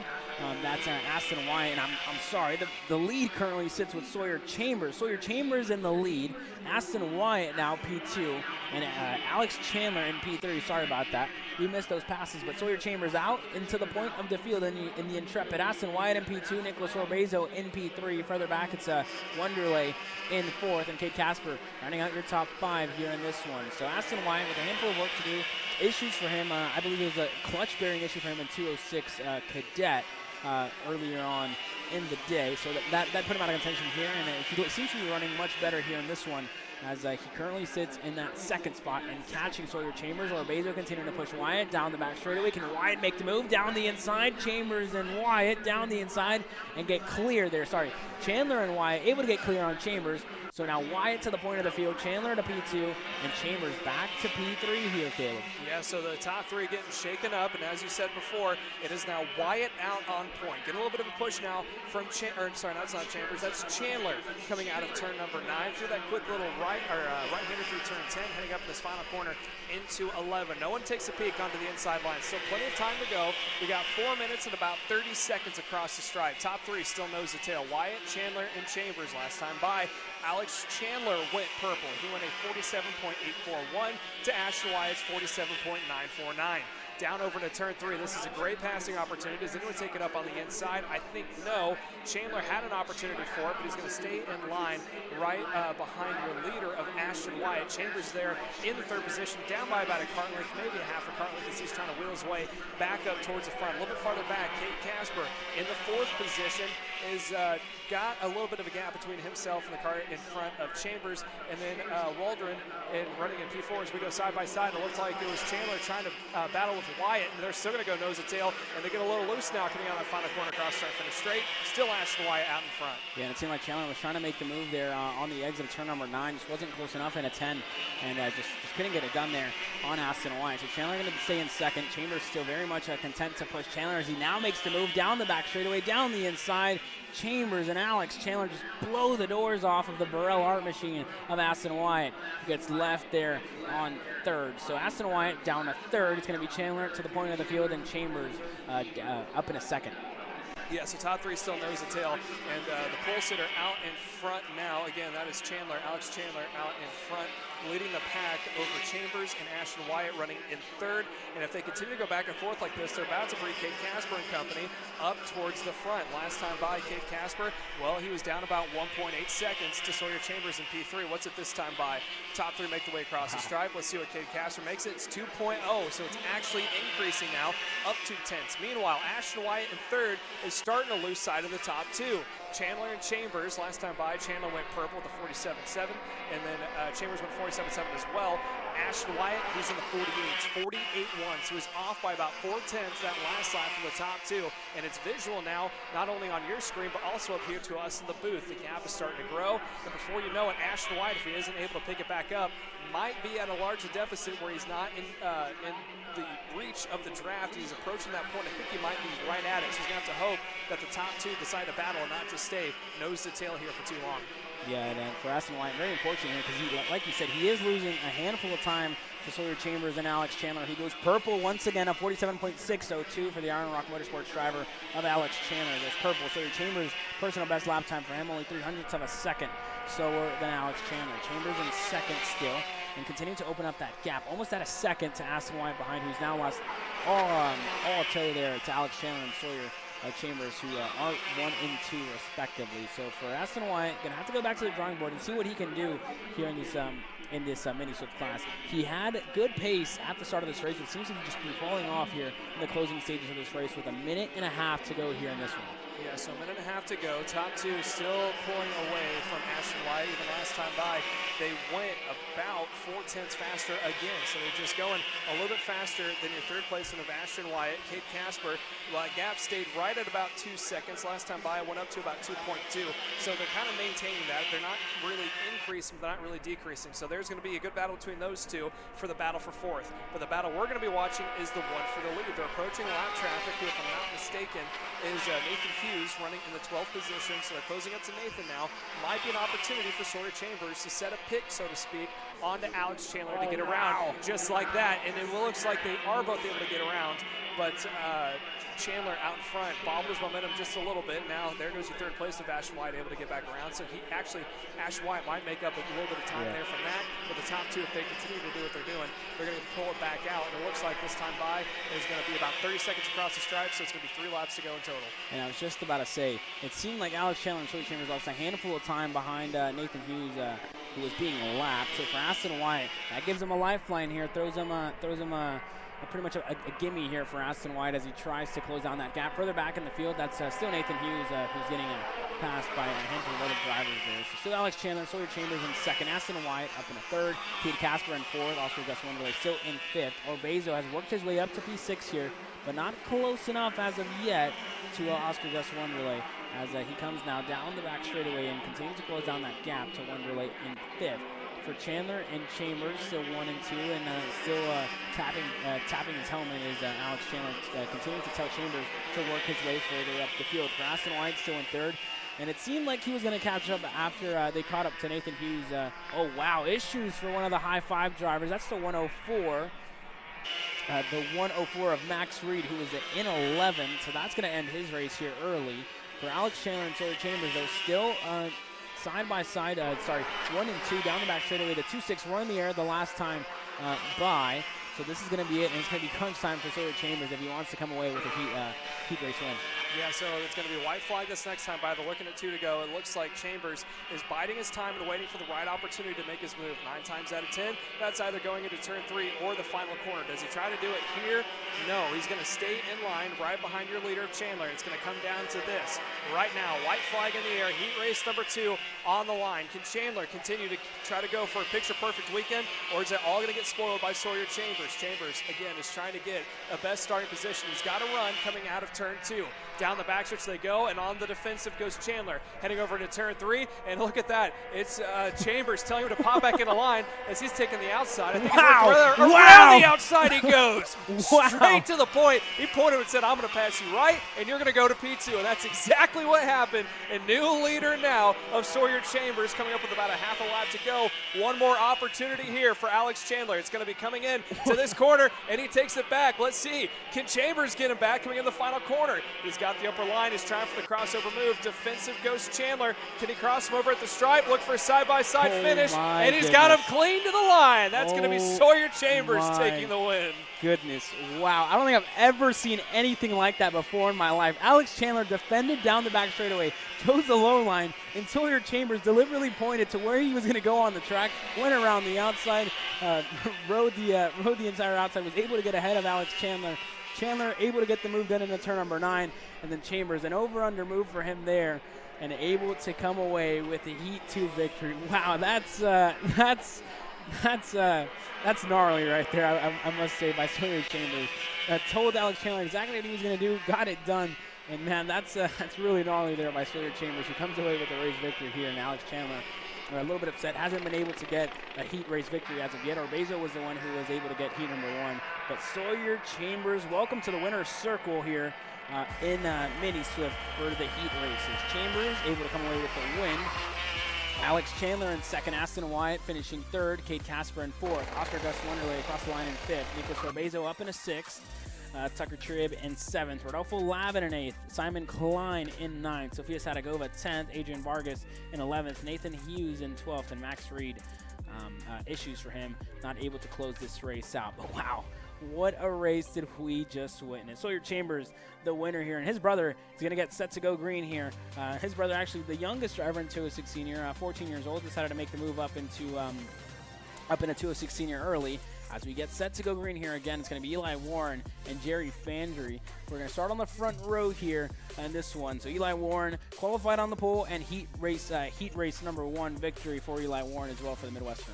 Yeah, I got to say this too, Kip. Since the engines are fired, we're not going to go to commercial break. We're going to continue through. I know you're from Texas and you all like your basketball down there, but being from Indiana and we're big guys like football, we're a big basketball state. I kind of had a flashback to Larry Bird when he told the Celtics exactly what he was going to do, performed it, and performed the dunk on him. So that was very interesting, and I think it's going to get even more interesting. Like you were saying, 206 Seniors so far has been a little bit hectic, to say the least. That 206 Senior race that we had, you saw Eli Warren and Jerry go all the way back, I think, to the 5th and 6th at the end of that front pack, made their way back towards the front. They're on the front row again, and I'm curious how those conversations went after the first heat race and before the second one. Yeah, so for sure. So it's definitely gonna be interesting to see what Eli Warren and Jerry Fandry have in store. We obviously know they know each other very well from racing out up in the Midwest, the two of them. So for Warren and Jerry Fandry, going to be fun for them. We saw Fandry get shuffled back earlier in the first heat. So for him, it's going to be important just to keep his nose clean and just to continue to try and get good points by the time we go into the heat races tomorrow. It's going to be Eli Warren on the pole position with Jerry Fandry alongside him. Reagan Seville starting 3rd. Zach Rivera slated to start, I think, 5th actually. So 5th for Rivera. Is Roussel late? I think Sawyer Roussel is actually late here at the moment. Was late to get off. I wonder if we can get an image here of Sawyer Roussel, who's going through turns number 8 and 9 here, who's absolutely late, and I don't know if he's going to make it in time. He was slated to start 4th. Sawyer Roussel is way back and trying to catch up to this pack.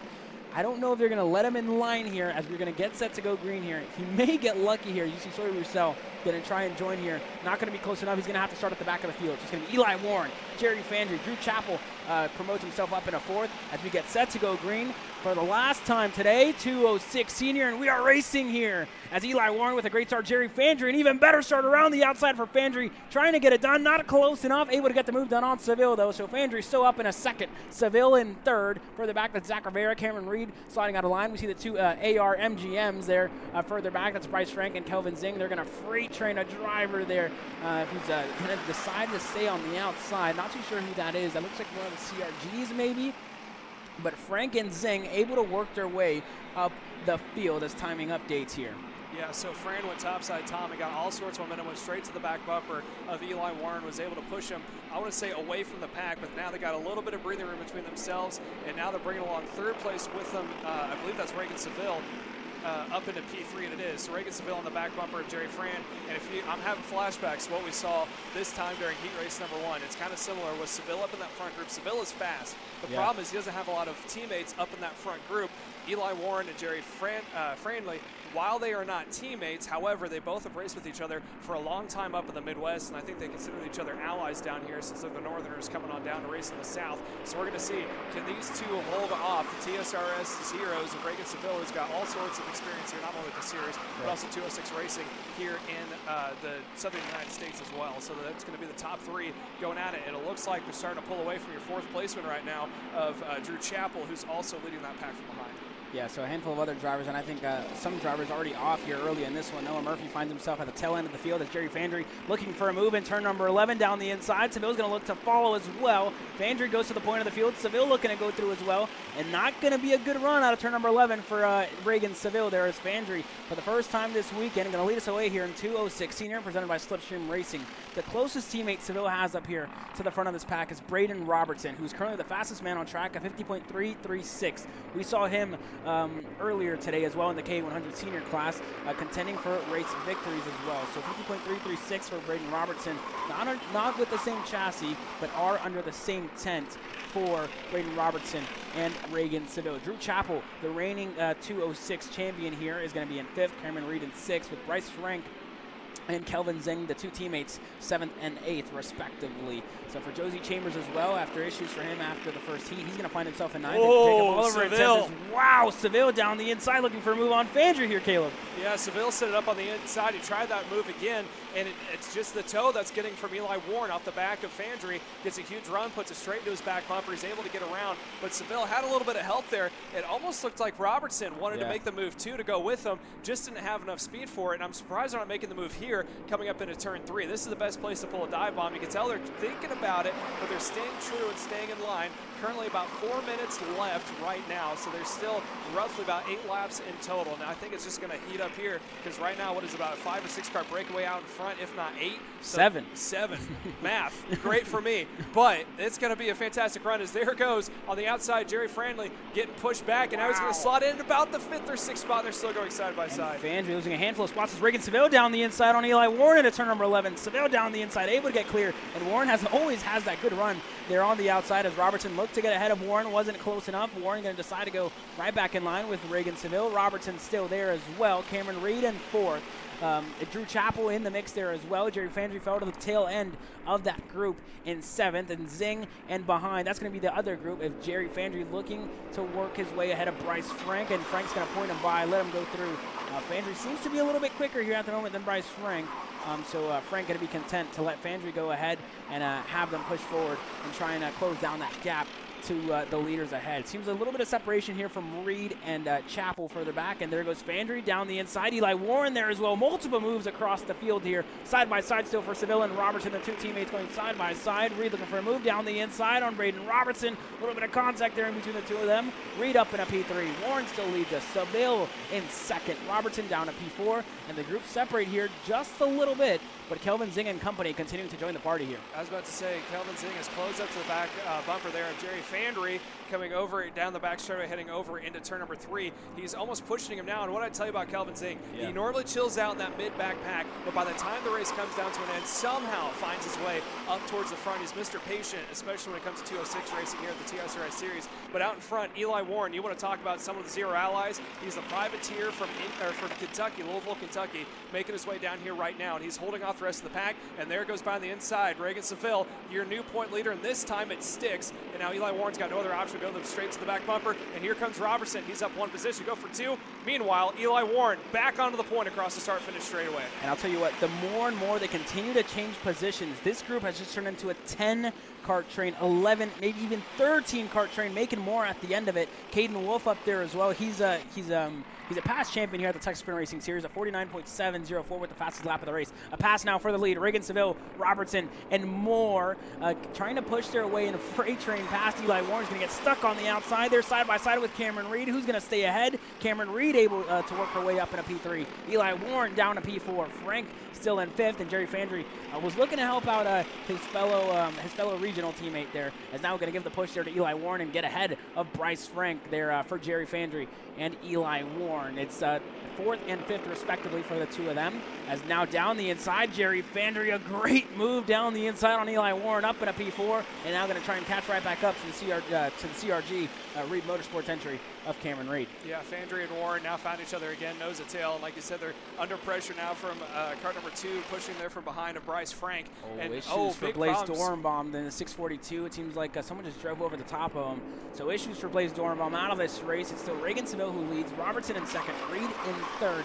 We've seen a handful of lead changes, but what I'm interested to ask you here, Caleb, we've seen Seville decide to go for the lead. We saw it in the first heat, decide to go for the lead early and lead here. He's doing it again, but wasn't able to take the win in either of those heat races. What do you think his top process is going into this race, deciding to take the lead early here? Because we know the lead is probably the worst place to be when it comes to the final lap. I think he just wants to be in control of the field. He wants to be up front so he can kind of not only set the pace, but also if he needs to, he can pull out a line with 2 laps to go, which we should see next time by with 17 seconds to go. So they're barely going to get one more lap in. So 3 laps remain in total. And if you're up in front, I know it's great to be in command of the field. However, due to that constant need and battle to be up towards the front, he's made that pack bigger than what it needs to be. I'm sure if you're Robertson, Fandry, Warren, and company, and all those drivers back there, you're pretty happy about it as we see another pass up here getting pushed. I believe that's Robertson going to go down 1 more positions. Reed gets moved up into P2. Here comes Fandry up the inside. He goes door to door, not going to get it done. And there's Eli Warren to give him some assistance to recoup his momentum.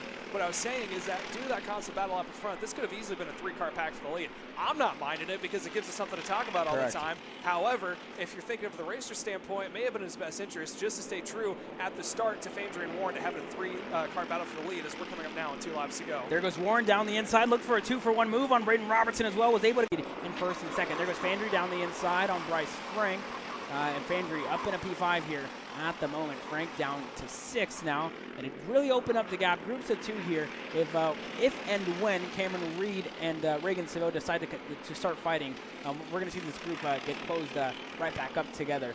It's still Seville in the lead in the GFC, a CRG in second, a Burrell in third, an OTK in fourth, a TB kart in fifth, and an MGM in sixth. 6 different kart manufacturers in the top 6 here. No, that's awesome to see, and the Chassis Wars have produced such great racing now as we see the white flag, 1 more to go. That gap closing down to the top 3, and look here, let's see for second placement to Reed. Does he pull out a line now? Here comes Fandry trying to see if he can't make a move on Warren. He's going to pop right behind Warren now. He's going to stay in tow. Everyone else is going to stay in line as well. That gap did continue to close due to the draft. They're making their way to the other parts of the track. Something tells me turn 8, turn 11 is kind of going to be all elbows out and hands on deck as we're approaching him now. Yeah, so Reed's still not close enough. Is on the rear bumper there. Is Robertson going to decide to push her through? This is it. The last couple of corners in heat number 2, the final day. Reed gets stuck on the outside and sent off into the grass. Robertson up in a P2. Is he going to make the move down the inside on Seville? Not close enough. Seville going to defend and defend well as Robertson going to lose the spot to Warren and Fandry. It's Reagan Seville with the heat race victory here in 206 senior. Eli Warren out of nowhere there at the end, able to come away with the P2 spot. Jerry Fandry a podium finish here in this heat race with Braden Robertson falling back to 4th. Bryce Frank able to cross the line in 5th, and Cameron Reed just trying to hold it on around the outside.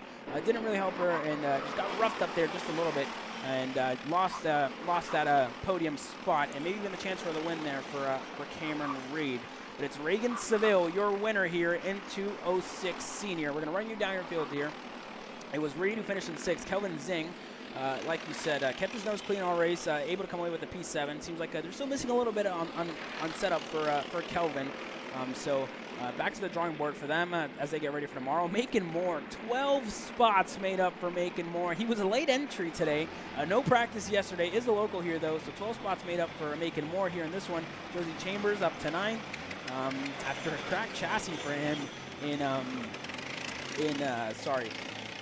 the first heat. Jacob Oliver in 10th, Shirley Adams in 11th, Zach Rivera. Unfortunate race for him, down, fell 7 spots to 12. Drew Chappell in 13th, Caden Wolf 14th, Landon Melson 15th, Samuel Jung in, spoke to him and his dad earlier. It's actually Young, Sam's, that's how Samuel's last name is pronounced. So Samuel Young is currently in 16th across the line. It's obviously all provisional, I believe, and Jensen Harrell in 17th, Mikey Bolin across the line in his Croc promotion in 18th. As we continue to go down the field here, is Mikey Bolin in 18th. In 19th, it was Carter Kilgo, Jahan Davis in 20th, Chris Hoyles in 21st. That's going to round out your field here, and many, many more drivers, as you see on your ticker there, as you look for your favorite drivers, see where they finished. A handful of I guess, people that weren't able to come away with a clean race. Aiden Kirk in the CRG Nordham entry lost 12 spots. Probably an issue for him in this race, but I mean, we've seen this, right? If you get left on the outside or people aren't really going to give you the most space. I mean, we saw that a couple of times here with some drivers and other drivers as well, right? It's super aggressive racing, elbows out racing the entire way through, Caleb. No, absolutely it is. And I mean, you just have to expect that when it comes to 206, especially in a track like this where it packs it back up. And I believe there's a couple more pickups they're going to do, so we're going to take a quick little break. I think I counted 2 chassis still have to go. But when we come back, we got KAs. KA Masters are making their way out on deck. And then after that, we get into the KA Junior Division, which if you liked what you saw here in 206, imagine that 2-cycle yet to come here live on Kart Chaser. So you finally want to get behind the wheel, huh? Yeah, I've been shooting for 3 years and I've never got to drive. Well, you're going to need some more gear than just your helmet. Why don't you go to shopakr.com. They got their inventory online, and they'll ship it the same day if you order before 5:30 p.m. Eastern. They got shoes? Yep. Gloves? Yep. Rib protectors? Got those too. Can they make me go fast? No. Here at Acceleration Kart Racing, we've got everything you need to get on track. What happens next? Well, that's on you. Check us out online at shopakr.com.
Welcome to Rimrock Raceway, the premier karting facility and motorsport-themed venue in West Texas.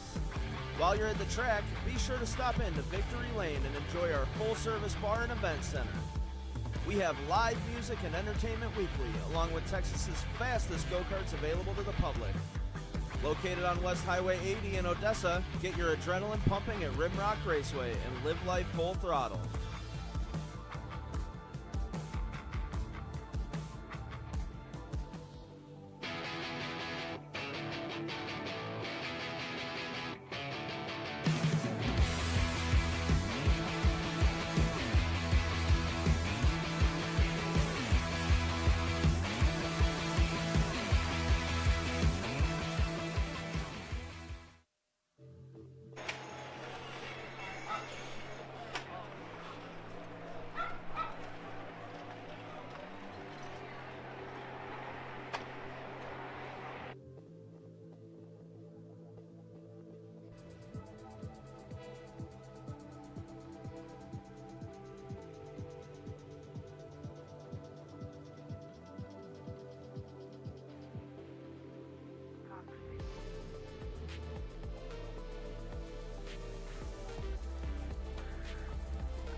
Get set to go green here for your K8 Masters class presented by High Five Performance. A great day of racing so far here at the Texas Sprint Racing Series, live from NOLA Motorsports Park. My name is Caleb Vieska. Alongside me here is Caleb Smock this weekend. Having a good time here at, not Texas, but I guess it's Louisiana, close enough, right? crawfish and crab boils, all that fun stuff. Pierce Bald is currently starting on the pole position here in the K100 Masters class. Sean Owens alongside him. David Pregande in the second row alongside Shane Burkett. Dex Nakin in fifth. Dane Morgan in sixth. Miguel Muir in seventh. And Gary Glanger is going to start inside your top 10. Green flag is out and we are racing here in KA100 Masters. A good start so far by Pierce Baldus, who goes side by side with Sean Owens there for a little bit. Sean Owens going to slide into that second spot. Muir able to go one spot better there. Up in a sixth there early on for Miguel Muir. Down the inside goes Shane Burkett looking for a move on Pregande. Can he get it done? Down the back straight. Late runs there. Able to get it done. Not close enough as one driver goes way off into the grass. Seems like he sends it a little bit too deep there. He drives onto the rental side of the track there to try to get back onto the go-kart track. Yeah, so unfortunate there on the start. He's going to have his work cut out for him as there's more going on. I believe Miguel Muir making up another position, so count him up into P4. Remember, he was struggling most of the day yesterday and, this morning and along with race number 1. So he is now up into P number 4, able to get around, if I'm not mistaken, that is Burkett in now the 5th position. So now let's see if those two together might be able to work themselves and I can't even talk. Work together and get around some more traffic like they're doing right now as Miguel Muir takes a look to the inside. It looks like Burkett is going to follow, and they're actually not going to pull right back in the line, and they're going to stay in tow. So they are now still running 4th and 5th with Baldus still leading out in front. Yeah, and like you said, right, Miguel Muir already up 3 spots from where he started, up in a 4th. Seems to have a much better starting go-kart here so far. That a Cruise Racing Development LN kart already up in a P4 and continuing to make moves here now. Getting close to the rear bumper of David Pregande. Was looking for a move down the back straightaway, just wasn't close enough to get it done. Now Muir going to have to stay in 10. And it seems like he got a good run out of 11, which pretty much sets up your exit out of 1, 2, and then going onto the main straightaway into turn number 3, which gives you your first real passing opportunity here, I should say. At the moment, so let's see what Miguel Muir, and it looks good so far down the inside, and he thinks better of it and goes right back behind Pregande. Not close enough, he doesn't think. The fastest man on track is Kyle Walter with the 46.661. Walter in the 410 back in the 7th spot. Yeah, so Pregande getting a little bit of help there from Miguel Muir. I think Miguel realized that he might be able to push him close enough to the top 2 of Owens and Baldus, who are leading out in front. Although right now it looks like they're kind of plateauing.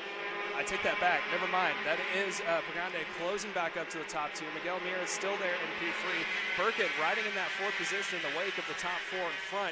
Although he might be under fire here soon, as I think Nick Macklin and Kyle Walter are closing back up there in the 6th and 7th position. Sorry to double check my work there. Make sure I was calling the right cards, as they're not going nose to tail, and they're quickly reeling in Burkett heading down there into turn number 3. Still nose to tail are the top 4. Miguel Muir pulling away there from Burkett, as Burkett is now falling under fire from that mid-pack. Yeah, definitely out for Burkett. I mean, we saw Kyle Walter go purple earlier on in this race, and it seems like he has a handful of pace in his go-kart at the moment. For David Pregande, currently the fastest man on track, at 46.310 for him. We have some lap traffic with issues, so the leaders are going to get to that, but not going to affect him too much as that driver with engine issues able to work his way off the racetrack. It's still Pierce Baldus, Sean Owens, and the fastest lap of the race, Shane Burkett, down in 5th. And he's currently behind Miguel Muir, so it seems like Burkett learning a little bit from Miguel Muir. Let's see if Muir is going to be able to get it done on Pregande this time, down the inside on the main straightaway, and thinks better of it again. It seems like just towards the end of the straightaway, Pregande is able just to have that little bit extra top end as compared to Miguel Muir, who has a really good run out of turn 2 onto the main straightaway, but when he just gets there, just isn't close enough to finish the move off at the end of the straightaway here, Caleb. I really think it could be a difference in gearing maybe, or just a difference in top end. I think Miguel Muir may have a higher gear, and Pregande just has a little bit lower gear, so he's able to pull him down the back straightaway. Or maybe that, if Miguel Muir may be having an issue on the top end of the carb there, maybe it's lean or too rich for him. But now what we're seeing is the top 2, because it's not being able to get around, the top 2 of Baldus and Owens slowly start to pull away. As we see it again, Miguel Muir gets a run, puts it straight into the back bumper, and then right there at the end, you can see that Pregande just pulls away ever so slightly heading into turn 3. And I think the gearing may be the big difference here in between Miguel Muir and Pregande, because through all this infield section, you see Miguel Muir all over the rear bumper of David Pregande here, and then when he gets to the back straightaway, he's close all over that rear bumper, but just isn't close enough to able to get the move done there towards the end. We have Muir just needs a little bit of an extra push there from Shane Burkett in 5th here. So for Miguel Mir, it's going to be critical for him to try and get the move done, but points is the biggest thing here, right? Miguel Mir needs the points, needs to start in a better spot, maybe inside the top 5, inside the top 3 for the main event. As Pregande goes quickest with a 45.925. Mir only 0.03 of a second slower, just not close enough in there. Mir gets the push now from Burkett. Mir down the inside on Pregande, able to get the move done. Burkett tries to go as well. Pregande not close enough, and he's going to get the move done on him. So Burkett up in a P4 here. Mir up in a P3 again, and Pregande falls all the way back down to 5th. Yeah, and if you want to talk about work cut out for you, Miguel Mir no longer has that close toe like he had before from Pregande. So now he's going to have to lean on Burkett to just push him down that long straightaway. And you have to wonder, is Burkett going to see this as an opportunity to get around if he maybe is on a lower bit of a gear? Or if they're on the same, they're just going to have to maintain and hope they can close back up to Baldus and Owens running 1 and 2. Currently, right now, we got a minute 30 seconds to go, so probably about 2, maybe 3 more laps until we see the double sticks in the air indicating 2 laps to go. Miguel Mir, he was pounding on the back of his helmet, pointing forward, and look at that just closing rate that you have from Burkett. Straight around, no issue. He closed down about 3 or 4 cart lengths on the back of Miguel Mir. So Mir right now struggling to keep up in that long straightaway. And I'm really convinced it could be an issue with gearing here. Maybe not on the right gear. It helps him out make up time in the infield, but when it just gets to the back straightaway, it just isn't good enough, I guess, when it comes to racing, right? It could be a good 1-lap pace, maybe a good qualifying gear, but when it comes to the races here, it just seems like it's not working out here at the moment for Miguel Mir. As we are 6 minutes down, we're going to have 4 laps to go here in this one. Burkett with a purple lap time there, a 45.890, and he did that while passing the reigning TSRS K100 Masters champion here in this one. So Sean Owens still leads us away here with Pierce Baldus in the lead. Sean Owens in second. We haven't seen them fight too much. We've seen them continue to push each other forward. Sean Owens was able to get Heat race number 1 victory after a late lead from him, but we know Sean Owens is going to stay patient. A very, very a veteran of the sport, very mature driving by him all weekend long. So he's going to stay patient, and whenever it's time to go on Pierce Baldus, he's going to have to go. For Pregande now all over the bumper of Miguel Mir here for in that 5th spot. Miguel Mir in 4th, and Burkett still in 3rd, and still the fastest man on track as it stands. Yeah, so they came across the line about 10 seconds to go in the cross, so they are going to get this lap. So 3 laps remain now, this one plus 2 more as they go down the backstretch. Like you said, the top 2 haven't really battled. I think they're fine just biding their time through. If they both have, if they're both inside the top 2 for each and every heat race, I say that, and there goes Owens up on the inside. So now count Owens up into the lead over Baldus into P2. And if I'm telling you what, if you're Burkett, Mir, or Pregande, and you're just watching this go back and forth, you're hoping, you're cheering on whoever's in second. You're cheering them to just keep battling for the lead so they can slowly then start to reel it back in. However, 2 laps to go this time by, so the time is going to start to wind down.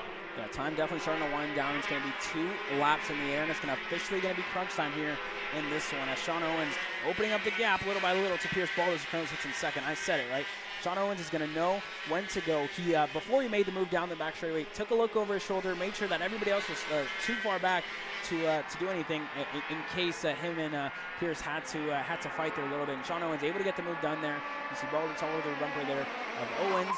It's Burkett still in 3rd, Mir stagnant in 4th, able to work his way up 3 spots from where he started. Like we know, wasn't the best qualifying for him, but up into P4 for him, and Pregande P5. That's going to be your top 5 for Kyle Walter. We saw him super quick earlier on in this race. It seemed like just falling off here a little bit. So staying in personal best lap time during this race, which is good. Just seems like he was a little bit quicker than the rest of the field at the start of this race. The white flag will be out this time by, and Sean Owens with a pretty good lead so far, but we have seen Pierce Baldus close down that gap down the back straightaway here on the exit of turn number 1.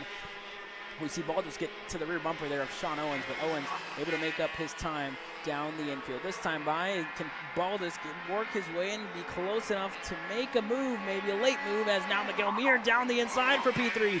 Mir looking for the move on Burkett.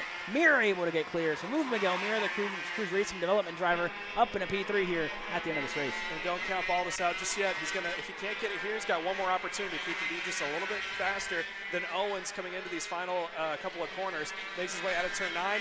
Not quite close enough, so I think it's going to be good for Sean Owens. He just has to survive one more corner. There's a last-ditch effort there from Baldus, doesn't have enough, and Sean Owens is going to take home heat race number 2 win. Baldus comes across in P2. Miguel Mir survives for P3. Burkett comes across in P4, and then Pregande rounds out your top 5. Yeah, Gary Glanger coming across the line in P6. Dex Nathan in P7. Kyle Walter, P8. Adam Caligaro in 9th. Drew Gasper in 10th here. Tam Nguyen across the line in 11th, Randall Rogers in 12th, Anthony Harlan in 13th, Scott Cherry, Mr. Rimrock himself, 14th is all you could get done, and Thane Morgan, P15. Neil Faulkner in P16, Doug Foxworth 17th, Janae Den in 18th, Evan Kozak across the line in 19th, Ethan Hutchins looking across the line in 20th, Will Combs in 21st, Shane Redline 22nd, and Justin Reed rounding out your field here. Wasn't able to finish this race actually for Justin Reed, so unfortunate for him. 23rd there. And that was KA100 Masters presented by High Five Performance. As we get set to go green, coming up next is going to be your KA100 junior class, and it was all Tyrone Kemper Jr. in that one. When we come back, we're going to go green with them, but for now we're going to take a little break here, a short break, as we hear a quick word maybe from some of our partners.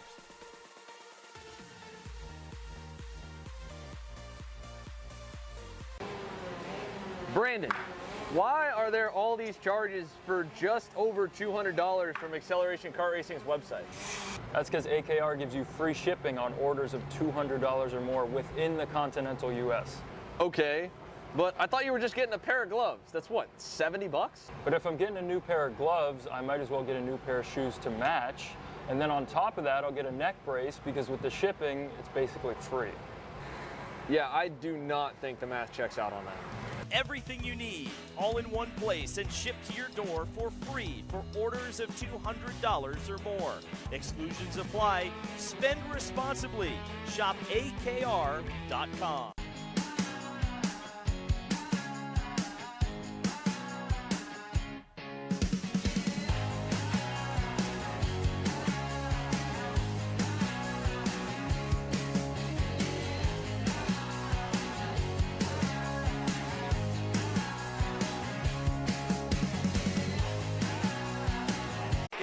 For your KA Juniors, sponsored by P1 Engines as they're set to go green. Tyrone Kemper Jr. taking him down to the green. Santiago Duran in P2, and it looks like a good jump from the outside, and I believe that they're going to hold on to it. So Santiago Duran able to hold on to that second position. We got one sideways, up and over the chicane, 3, 4, I think that's 4 or 5 turned around on the exit of turn 2 going down the back straightaway. It looks like everyone is okay. They're all getting on the carts and trying to get back on track on their way.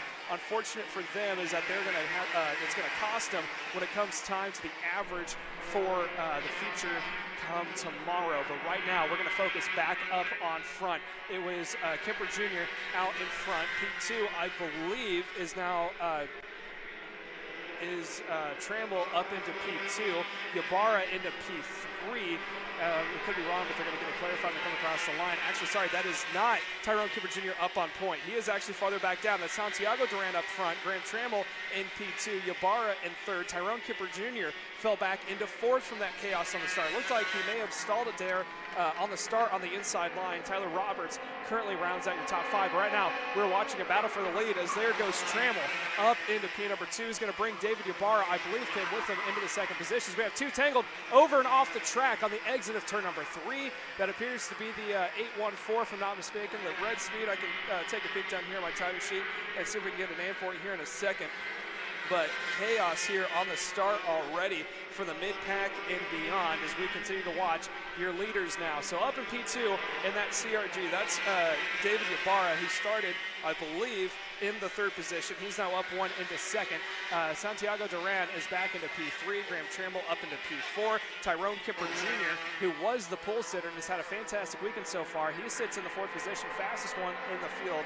And then P5 is Tyler Roberts. So that's your top 5, top 4 breakaways so far, as your 5th placement has followed a little bit back of Tyler Roberts. He's in no man's land right now as we continue to watch the top 4 now. So once again, out in front is Graham Trammell, and then you have David Ybarra in P2 in that CRG. He's already sizing him up, making a move for the lead. There it goes. Ybarra up on point. Trammell falls back into P2. It looks like Kemper Jr. now up into P3, so that's going to push Duran back into the 4th spot. So that's your top 4 rundown. We've still got about 4 minutes and 30 seconds to go here down into turn number 1, Caleb. Yeah, in turn 1 we go. David Ybarra leads us away. Graham Trammell in 2nd. With Kemper Jr. in 3rd. Lost 2 spots from where he started. Duran finished in 4th. We saw Santiago Duran at the IKF Grand Nationals. We weren't there, but we are going to be there again this year. I was personally there. We saw him win the Duffy and wasn't able to win the Eagle, but won the Duffy there at the IKF Grand Nationals for Santiago Duran, and looking to add a regional racing championship to his accolades of the year, of the new year so far. So for David Ibarra, Challenge of the Americas winner a couple weeks ago, looking to repeat here in New Orleans, and he seems to be pretty good. Had a test weekend last weekend out here with a couple of fellow CRG drivers. So for him, it's going to be important to see him try and see if he can put in some lap times and try and stay ahead of Tyron Kemper Jr. with a full head of steam, who's running a 45.435 at the moment, 0.2 of a second quicker than Graham Tremmel ahead, and is going to make quick work of him down the back straightaway this time by Caleb. Yeah, so he's looking on the inside, and it looks like he's going to take a point, no problem. A little bit of fight there from Trammell to try to hold on to it, but he decided to just go into line, so it's now count Kemper Jr. up into P2, and he's got a little bit of work to make up. About 3 car lengths is the deficit he has to David Ibarra right now, and again, 2 or 3 minutes and about 20 seconds to go. Still plenty of time because then we add 2 laps on top of that. So the top 3 still right there. Let's take a look at P4 though of Santiago Duran. He was up front, led a couple of laps. Now he is holding on to that 4th position. Seems to be losing sight to the leaders. P5 of Tyler Roberts running on the GFC chassis. He's off in no man's lane. He's ahead of Easton Cox running there in, Jackson Young and Easton Cox running in 6th and 7th. So right now we're just going to focus on the top 3 heading down to the 3rd corner. Still nose to tail, no move made. Still I'm mistaken. Yeah. Kemper Jr. is able to get around. That's why he's waving at me. Yeah. Kemper Jr. is able to get around for your leader there, David Ibarra. Yeah, I just looked up and Tyron Kemper Jr. out of nowhere, already up into the lead of the race and back up to the point. Let's see if he can make quick work of this gap that he has back to David Ibarra in 2nd. Graham Tremmel still in that 3rd spot. Santiago Duran just losing touch a little bit with the top 3 here at the moment. So for Ibarra, it's going to be a learning point for him here as he tries to close down that gap to Tyron Kemper Jr. Like we said before, a handful of laps for him and probably the most experienced driver out here this weekend in this K100 unit class. Yeah, you're absolutely correct. And if he's given the opportunity, he will run away from the field. Yeah. But right now, he's using that draft. He's getting pulled along as here comes Ibarra. Has a look up in the inside into turn 3. Now Ibarra up on point. It looks like Trammell ran out of room, thought about trying to follow. He's going to stay in that 3rd spot. So now count Kemper Jr. back into 2nd. And now Ibarra in that CRG leading the way out in front.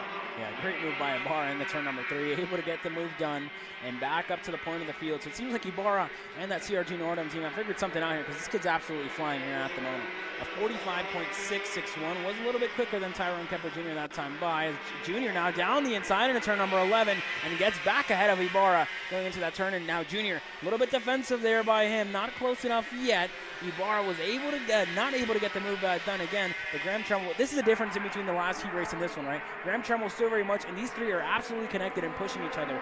So even if Tyron Kemper Jr. wanted to get ahead, which isn't close enough as they go 3 wide there. Wow, Junior on the inside and Ibarra there in the middle. And Graham Tremmel just lost a handful of time there looking for a move on the outside. And now going to be falling under fire to Santiago Duran in that 4th spot here. I was about to say, this could be what Duran needs to catch back up. Yeah. He's in the toe now of Trammell. Maybe if those 2 can connect together, because remember, Duran didn't have a toe. He was just staying up there by himself.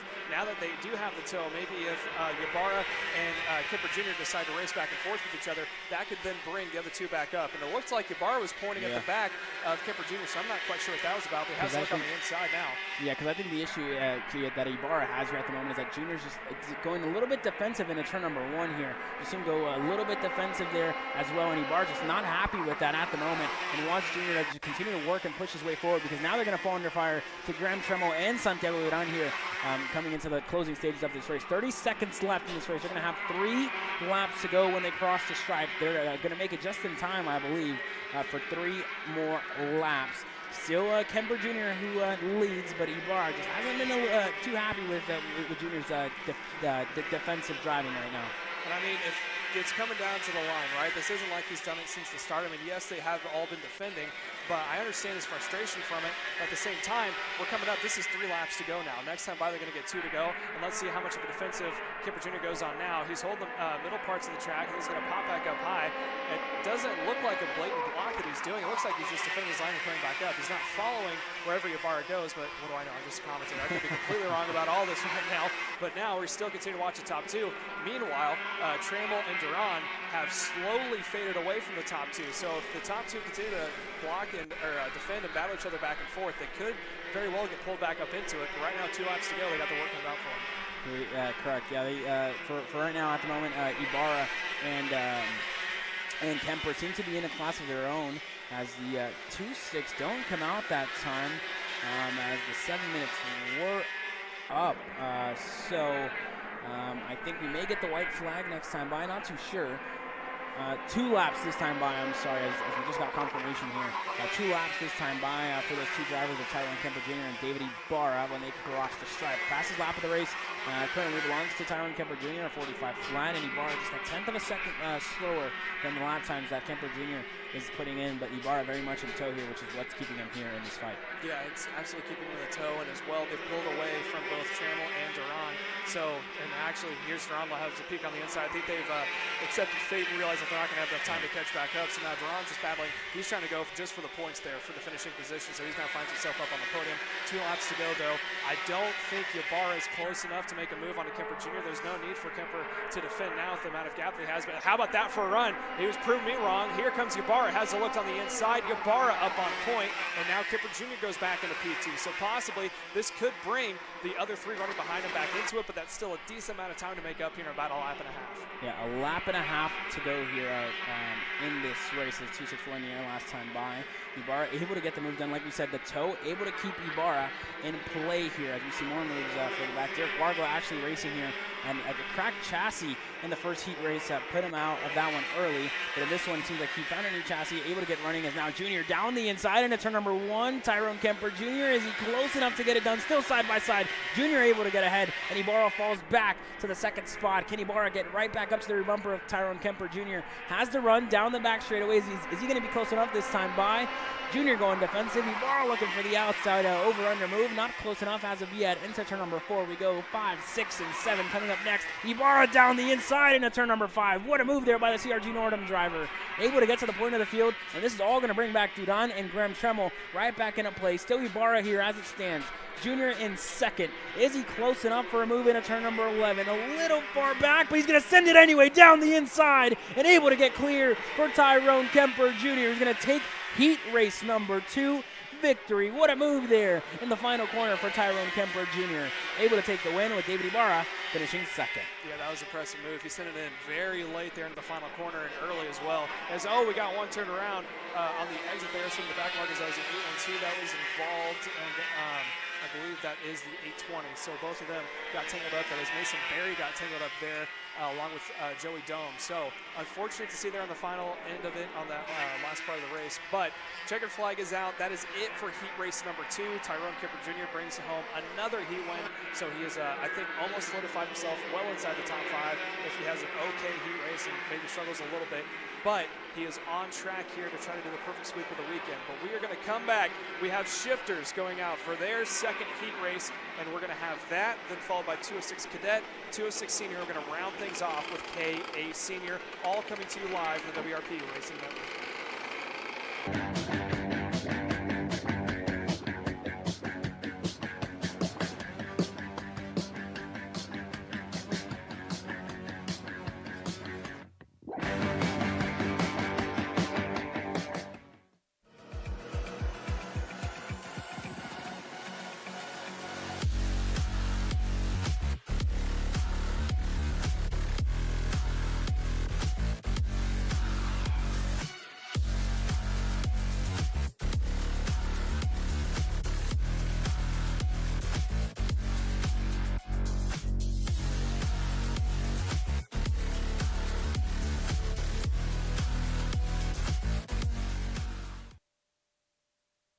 I need a new 219 chain. I need a 77 tooth roof sprocket. I need some more chain lube, and I need it probably as soon as like tomorrow.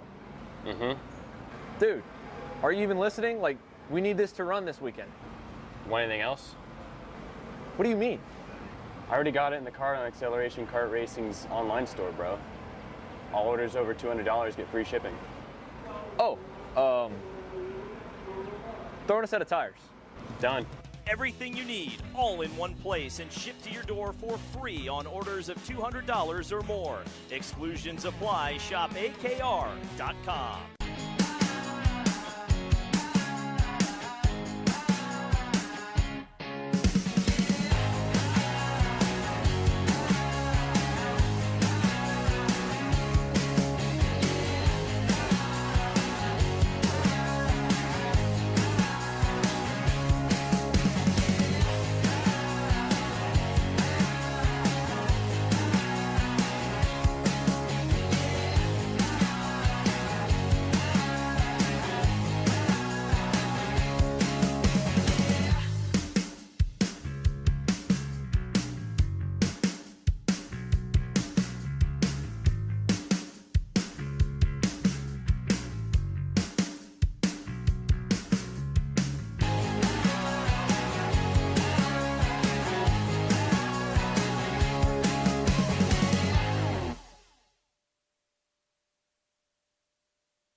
welcome back to Kart Chaser's coverage of the Texas Sprint Racing Series. We are live from NOLA Motorsports Park. My name is Caleb Yesko, alongside me here in the booth, Caleb Smock, as we get set to go green for shifter racing here, presented by Houston Freightliner Western Star. On the pole position is Vincent Cassard in a class of his own in the first heat.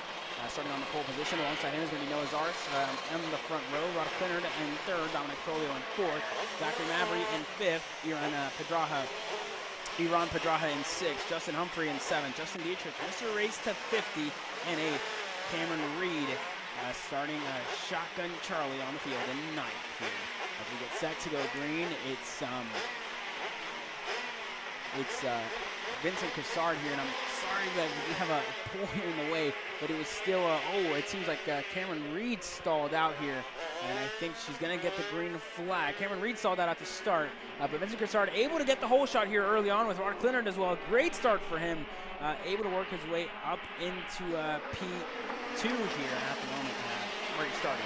Dominic Trolio still in third here at the moment as more and more drivers continue to drive for position in the field. Yeah, so they're going to go top two, pulling away from the field. And again, the shifters, the closest time you'll ever see them is on the start with that standing start. And they pop into first gear, slip the clutch, and a lot of times you can make up a decent amount of positions like we've seen in almost all of shifter racing on the Scusa level, especially at the Scusa Supermans. And now we're watching your top three go through. Keep an eye on Cameron Reed. Again, she stalled on the start, had a very poor start, farther back in the field, but if you recall back to race number one, she was making her way up through the field, slicing and dicing her way up to what I believe was a top 5 finish. And now we're watching top three, that's right.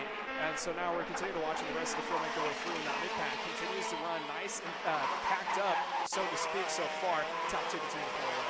Yeah, the top two continue, starting to pull away here from Vincent Cassard. Went purple last time by, a 44.604. So a little 3 seconds off his fastest lap time here this weekend in qualifying. And second to Rod Clinard, he's actually the president out at Heart of Texas Kart Club here in Texas, in Waco. So good to see him out here racing. He says it's one of his first weekends back in the seat, so good to see him going here today. Dominic Trolio across the line in third, still Zachary Mabry in fourth, and it seems like Cameron Reed has joined that party because she has just made a move and up in a P8 here at the moment for Cameron Reed after a really a terrible start for her. And Justin Dietrich now down the back straightaway. What a run has he had so far. And down the inside, I think that's Zars who's looking for the move.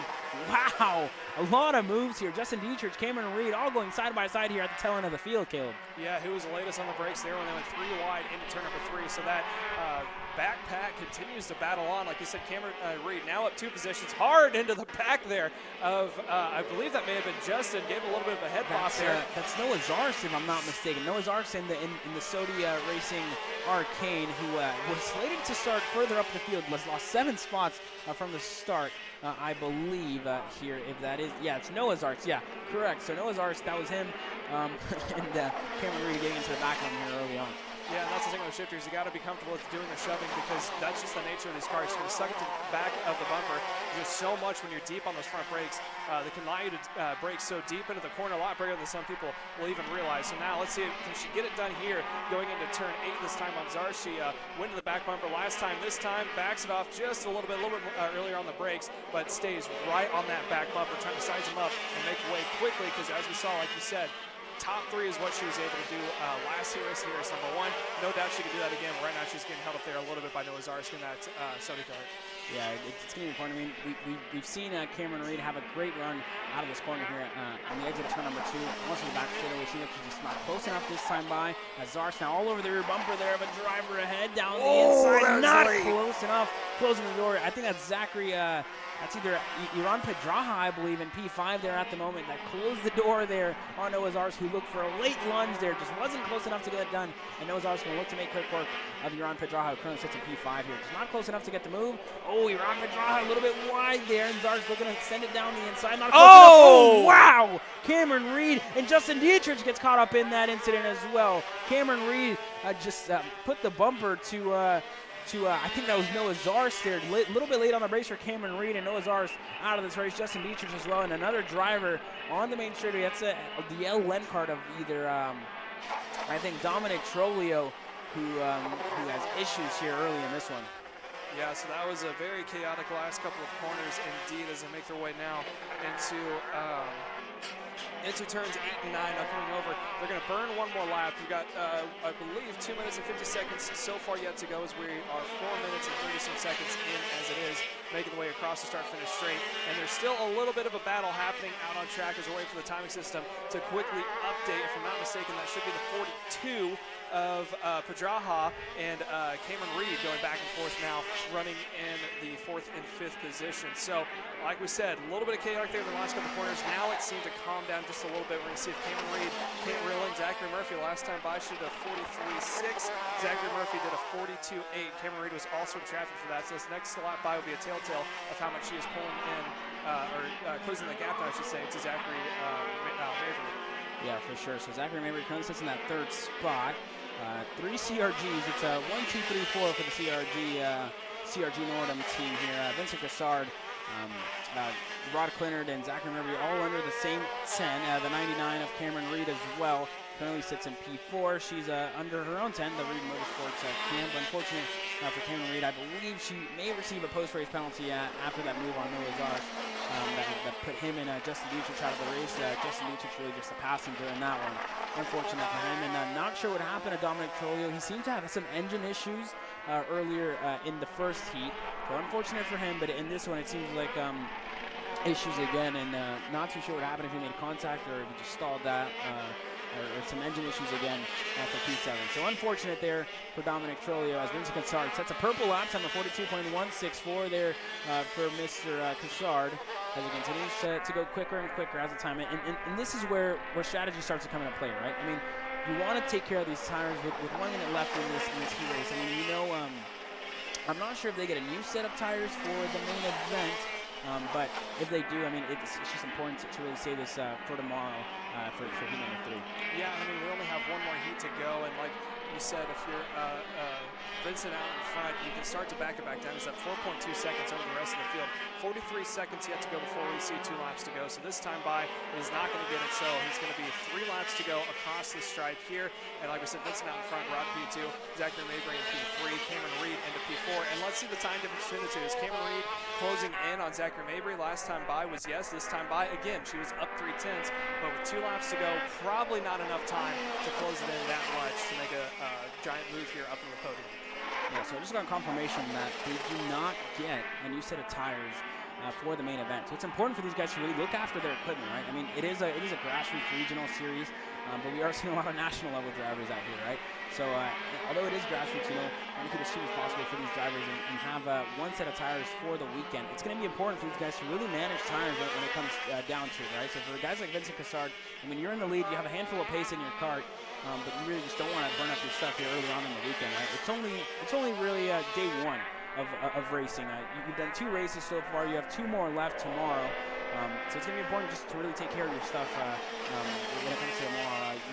You don't want a corded tire for tomorrow in the main event that could possibly end your day. Yeah, especially in the shifter class, because if a tire delaminates or goes flat, that's the worst feeling in the world, especially if it's in the front, because you lose all feeling as it is if any car, let alone front brakes, as soon as you stand on that brake, that's when you're going to find out. And it's not the most pleasurable feeling. I've experienced it 1 or 2 times, and it definitely puts some stress on you for sure. But now here comes the white flag across the line. So 1 more lap to go. And Vincent currently had, was it 4.2 previous time by? This lap by, let's see it across the stripe, 5.7. So he can definitely back it off. It does look like he's doing so. Last time he did a 42.5 to Rod's 43.1. Cameron Reed is closing in, but not at a large rate, now down to about 3/10 per lap under Zachary Mabry in P3. So I have a feeling this is how things are going to end up here across the stripe for your shifter class who are now making the way in the last couple of corners. And everybody just too far spaced out in this one to really close anything down here at the moment. So for Vincent Cassard, the Frenchman, gonna have himself a nice evening. Maybe go to Café de Monde for Mr. Vincent Cassard here, the Frenchman, coming across the line to win heat number 2 in shifter for Houston Brightline, our Western Star. Vincent Cassard, the big winner here in this one, at the moment has had a clean sweep for now of this not master shifter, the senior shifter class here at the moment. And for the likes of Noah's Ark, Dominic Trolio, and Justin Dietrich, pain, I guess you could say, going into the end of the day with a handful of work to do for these guys. Yeah, that's for sure. And I think we have most of the carts making the way back right now. And up next is going to be your 206 Cadets. And I know we're battling the sun right now, and hopefully we can get all these guys done before the sun goes down here. I think we've got about another, 30 minutes of sunshine. So hopefully we can get it in here fairly soon. And we're going to take a quick commercial break. When we come back, 206 Cadet coming to you live here on Kart Chaser. For clarification, it is not the WRP Race Network. I'm going to pre-apologize right now. On Kart Chaser, we're going live. Brandon, why are there all these charges for just over $200 from Acceleration Kart Racing's website? That's because AKR gives you free shipping on orders of $200 or more within the continental US. Okay, but I thought you were just getting a pair of gloves. That's what, 70 bucks? But if I'm getting a new pair of gloves, I might as well get a new pair of shoes to match. And then on top of that, I'll get a neck brace because with the shipping, it's basically free. Yeah, I do not think the math checks out on that. Everything you need, all in one place and shipped to your door for free for orders of $200 or more. Exclusions apply. Spend responsibly. Shop AKR.com. And welcome back here, about to get underway with our 206 Cadet coming to you live on Kart Chaser. This is 206 Cadet, sponsored by Rimrock Raceway. One of the stops here on the TSRS schedule is about to get underway. Ashton Wyatt and Tanner Barsh lead the field yet again for the second time today. Marshall Steves is going to start in P3 with Westbrook in P number 4. So that is going to be your front two rows making their way through again as they come down towards the start-finish straight. 7 minutes plus 2 laps is the distance here. This is heat race number 2. This is the first round of the TSRS season, and let's see if this was a barn burner the first time. Well, let's see if they can amplify it and go even more for the second heat. Eyes on the flagman. Is it going to wave? Green flag is out, and side by side into turn number 1. It looks like Ashton Wyatt has the jump. He does it. Tanner Barsh to the point from the outside, and is going to increase it by about 3 or 4 kart lengths heading down that back straightaway into turn number 3. So now count Barsh up into P1, Wyatt into P2, and here comes a good pass here for 3rd. I believe that Steves is about to get past on the inside. He's going to fall back now into 4th, and now, if I'm not mistaken, that is going to be Westbrook now up into P number 3. Yellow flag is out over into turn 3. Looks like we have a kart off now, but single file goes to top 4, and then you get to the beehive from behind as they're making their way now into turns 8 and 9. Caleb? A good race so far. In the first heat race, we saw Tanner Barsh absolutely run away with this one, right? Aston Wyatt seemed like he had a clutch bearing issue. It was reported for Aston Wyatt, which lost him a handful of time there and was fighting with Dutch Westbrook. It seems like this time, Aston Wyatt looks way better than what he did the first session, and already on the rear bumper here of Tanner Barsh early on. So it seems like he's found pace in his Burrell and closing down the gap to Tanner Barsh ahead. Yeah, so now we're going to see what's going to happen. That top 4 spaced out, but it looks like Ashton Wyatt closing up slowly onto Tanner Barsh heading down into turn 3, and it is going to almost get to the back bumper now into that double left-hander before they make their way into the inner parts of the track. So they're going to close up even more so, and you could see a 2-car breakaway from the rest of the field. Yes, Westbrook is there. Yes, they are having an opportunity to close back up, but right now the top 2, if they can just connect nose to tail and don't battle, that is the important part. If they do not pass each other for the next 2 or 3 laps, then they might have an opportunity to break away. But we're going to see what's going to happen in all due time in that mid-pack battle. Steves right now running in the Marshall Steves, that is, running in the 5th position, is holding off the Cavalry. There's about 4 or 5, almost 6, all lined up nose to tail. Would love for the top 4 to start going back and forth so they can close their way up and make it more karts in with the mix. Yeah, all these go-karts much closer together this time out, right? You have Tanner Barsh and Aston Wyatt at the point of the field, and the company behind Steve as well, with Morowek and Lee Hands as well. Theodore Mitchell and company there as well. Theodore Mitchell into the MSL CRG tent this weekend. So good to see that for Theodore Mitchell out here. Again, at the Texas Spin Racing Series, had I think his rookie season last year, and now back again here at the Texas Spin Racing Series, looking to make impressions here on this field. Is now Aston Wyatt really close to Tanner Barsh, close he's been all weekend here in this 206 Cadet class. Not close enough. You know, Wyatt started off at the point of the field here on the pole position. Just wasn't close enough, or wasn't able to get it done in the first heat as Tanner Barsh absolutely ran away with it. But Aston Wyatt seems like he's found pace in that Burrell, went back to the drawing board and got it done because he just went purple.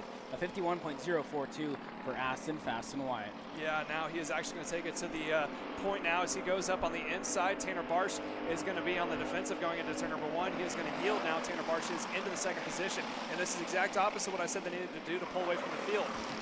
This pass isn't going to hurt them, but if they keep this up, that is when it's going to bring in the rest of the field and make it multiple karts here, almost a 4-kart battle for the lead. As of right now, it's the top 2. I'm curious to see the gap last time by between Wyatt and Westbrook was a 1.2 seconds this time by. I wouldn't be surprised if it's under 1. And right about 6 to 5/10 is when that toe really starts to come into effect.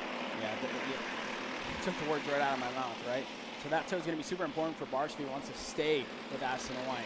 I mean, Tanner Barsh getting away earlier today was just an absolute anomaly, right? We've never seen something like that.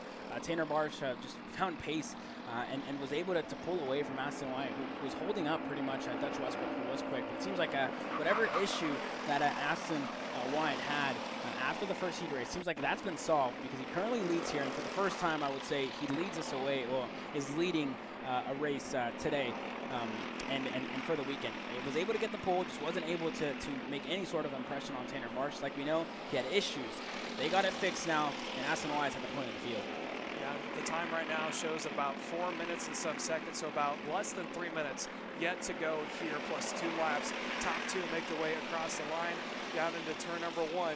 It is Wyatt and Barsh, nose to tail. And once again, Tanner Barsh goes purple, a 50.706 for your second placement, Tanner Barsh. Does he have a peak here on the inside, or does he stay in line? He takes the peek back, sees how big the gap is. He's going to stay right in line. I think he understands now that all he has to do is bide his time, keep pushing on that back bumper, maybe make a pass if it's openly obvious that you should. But for the most part, just stay behind, continue to push. They're now up to 1.6 seconds, which was down to less than a second a couple laps ago. So they're now going to sit back and play it smart. Here's a look at that mid-pack battle, so to speak, of Marshall Steves leading over Theodore Mitchell, running in P7 right now. And I don't think they've been passing a whole lot. It's still been Steves leading out in front, so it's kind of getting a little stagnant here throughout the field.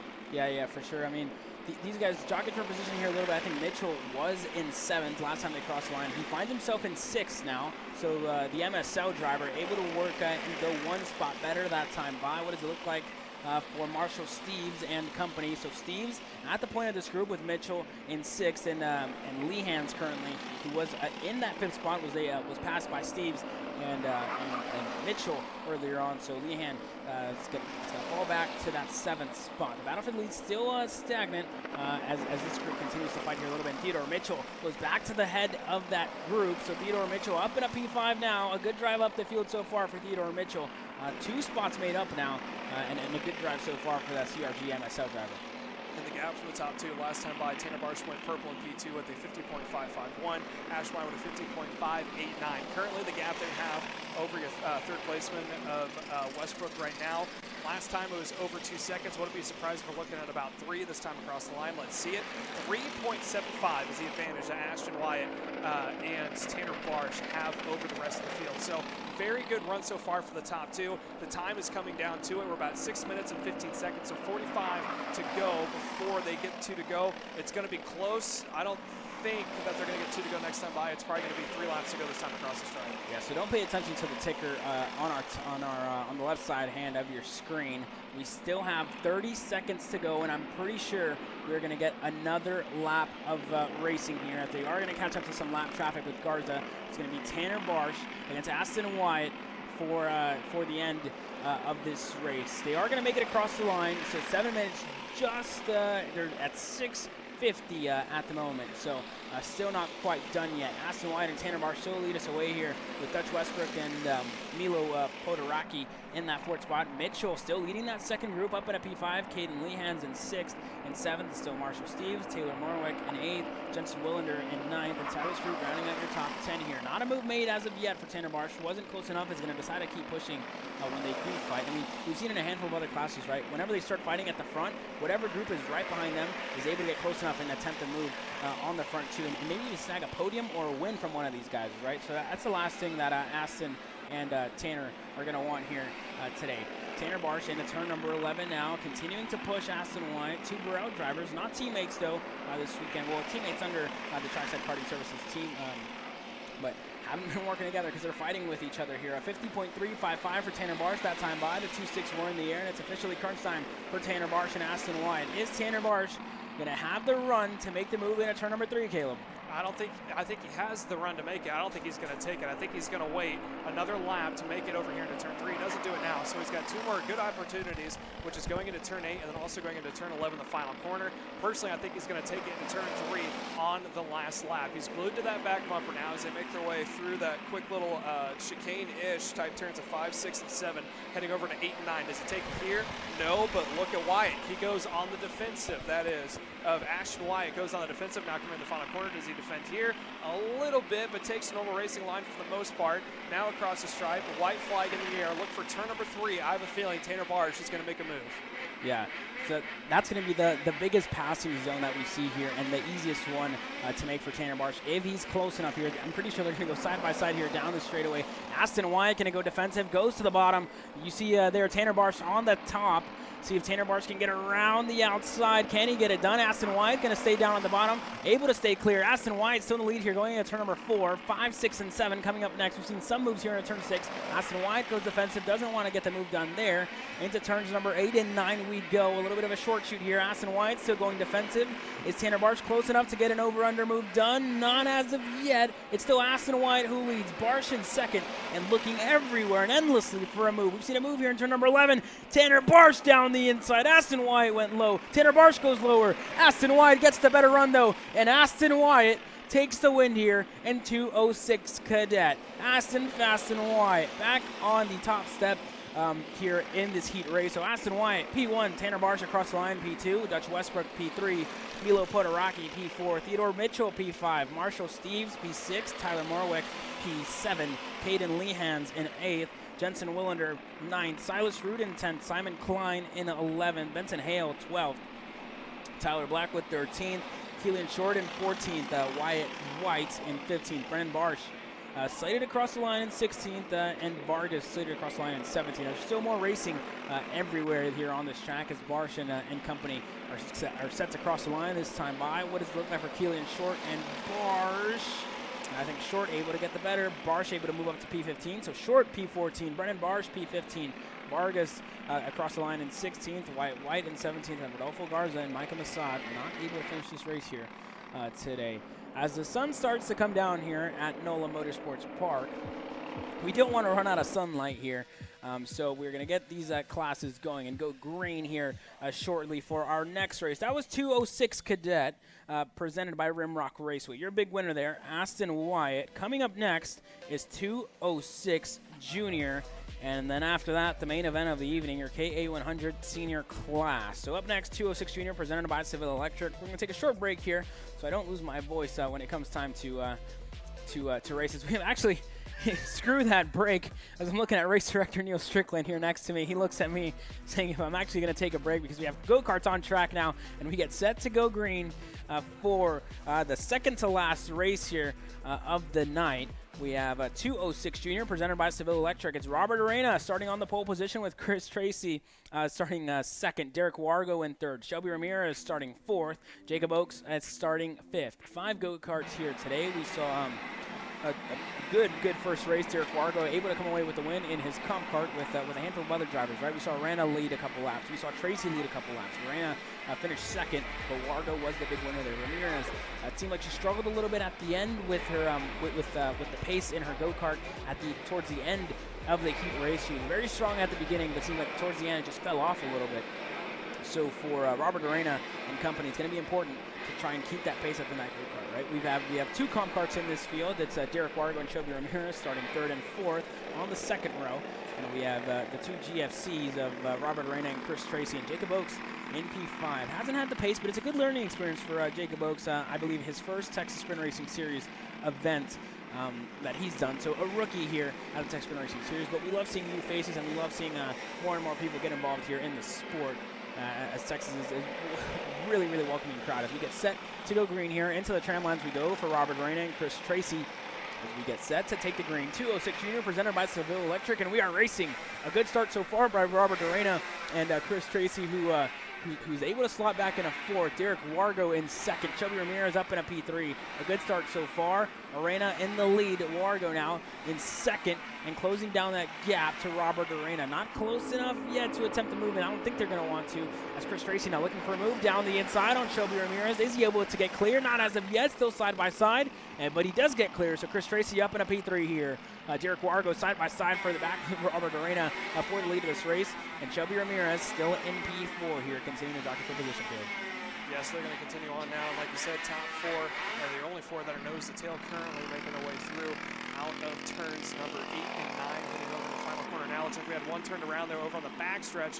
And if I'm not mistaken, I think that was Jacob Oakes who was turned around over into 3 and 4. So now it's going to be a 4-car battle for the lead here for the next, let's call it 6 minutes now on your screen, making their way out of turn number 2, heading down the backstretch. And I was just told as well that the green flag is a courtesy wave. So the leader sets the pace down towards the start-finish straight, and then the green is just thrown at the point of crossing the start-finish straight. So it all comes down to leaders going forward. Now, well, it's always been like that, but now you guys know as the sun's starting to set here, and we had a beautiful backdrop that hopefully can bring back up once this race is over here in New Orleans with the sun setting. It's a beautiful amber sky here in the background as we continue on to watch these 4 kiddos making their way through in the junior division. Again, this is the heat race number 2.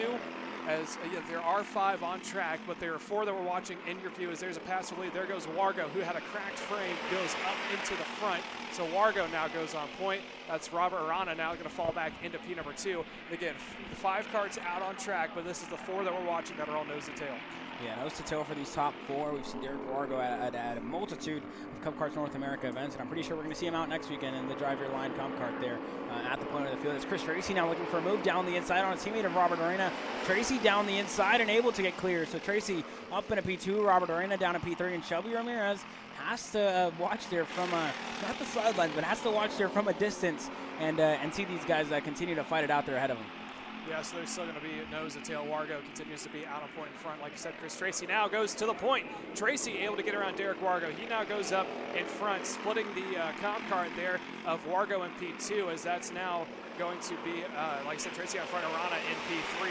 P4 still Shelby Ramirez. So top 4 nose to tails. We are now 2 minutes and 45 seconds in. So 4 minutes and some change still yet to go here. Down the backstretch they go. Are they going to stay in line? They haven't really played it smart. There's no need to. They're still going back and forth. Here comes Wargo. He's trying to go back on point. He's looking back. No help from his teammate. And I think he's going to lose 1 position from it. And he is. Derek Wargo goes back into P3, opened up the door, and that allowed Arana to go up now into the 2nd spot. So the teammates are now nose to tail. Both the GFCs out in front of Tracy and Arana, and then the 2 comp carts of both Wargo and Ramirez running in 3rd and 4th respectively.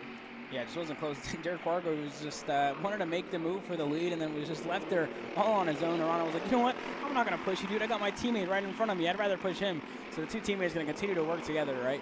And Shelby Ramirez under the same chassis, not the same team, though. Shelby Ramirez, a privateer with her dad and Mario Ramirez, and Jacob Oakes as well, who they've helped get out here as well. And the only 2 teammates on track are actually the number 1 and 2 who sit at the point of the field and in second, Robert Arana and Chris Tracy. But good to see a multitude of chassis, rolling through chassis, I guess you'd say, right? Out here in this 206 junior class. 2 GFCs, 2 comp carts, and I'm not sure what Jacob Oakes is on, but it looks to be, I'm going to guess, it looks to be a blue route. So let's go with that. I think you're right. It's 100% a bro. So they continue on the top 4, making their way now out of turns 8 and 9, heading over into 11. Like you said, the 2 teammates out in front, and you did correct me, and thank you for that, of Wargo and Ramirez not being teammates, but they are on the same chassis brand of the comp carts. So they now make their way out of the final corner down towards the main straightaway. And Caleb, correct me if I'm wrong, it looks like Tracy and Arana slowly, possibly pulling away there from Wargo and Ramirez as Wargo jumped the curb. And now he loses a spot. At the same time, Arana goes to the point. Yeah, and that was not the set of corners that Derek Wargo would have wanted, as he loses complete touch with the 3 ahead as Shelby Ramirez now. Like you said, I did think that Arana and Tracy were pulling away here a little bit from the 2 comp carts behind of Shelby Ramirez and Derek Wargo. And I don't know what happened to Derek Wargo, completely fell off. He either hit a curb or something, but it seems like the front two slowed a little bit because Shelby Ramirez is very much still in play, taking up the last of the podium places here. Still in third for Shelby Ramirez and looking to make a move here on these two GFCs of Chris Tracy and Robert Arena. Still not close enough for Shelby to attempt the move. It'd have to be a super late lunge here, but still not close enough for Shelby. She goes side by side, a good exit for her out of turn number 11. It was close enough to Tracy, just didn't have the best run to attempt the move there. So for Chris Tracy and Robert Arena, it seems like a little bit of a bobble there for Shelby Ramirez, who loses a little bit of touch there with the two GFCs ahead, but Derek Wargo is going to be there. And now Chris Tracy going to decide to go for the move here with 1 minute and 30 seconds left, wants to switch, and this is really pretty much you see the team play start coming into play, right? Chris Tracy's like, you know what? I think I'm faster than you. Let's try to work our way forward. And you see Chris Tracy when he passed Robert Arena down the inside there, he gave him a little hand signal. He was like, hey, let's switch a little bit. Let me lead if we can get away from the two comp carts behind of Shelby Ramirez and Derek Wargo. No, and I think that was a perfect time to do it because I think Ramirez bobbled it coming out of that chicane of turn 2. Correct. And then, like you said, Wargo was right there to give her a push to catch him back up.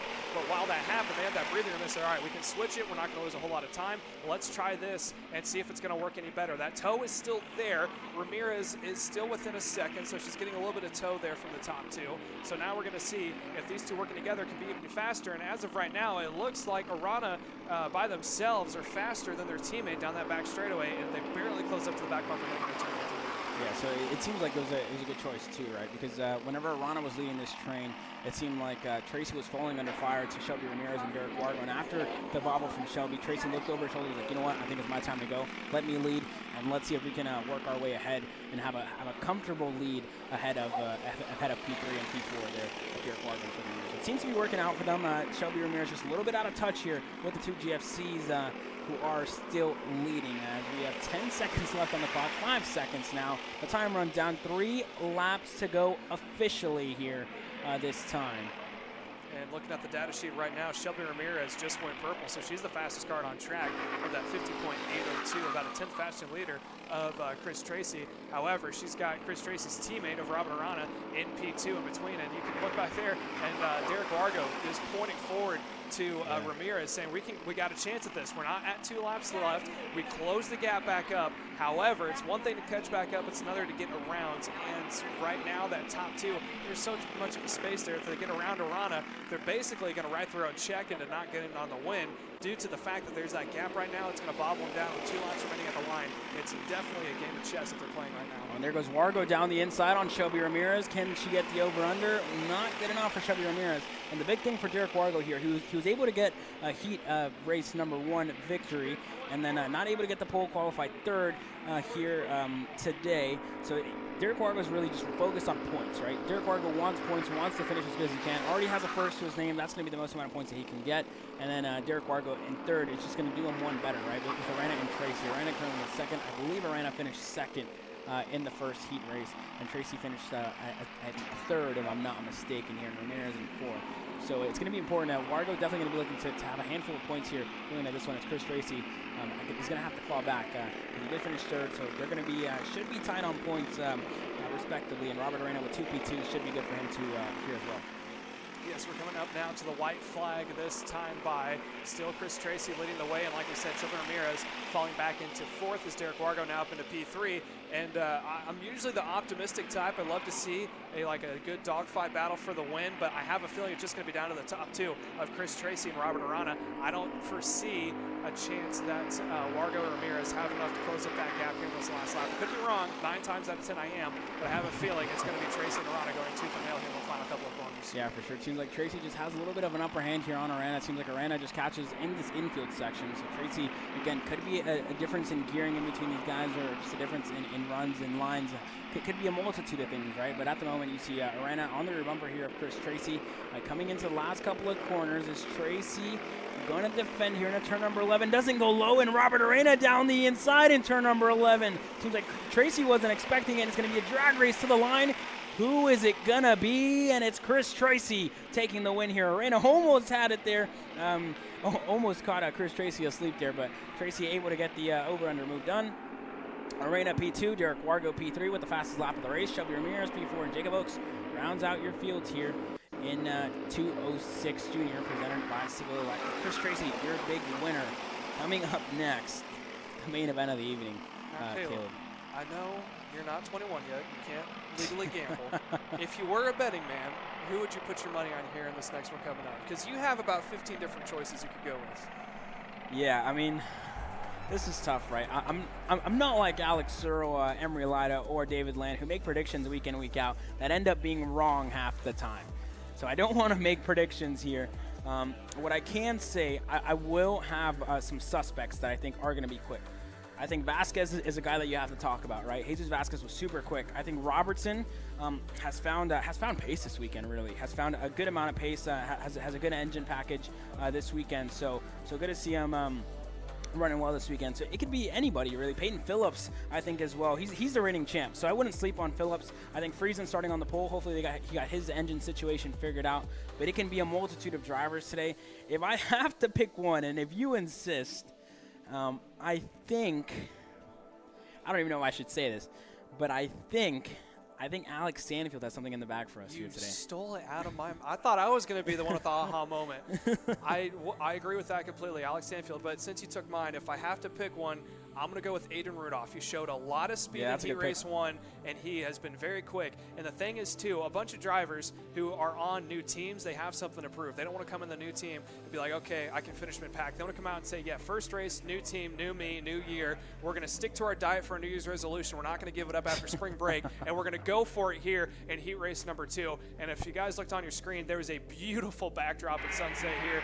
Chef's Kiss was being given out by Simon Sykes, who was very impressed with that shot from our very own Kyle Cuthbertson, who is on the camera there over into turn number 2. So here we go, Caleb. Last one of the day. This is going to be one of the best ones. The sun's starting to go down. The track temperatures are starting to cool off, which means more power, baby. Yeah, I got a big smile on my face right now, man. This is Texas Sprint Racing Series racing, right? You have 40 of the best drivers in the region and maybe some of the best drivers in the nation here, right? With a handful of guys that we're used to seeing in the National Series and a couple of new names coming in.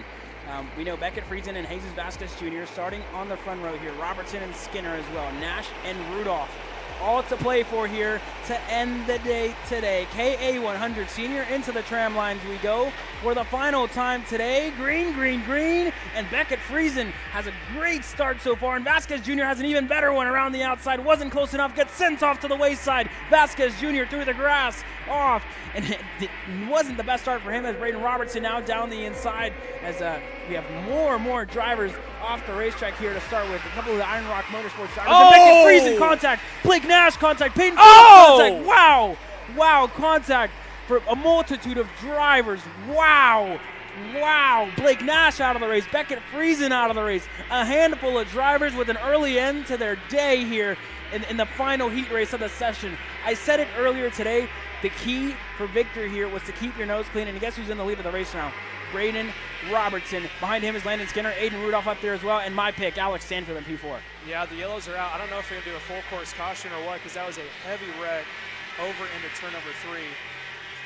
So I think there's still go-karts on track here at the moment, so I think we're going to get it cleared here in time. Hopefully we get it cleared here in time. I think it's still tight. Wow, that's Blake Nash's go-kart. And there's still a handful of go-karts there on track. It's Blake Nash there as well. I really hope everybody can see it. I really hope everybody can see it and we can make it through safely here. So that's the yellow flag there. And that's really good. As one of the drivers there is alerting a handful of drivers. So everybody made it through safe. So we're going to get that go-kart out of the racetrack there. That's Blake Nash's kart there. And Adrian Cruz further back in the field. We're going to tune back into the race here. Sorry about that. Very scary moment seeing a go-kart like that in the middle of the racetrack when you have guys coming at 70 miles an hour here down the back straightaway. Braden Robertson still leads the way with Landon Skinner behind him. Aiden Rudolph in third. Alex Stanfield fourth. Diego Guillo in fifth. Vinny Miskelis up in a sixth. 13 spots made up for him. Drew Chappell in seventh. Justin Music eighth. Shirley Adams ninth. Colin Summers in 10th. Jake French up outside of the top 10, and Xander Clements as well. Top 12 for him. Yeah, and they're still moving the carts off. The good thing is all those carts are off the track. Yeah. Yellow flags are still out there in turn 3, but hopefully get them slow down just a little bit more there as the workers are very close to attack. Yellow flags are in turn 3. Like you said, let's lock back into the race. Top 3 right now. Aiden Rudolph in third. Your boy Alex Stanfield running in fourth. Skinner still leading the way, and in the second, if I'm not mistaken, that should be, Skinner in second, Robertson out in front. That is your top 3. Then you get to Stanfield in P4, Diego Guillo running in P5. Muskelis, we haven't talked a lot about Muskelis. Yeah. Up 13 positions in the P6, Drew Chappell in 7th. But right now, 2-car breakaway out in front of Skinner and Robinson. Aiden Rudolph not too far back in P3. And Skinner now to the point of the field, was able to get the move down on Braden Robertson. We are 3 minutes into this race, 4 minutes to go, and you see just the carnage on the outside of turn number 3. A handful of drivers out of here, a lot of big names, and that's not going to help them when it comes to the point, to the point standings, right? It's still Rudolph here in 3rd, and Stanfield looking to close down that gap. It seems like Rudolph's pulling away here a little bit from him as Gio sits in 5th, with another big group further behind continuing to close down the gaps. Yeah, and here comes Aiden Rudolph up for 2nd. He's all over the back of Landon Skinner. It looked like, Braden Robertson, I should say. He tried to get the move done over to turn 2, couldn't quite get it there, so now he's going to fall back into the toe, losing some time now coming out of turn 2, so that's going to open the gap back up yet again. And then right, not too far behind, Diego Guido, again, someone else we haven't mentioned a lot, of 7 positions, P4, and then right behind him, Stanfield. I think Stanfield's working a little bit with Guido to try to push him up into that top 3 battle. Correct, yeah, so for Diego Guido, definitely going to try to get pushed up with Alex Stanfield there. It seems like he doesn't have the best pace in that TV cart here at the moment with so late into the day. And we have more drivers off the racetrack. That's one of the TVs. That's the 903, and that's the 34. Not sure who that is. That's a couple of drivers further back in the field. And yeah, they're off the racetrack and not able to get going again here. A lot of carnage here so far. It's still Robertson in 2nd. Gio just set the fastest lap of the race, a 44.844 for Diego Gio in his rookie season here in the senior category. As Braden Robertson and Landon Skinner continue to push each other forward. Aiden Rudolph still in that 3rd spot, not making up much time to Robertson there. And there's just a multitude of drivers that I can't express enough. So many guys, and we knew the key to the race was just going to be to keep your nose clean, and a handful of these guys just really affecting their own weekends here. Yeah, and that's the thing is this is going to shake things up completely for the future with the bad results that happen here in heat race number 2. That's going to hurt them. They can try to recover heat race number 3. However, when it comes time for the future, that's when the pain is going to actually show. They're going to have to start farther back in the field. But meanwhile, we got 3 carts going for the lead. 2 minutes and 24 seconds yet to go into turn 1. Now coming back up to the top 2, Aiden Rudolph is on the back bump of Robertson. He went purple last time by. Now here comes to the inside, having a little bit of look on Skinner. Robertson tries it. Rudolph gives him a push. Rudolph up to 2nd. New leader into turn number 3, and Robertson leads the point yet again out of turn number 4. Yeah, Braden Robertson, a handful of pace in that Tony Kart, a 2019 Tony Kart there for Braden Robertson. He still leads us away here, and Aiden Rudolph in 2nd, Landon Skinner in 3rd, and Gio just not able to close down that gap. Alex Stanfield there losing touch a little bit with Diego Gio in his OTK. So for Alex Stanfield in the TV, just losing touch a little bit with Gio in P4, and the rest of the field just continuing to cycle through a good battle further back in the field involving Xander, Jake French, J.D. Lamping, and a multitude of other drivers there further back in the field. This lead is going to stay the same for now, 1 minute and 30 seconds. I want to see if we can check in really quick with Jesus Vasquez Jr. Oh, and I'm mistaken. Down the inside, Aiden Rudolph. New leader here in this race, Aiden Rudolph to the point of the field. Landon Skinner up in a P2, Braden Robertson a P3, as the other battle continues to sue on with Vasquez Jr. now getting ahead of Justin Music, I believe, and company further back. Yeah, so now we're watching your new leader, I should say, of Aiden Rudolph out in front of that CRG. Like I said, leading over, if I'm not mistaken, that should be Skinner in P number 2, Robertson in P number 3. Coming across the line now, 1 minute to go, so they're going to have about 4 laps this time across the stripe, heading down into turn number 1. Now let's see, can Rudolph hold off on the slate? He shouldn't quite have to go on the defensive now. Yes, they are going to be fast behind, but it's almost worth it to let him go by, lose a little bit of time overall, but stay with that front pack. Here comes Skinner being pushed by Robertson down into turn 3. They go in front, and that was a beautiful move. He stays right there in line. Don't defend and battle too hard now and let yourselves get fall back, because you only have to hold on for this lap and 2 more in order to bring it home to the checkered flag. Yeah, I don't think Rudolph really even fought it off at all, right? He just let him go and thought it was better to have them go ahead of him there. He doesn't want to lose too much time to Diego Gio and Alex Stanfield behind. So for Aiden Rudolph, falling back to that P3 spot, Robertson up to P2, and Skinner is going to lead us away here, coming close to the end of this race. 10 seconds to go on the timer. It's going to be about 3 laps to go in this one, and that's going to be all she wrote. A handful of drivers out of this race. Adrian Cruz as well was out here early on. Diego Gio just not able to close up that gap there in the background. You can see Jesus Vasquez Jr. as well and his group from 6th on back as they continue to close down this gap. The sun continues to come down, and you see this race continuing to heat up here, Taylor. Yeah, it's starting to almost look like the prereqs of a night race, but we're watching right now the top two, Skinner and Robertson 1 and 2. Rudolph has been kind of falling back about a kart length or two, closing back up, falling back, closing back up, and now we see him starting to close it back up again. This time by double sticks in the air, 2 laps to go, and just like that, Rudolph back up on point. It's almost like he's falling back intentionally and then just trying to get a good run up going forward. He's in the draft of the top two. I don't think there's going to be a major move here. There's no need to go 3 wide with 2 laps to go. Come next lap, I have no doubt they could go 3 wide into this corner right here into turn 3, but I'm not surprised if they go single file here right now. Yeah, correct. I mean, we saw Aiden Rudolph do a move around the outside in the first heat, and I wouldn't be surprised to see it done here again whenever Landon Skinner and Robertson decide to defend. I think the thing for Rudolph here, he's just biding his time, staying patient. It seems like he's really come into his own here this year and has shown a very mature drive so far this weekend in that CRG team with you and Jeffrey coaching him up this weekend with the likes of Shane Burke as well. Now down the inside for Aiden Rudolph, able to get clear on Braden Robertson, and Robertson still trying to hold on to that outside, side by side for the two of them. Robertson able to stay ahead though, and Landon Skinner, that's going to give him a little bit of breathing room back to Braden Robertson and Aiden Rudolph in that second and third spot. The battle still continues though from 6th on back. We're going to take a look further back towards the end of the race as Robertson now on the rear bumper of Landon Skinner in the last lap of this race. The white flag was out last time by, so this is going to be it for heat race number 2. Skinner already going defensive. Rudolph side by side looking for a move, not close enough. Rudolph going to get the move done on Braden Robertson. Rudolph up in a P2 now. Can he get it done on Landon Skinner? Not close enough. Skinner defending. We've seen the move done into turn number 11 every single time. Is Rudolph going to be close this time? Skinner goes low, not close enough for Rudolph. Is he going to get the push though from Braden Robertson? And they go 2 wide down the main straight. It's going to be Landon Skinner taking heat number 2. Aiden Rudolph in second. Braden Robertson further back in third. And we see this group involving Xander, Eli Warren, and a handful of other drivers there as Clemens able to stay ahead of a handful of other drivers. A great end to the day here. Action-packed race weekend, an action-packed day of racing here. Absolutely insane racing that we've seen. Landon Skinner across the line to win. And there you see on your screen Blake Nash and a handful of other drivers. Blake Nash, the 923, the Burrell, one of the TV cars, that's Taylor Roddy if I'm not mistaken. And more drivers just taken out. Joey Friend involved there as well. So many drivers out in this heat race in heat number 2. Let's run you down your field. Landon Skinner, the big winner here in KA100 Senior. Aiden Rudolph, a P2 for him. Braden Robertson, P3. Diego Guillo, P4. Alex Stanfield seemed like he was just missing a bit here in this heat race. Jesus Vasquez Jr. across the line, P6. Truly Adams across the line in P7. 17 spots made up for Truly Adams. Wow, what a race finish. Justin Music, P8. Drew Chappell, P9. J.D. Lamping, P10. Eli Warren up to P11. Vinny Mascella is P12. Xander Clements, a good drive up the field for him.